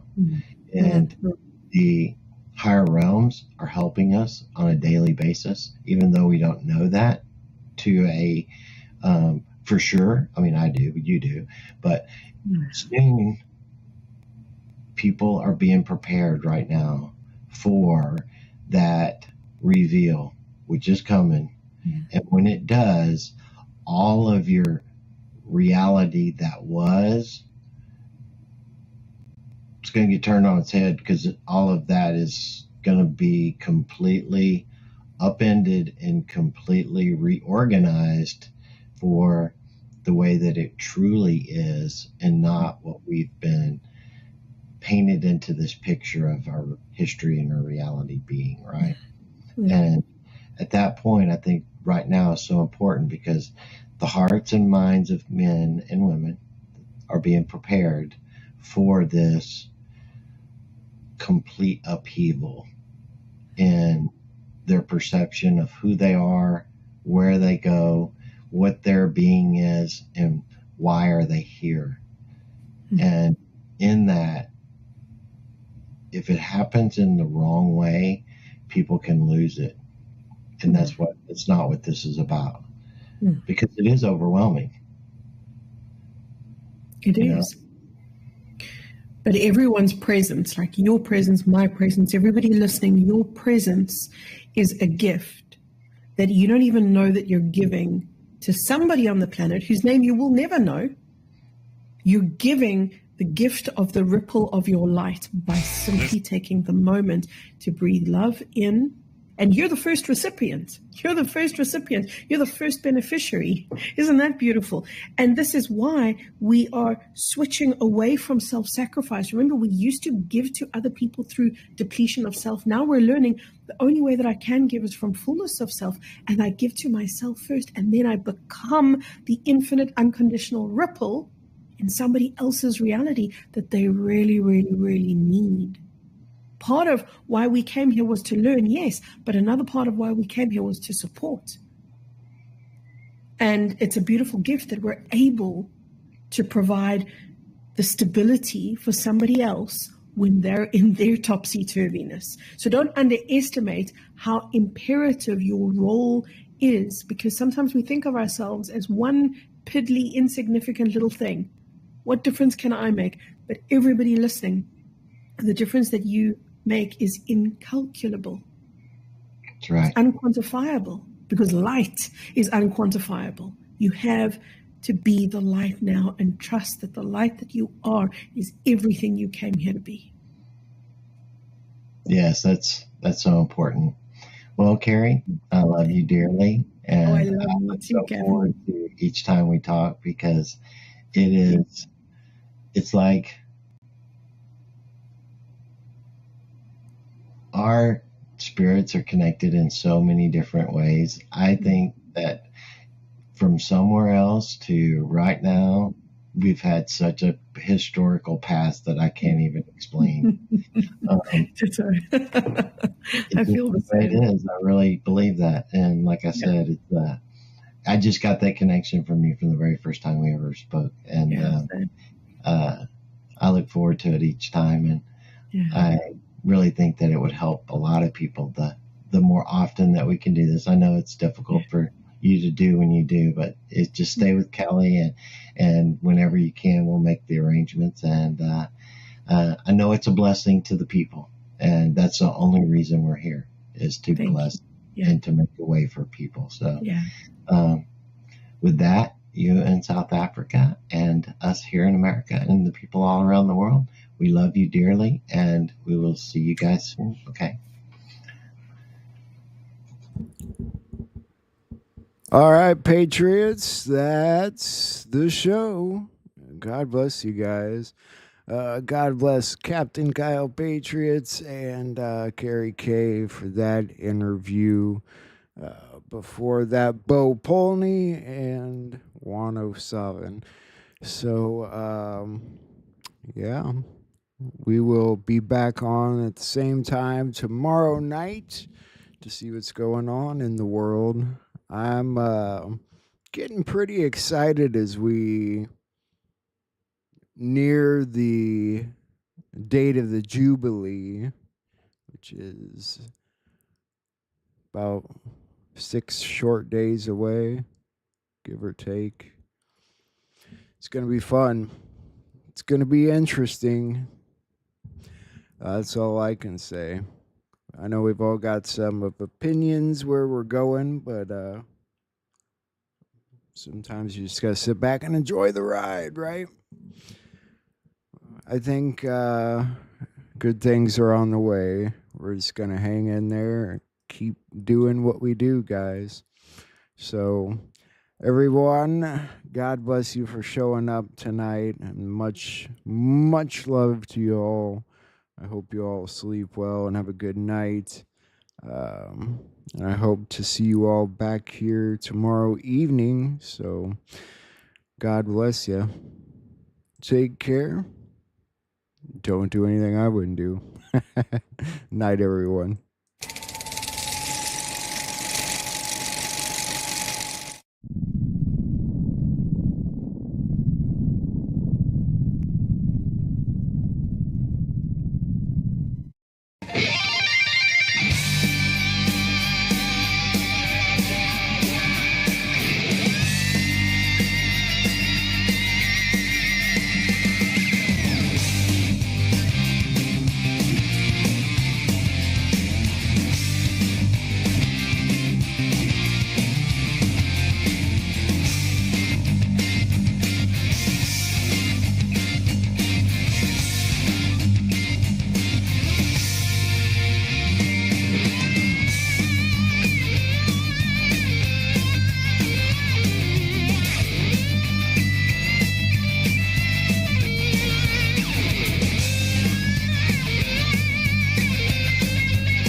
Why the left keeps making up stories about President Trump. Okay, let me tell you a story. In 2017, 2018, when I was in the private sector, I was at a business conference dinner, and I was seated next to the CEO of one of the largest hotel chains in America. This is, I think, probably 2018.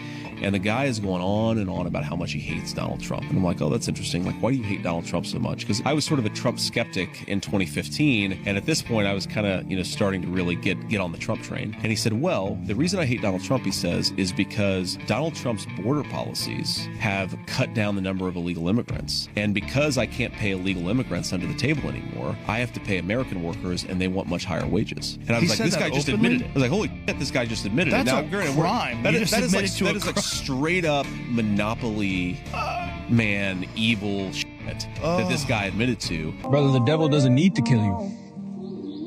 He'll just give you pride and comfort and want you to do it yourself. Don't let him. I wish I still sang to Jesus like the way we used to do it.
just like trombone.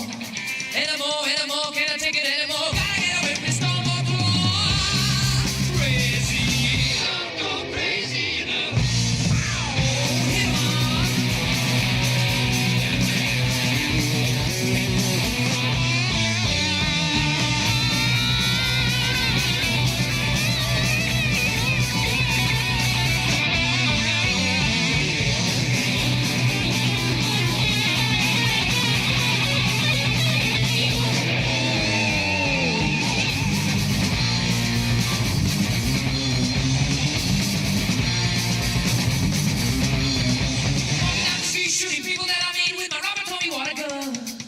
Here come the deputies, gonna come and get me. I gotta get me, get up and run. They got the silences. I ran right out of juice. They gonna put me in a cell if I can't go to heaven. Well, they let me go to hell.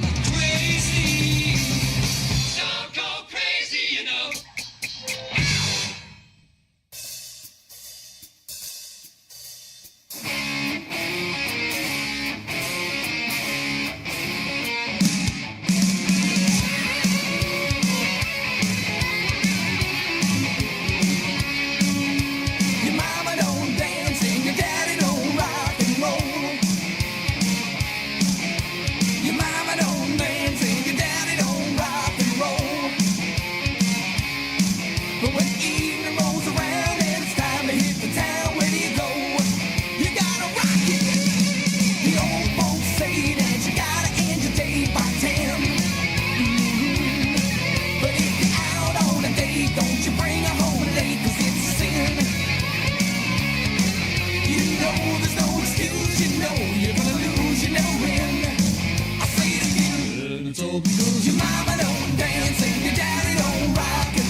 Why do we allow highly processed foods in America? That's a complicated question, but it's driven by profits to a food industry that is making money by poisoning American kids, and they don't do it abroad. They make the same products for Canada and for Europe that do not contain many of those chemicals. Thought we could all sleep well at night now knowing that Epstein legitimately killed himself, right? What was that? Did that just come out? It's just two guys that I really like. I mean, I love Bongino, but he's a friend of mine. But you weren't convinced by that? No. Why? I mean, I've dug into that, and it's just so spooky what's going on with that, and how nobody. I mean, how do you charge a guy with sex trafficking when there's no end users that have been charged? Who did he traffic to? Well, that's a great question. So for 4 years, the president not only had dementia, he had prostate cancer, advanced prostate cancer. He was either A, treating it, or B, chose to forego treatment and die. And people all around him knew it and pretended as if he was functional for 4 years as he ran the United States of America into the side of a mountain. So again, I want to ask, who's going to go to prison?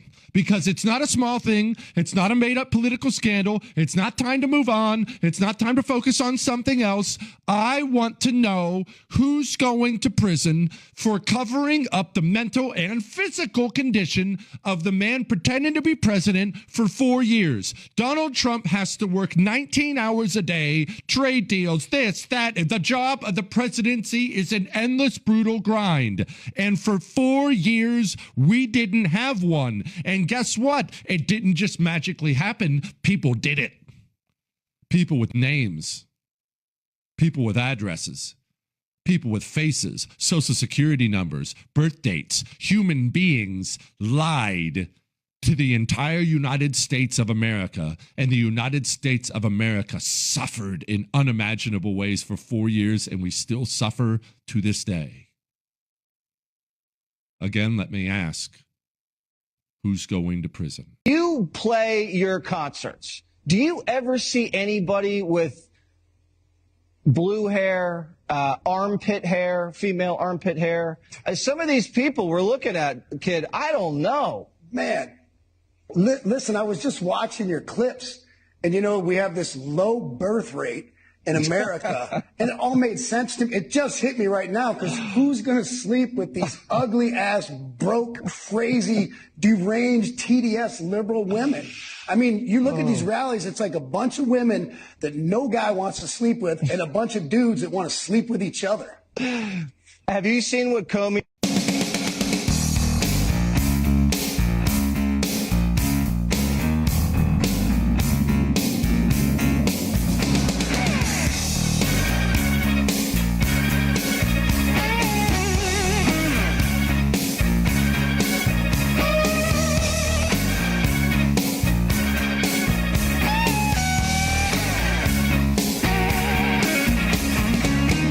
Day by day, night after night.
non-player characters, also known as NPCs. They're playing by the rules of a game that was created for them.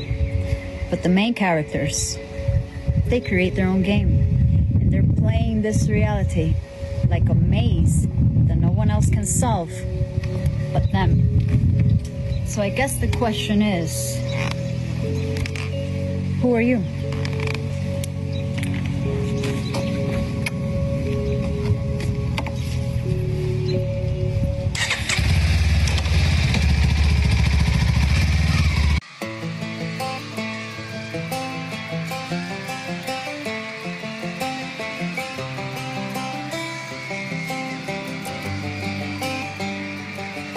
It's the guts and it's the glory. 100 stripes, 100 stories. It's the Pledge of Allegiance on the 4th of July. It's them handwritten letters from home. It's them sleepless nights alone. It's his newborn baby he left with his wife. Mr. Red, White, and Blue, lay down. U.S. President Donald Trump secured a $600 billion investment pledge from Saudi Arabia on Tuesday as the oil power rolled out the purple carpet for him at the start of his first official overseas trip, returning to the White House. So what's happening here is much greater than peace deals and money being brought into the U.S. by investments from our allies. Because what Trump is doing is implementing an arrangement so that new technology can spread globally. Agreement between the allies worth nearly $142 billion. Trump has been joined on his trip by a group of U.S. business and banking leaders, including billionaire Elon Musk and OpenAI's Sam Altman. Saudi Arabia has been seeking to cut its dependence on oil revenue. It's aiming to position itself as a leading center for artificial intelligence outside the U.S. Now, don't let the news twist your mind and tell you that this is the oligarchy bros taking over the world. It's not. It's good business people seeing an amazing solution called greater technology, artificial intelligence, Web3, a decentralized world. And he's trying to bring that into the world. But first, we have to secure our connections with leaders of countries. Because believe it or not, some leaders want to be a dominant force in new technology and AI, but they don't necessarily want it to help the people. In China, they're pretty much banned from certain websites. They don't have social media and they don't have AI. North Korea is a complete blackout. They don't even have internet service.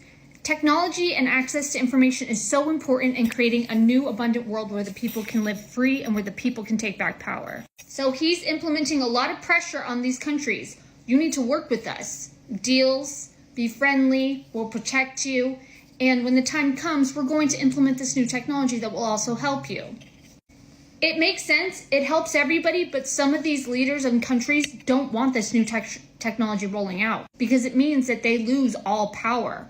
The centralized power systems, the leaders of the world playing their power games against each other, which is what war is all about. Those days are going to be over once we all have a world where everybody has access to AI and we're building and collaborating together.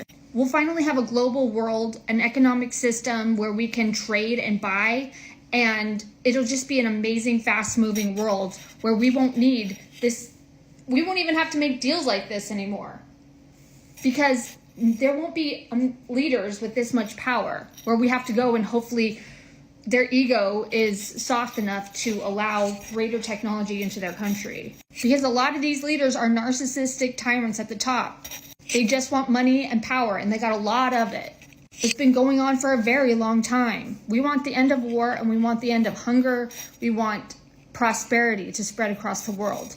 Trump knows this is going to be great for the world, for his grandkids, for everybody. He's a good guy. But this isn't just give the world AI. It doesn't work that way. You have to make sure that the countries are willing to cooperate. And the first way we do that is saying, hey, are we going to cooperate? Are we going to make fair deals in business with each other? Are you going to work a little bit like that so that we can roll out AI into your country and help your people and help the entire world? We're moving towards a decentralized world. They really can't do anything about it. They can either work with us or get left behind. And these leaders know that. And Trump's not threatening the countries with war. He's saying, hey, we're going to pull back economically and your country's going to suffer. economically. It's the most peaceful way to do things. And you saw Sam Altman, the CEO of ChatGPT, Elon Musk, all of these tech guys are trying to get this technology through. They're all there in support, and they're letting the world know we're in charge. We're bringing this technology to the world, whether you like it or not, so you can play along, or you can you can suffer economically. You don't have anywhere to go. It's either play along or get screwed.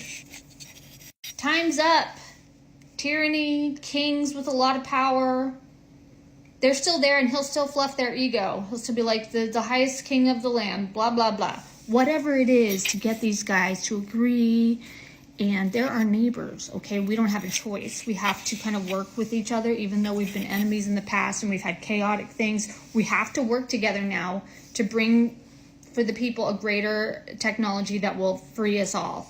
There's a reason why they didn't like Trump and they didn't want him in the White House. They didn't want him as president because they knew he was going to pull moves like this. Moves that would protect and empower the people with new technology and a new world that works for us and not people with just a lot of money.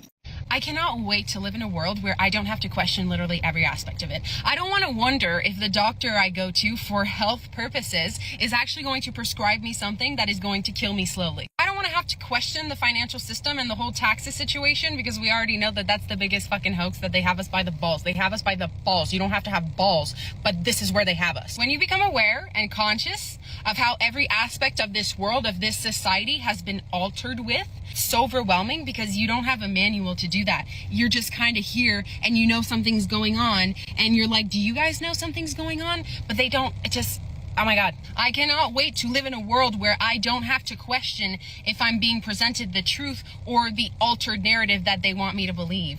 But in the meantime, we need to take it one day at a time and do everything that we can to stay grounded. Because holy shit, I could fly up and away. I know how fucking overwhelming it is to become aware of all of these things and know that there are a lot of changes that are coming, but unfortunately we have no power over when that is going to happen because we're trying to override the evil buggers that have been controlling this whole thing. So it might take a hot minute. I don't know how long it's going to take. I don't know how long it's going to take before the financial system crashes and falls and burns and before everything is as it should be. I don't even know. I don't fucking know. I have hope and I have faith that this is the divine plan of God, but I don't know.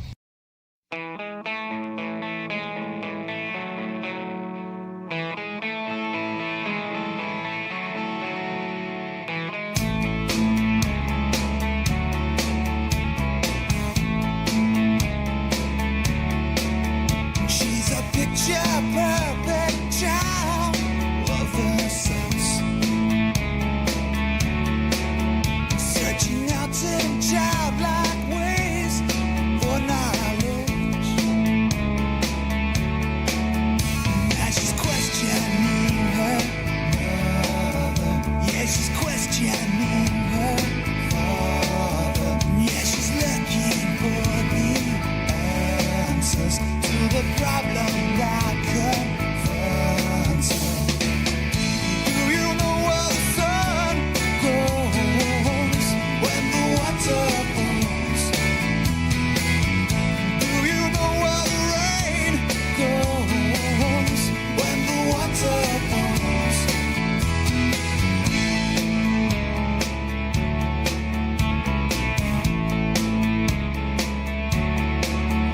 Though I think our subjects could run far and wide,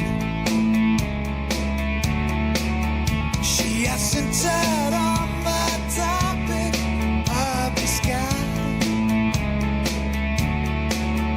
Now she's questioning her mother. Yeah, she's questioning her father. Yeah, she's looking for the answers to the problem that confronts her.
have to tell you directly and personally that I regret voting for you for Secretary of State.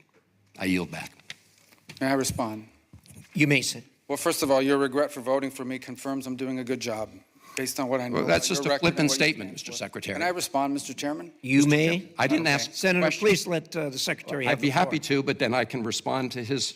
Your time's up, Senator, and willfully used, I might add. Your remarks do not represent the view of this committee. Well, Mr. Secretary, please. Well, I'd like to. I can't respond to everything he said because much of these are untrue, but I'll go through a few. First of all, I'm actually very proud of the work we've done with USAID. For example, I don't regret cutting $10 million for male circumcisions in Mozambique. I don't know how that makes us stronger and more prosperous as a nation. I don't regret psychosocial support services. I raised USAID. Sudan, Mr. Secretary. Can I respond, Mr. Senator, Chairman, or do I? Senator, I'd ask you to suspend. You had 7 straight minutes of I chose to railing on- use my time that way, Mr. Chairman. That's my right to Please use my suspend time that way. Secretary Rubio. Well, I can go on. I mean, there's other things here. We spent $227,000 for Big Cat's YouTube channel from USAID.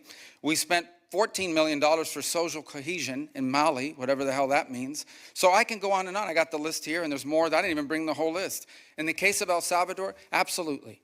Absolutely. We deported gang members, including the one you had a margarita with. And that guy is a human trafficker, and that guy is a gangbanger, and the evidence is going to be clear. In the days to come, you're going to see who you went to defend. I'm sorry, please, Mr. Chairman. Secretary Rubio has the floor. Mr. Chairman, he can't make unsubstantiated comments like that. Secretary Rubio has the floor. You had Secretary your time. Rubio should take that testimony to the federal court in the Senator? United States because Well, he hasn't done it under oath. Here's another point, okay? But I'm going to ask you, so a well-justified fear of persecution? Yeah, they thought that their means- farms you were don't being think burned that down and they would means be anything? killed. I think that's a pretty good justification for wanting to come. They're Okay. afraid for their lives. And should it be applied in an even-handed way? That's an easy. No, our foreign policy doesn't require even-handedness. It Well, requires wait, prioritizing the the interests of the United States. phrase says you are entitled to entrance as a refugee if you demonstrate a well-justified fear of persecution. No, I you're mean, not entitled, So you're can allowed. you have a different standard based upon the color of somebody's skin? Would that be acceptable? Well, I'm not the one arguing that. Apparently you are, because you don't No, like the fact that they're I'm white, just and that's why asking they're you to coming. say that that would be unacceptable. Well, no, That I would say that seem the to be United States, a very easy the thing United to States say. has a right to pick and choose who they allow into the United Even States. based on the color of somebody's skin. No one's. You're the one that's talking about the color of their skin, not me. These You're are people whose refusing to farms were being acknowledge burned that it down and they should were be killed because of the even-handed. color of their skin. Well, Because they were-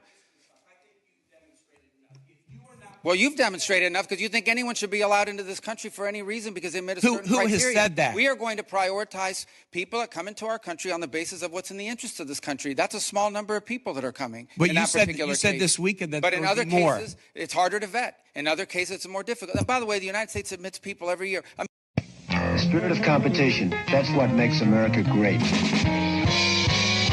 Competition compels us to reach higher than we think we can. That's what I like about our new game show, Trump Card. It's an exciting blend of strategy and speed. The competition is fast and furious, but it's also intelligent and entertaining. The player that wins has to have more than just knowledge. They have to have the will to win. That's what it's all about. Of knowledge. Trump Card.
hit your way like dynamite.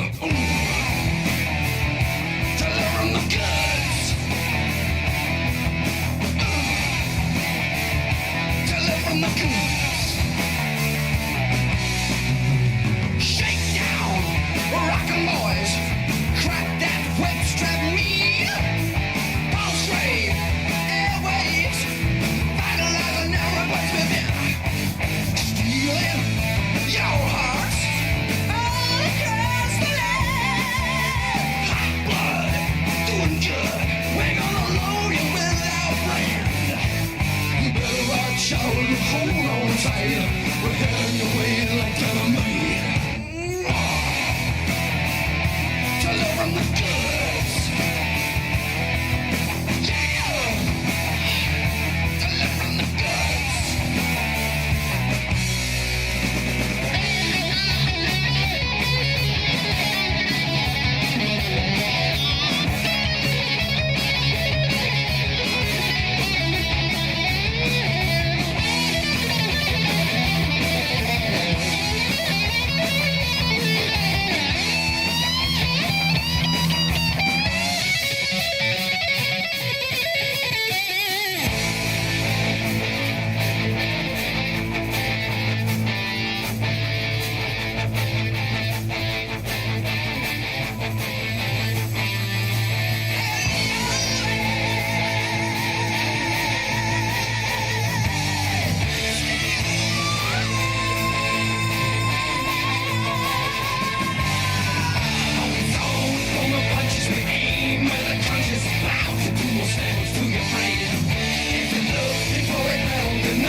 So you might as well surrender.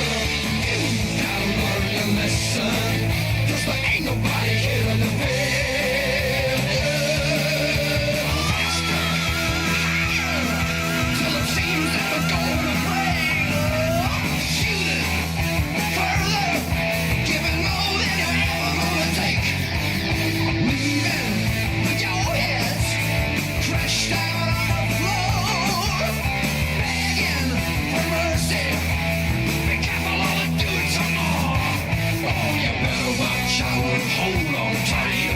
We're heading your way like dynamite. Delivering the goods. Yeah! Delivering the goods.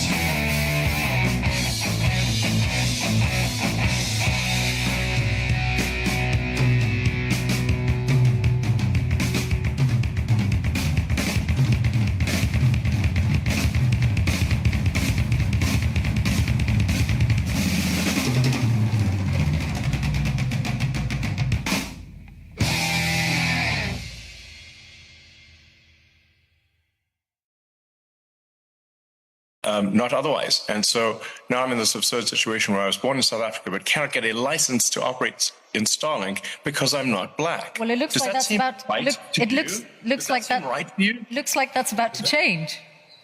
I just asked you a question. Please answer. Does that seem right to you?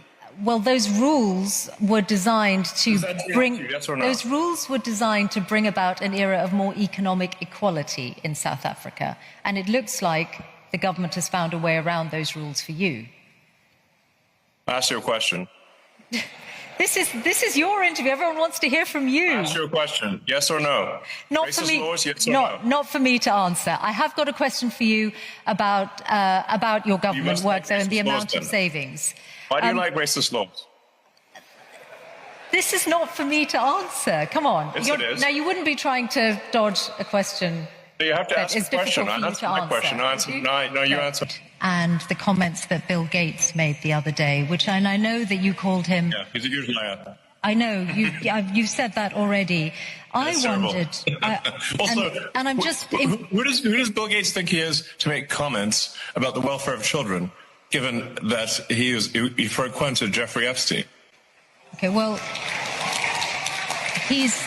He said he regrets those, and I wouldn't trust that guy to babysit my kids. he spent a lot of his own money on philanthropy around the world over the years. My question to you is: have you looked at the data to check if he might be right that the cuts to USAID might cost millions of lives? Yes. I'd like him to show us any evidence whatsoever that. Here's what's going to happen. I'm going to tell you that the anti-vaxxers appear to be right. Somebody who did not get vaccinated, got a little Omicron, or maybe even a worse one, but recovered. Now you've got natural immunity, and you have no vaccination in you.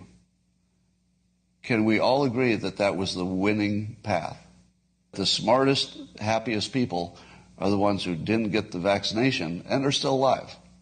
I want to make sure that I'm not leaving any wiggle room for myself. Have I? Have I said as clearly as possible they're the happy ones right now? And have a reason to be, completely. Right. Having said as clearly as possible that the anti-vax people seem to be the winners, I want you to hear that clearly. The anti-vax people appear to be the winners. The anti-vaxxers clearly are the winners at this point, and I think it'll probably stay that way. And I don't want to put any shade on that whatsoever. They came out the best. They have the winning position. The unvaccinated have a current advantage because they feel better. The thing they're not worrying about is what I have to worry about, which is, I wonder if that vaccination 5 years from now, because really the anti-vaxxers, I think, were really just distrustful of big companies and big government. That's never wrong. It's never wrong to distrust government. It's never wrong to distrust big companies, right? So if you just took the position, let's just distrust everything the government did, well, you won. You won. You won completely. I did not end up in the right place. Agree? You would all agree with that, right? I did not end up in the right place. The right place would be natural immunity, no vaccination. You should take victory, and I should take defeat. We can agree on that, right? That my position is now the weakest, and your position has gone from the weakest to the strongest, and that we can just say that's true. The people who didn't get vaxxed are absolutely in the winning position. You win. You win.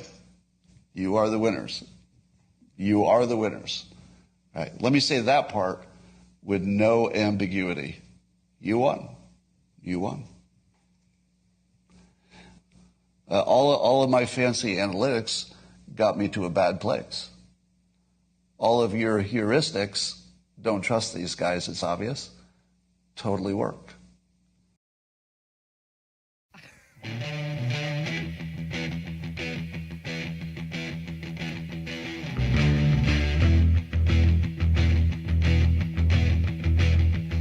You need cooling, baby, I'm not fooling. I'm gonna send you back to schooling. Way down inside, honey, you need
Got to see the president's speech in Saudi Arabia. I think it will go down as one of the most profound foreign policy speeches in American history. And where it outlined a vision for the future and a vision of prosperity. And I tell people, we have a president of peace. In fact, I'll tell you kind of an aside, one of the cardinals I was meeting with, Mr. President, the day before the papal mass said to me, you know, it's very unusual for us. It's, you know, we have an American president that wants peace, and it's some of the Europeans that are constantly talking about doing war stuff. So it's kind of the world's upside down in their mind right now. It's usually the other way around. And it's a great honor to work for a president who literally spends half his day, maybe more, trying to stop wars, end wars, prevent wars. And it's an extraordinary thing to be a part of, and thank you for your leadership on that front. He's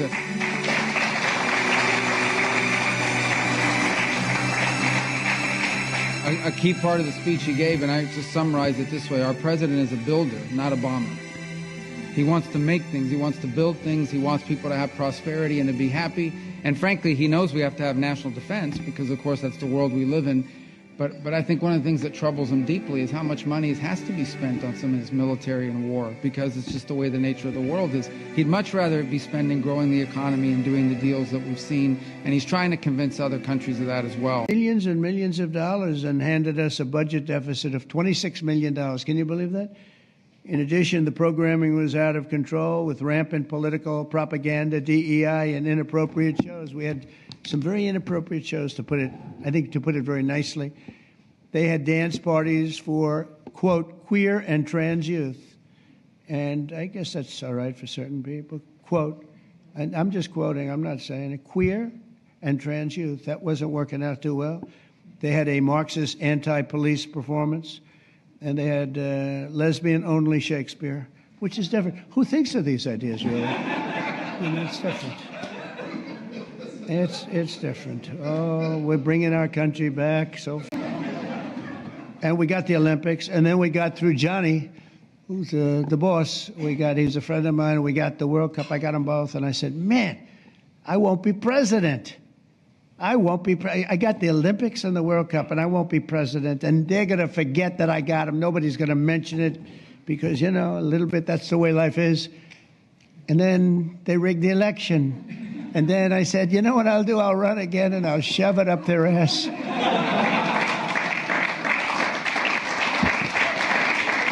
And that's what I did. And all of a sudden, I then realized, I said, you know what? I got the Olympics, I got the World Cup, and I got the 250th. Look at the way this works out. So if they would have left us alone and wouldn't have cheated on the election and wouldn't have rigged it, I would have been retired right now. I would have been happily doing something else. And instead, they have me for 4 more years. Can you believe it? Yeah. So it has it. But if you want to see if you're a brave person, what they call the 4 o'clock in the morning courage, wait when things go completely to pieces, when things are the worst, when your very best deal falls apart and your rent is late and you're tired and you're sick and everybody is mad at you and your car doesn't work, then it's the person that picks themselves up and says, nothing is going to stop me. You know, the best quality in the world that you can develop is to develop the quality of being unstoppable. Develop the quality of being unstoppable. Say in yourself that no matter what life throws at me, it'll never stop me. No matter how rough it gets, I will never quit, and nothing will ever stop me. And believe me, if you decide to go for the goal in your life, you're going to get knocked down over and over and over and over again. But without those obstacles, no success is possible. Make the decision that you can be tired, you can be worn out, but nothing is ever going to stop you. Give it your best shot. It's the basis of self-esteem. So I can tell you one thing that a lot of people might not know, that when the sperm goes in the egg at the point of conception, which is a cue and the point, you know, when life starts, a blue flash of light takes place. You can see it on the cell when it actually happens in a microscope. It's a blue flash, and so there really is something. When they say 23 is going to bring the pain is 40. Blue is 40. BLUE is 40, and so the knowledge that we're going to get on just everything. It's going to be mind-boggling, but there really is something to the Tiffany blue light, and it's looking like in Gematria that the Tiffany blue light was not only given at the point of conception, but it was given to JFK on 11/26/1963 at 1:29 p.m. EST. Can you repeat that? I said that at 11/26/1963 at 1:29 p.m. EST,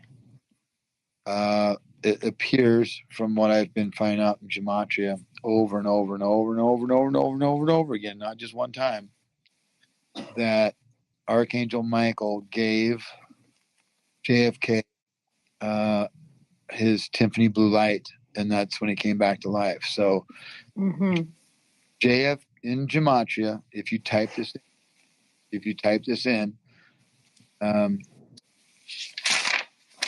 you got your mic open making paper noise, Sabrina. Sorry.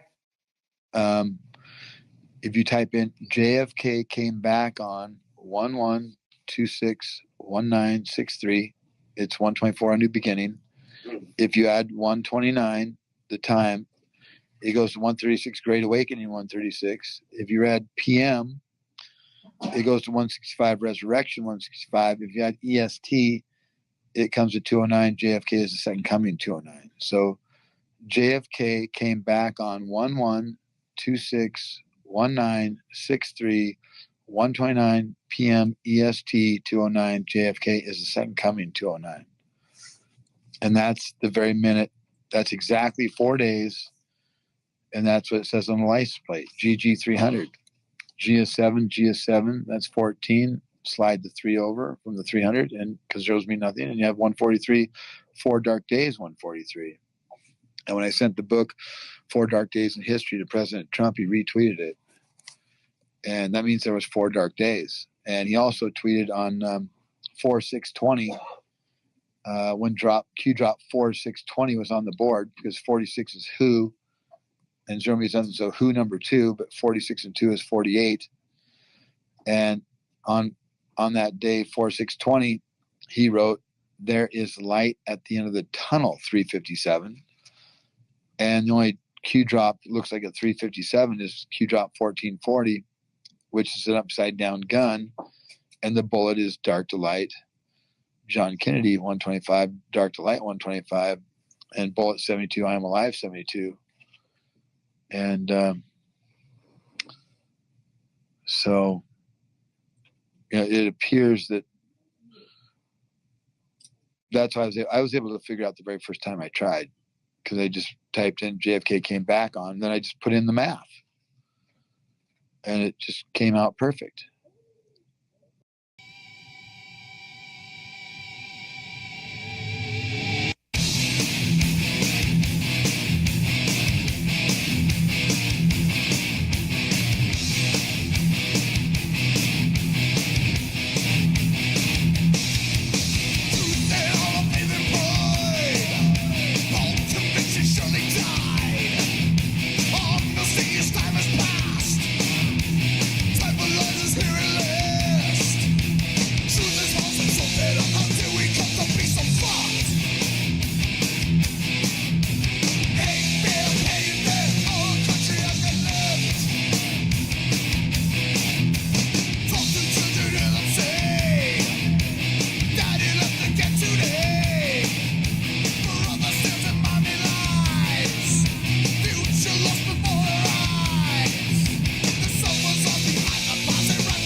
American way.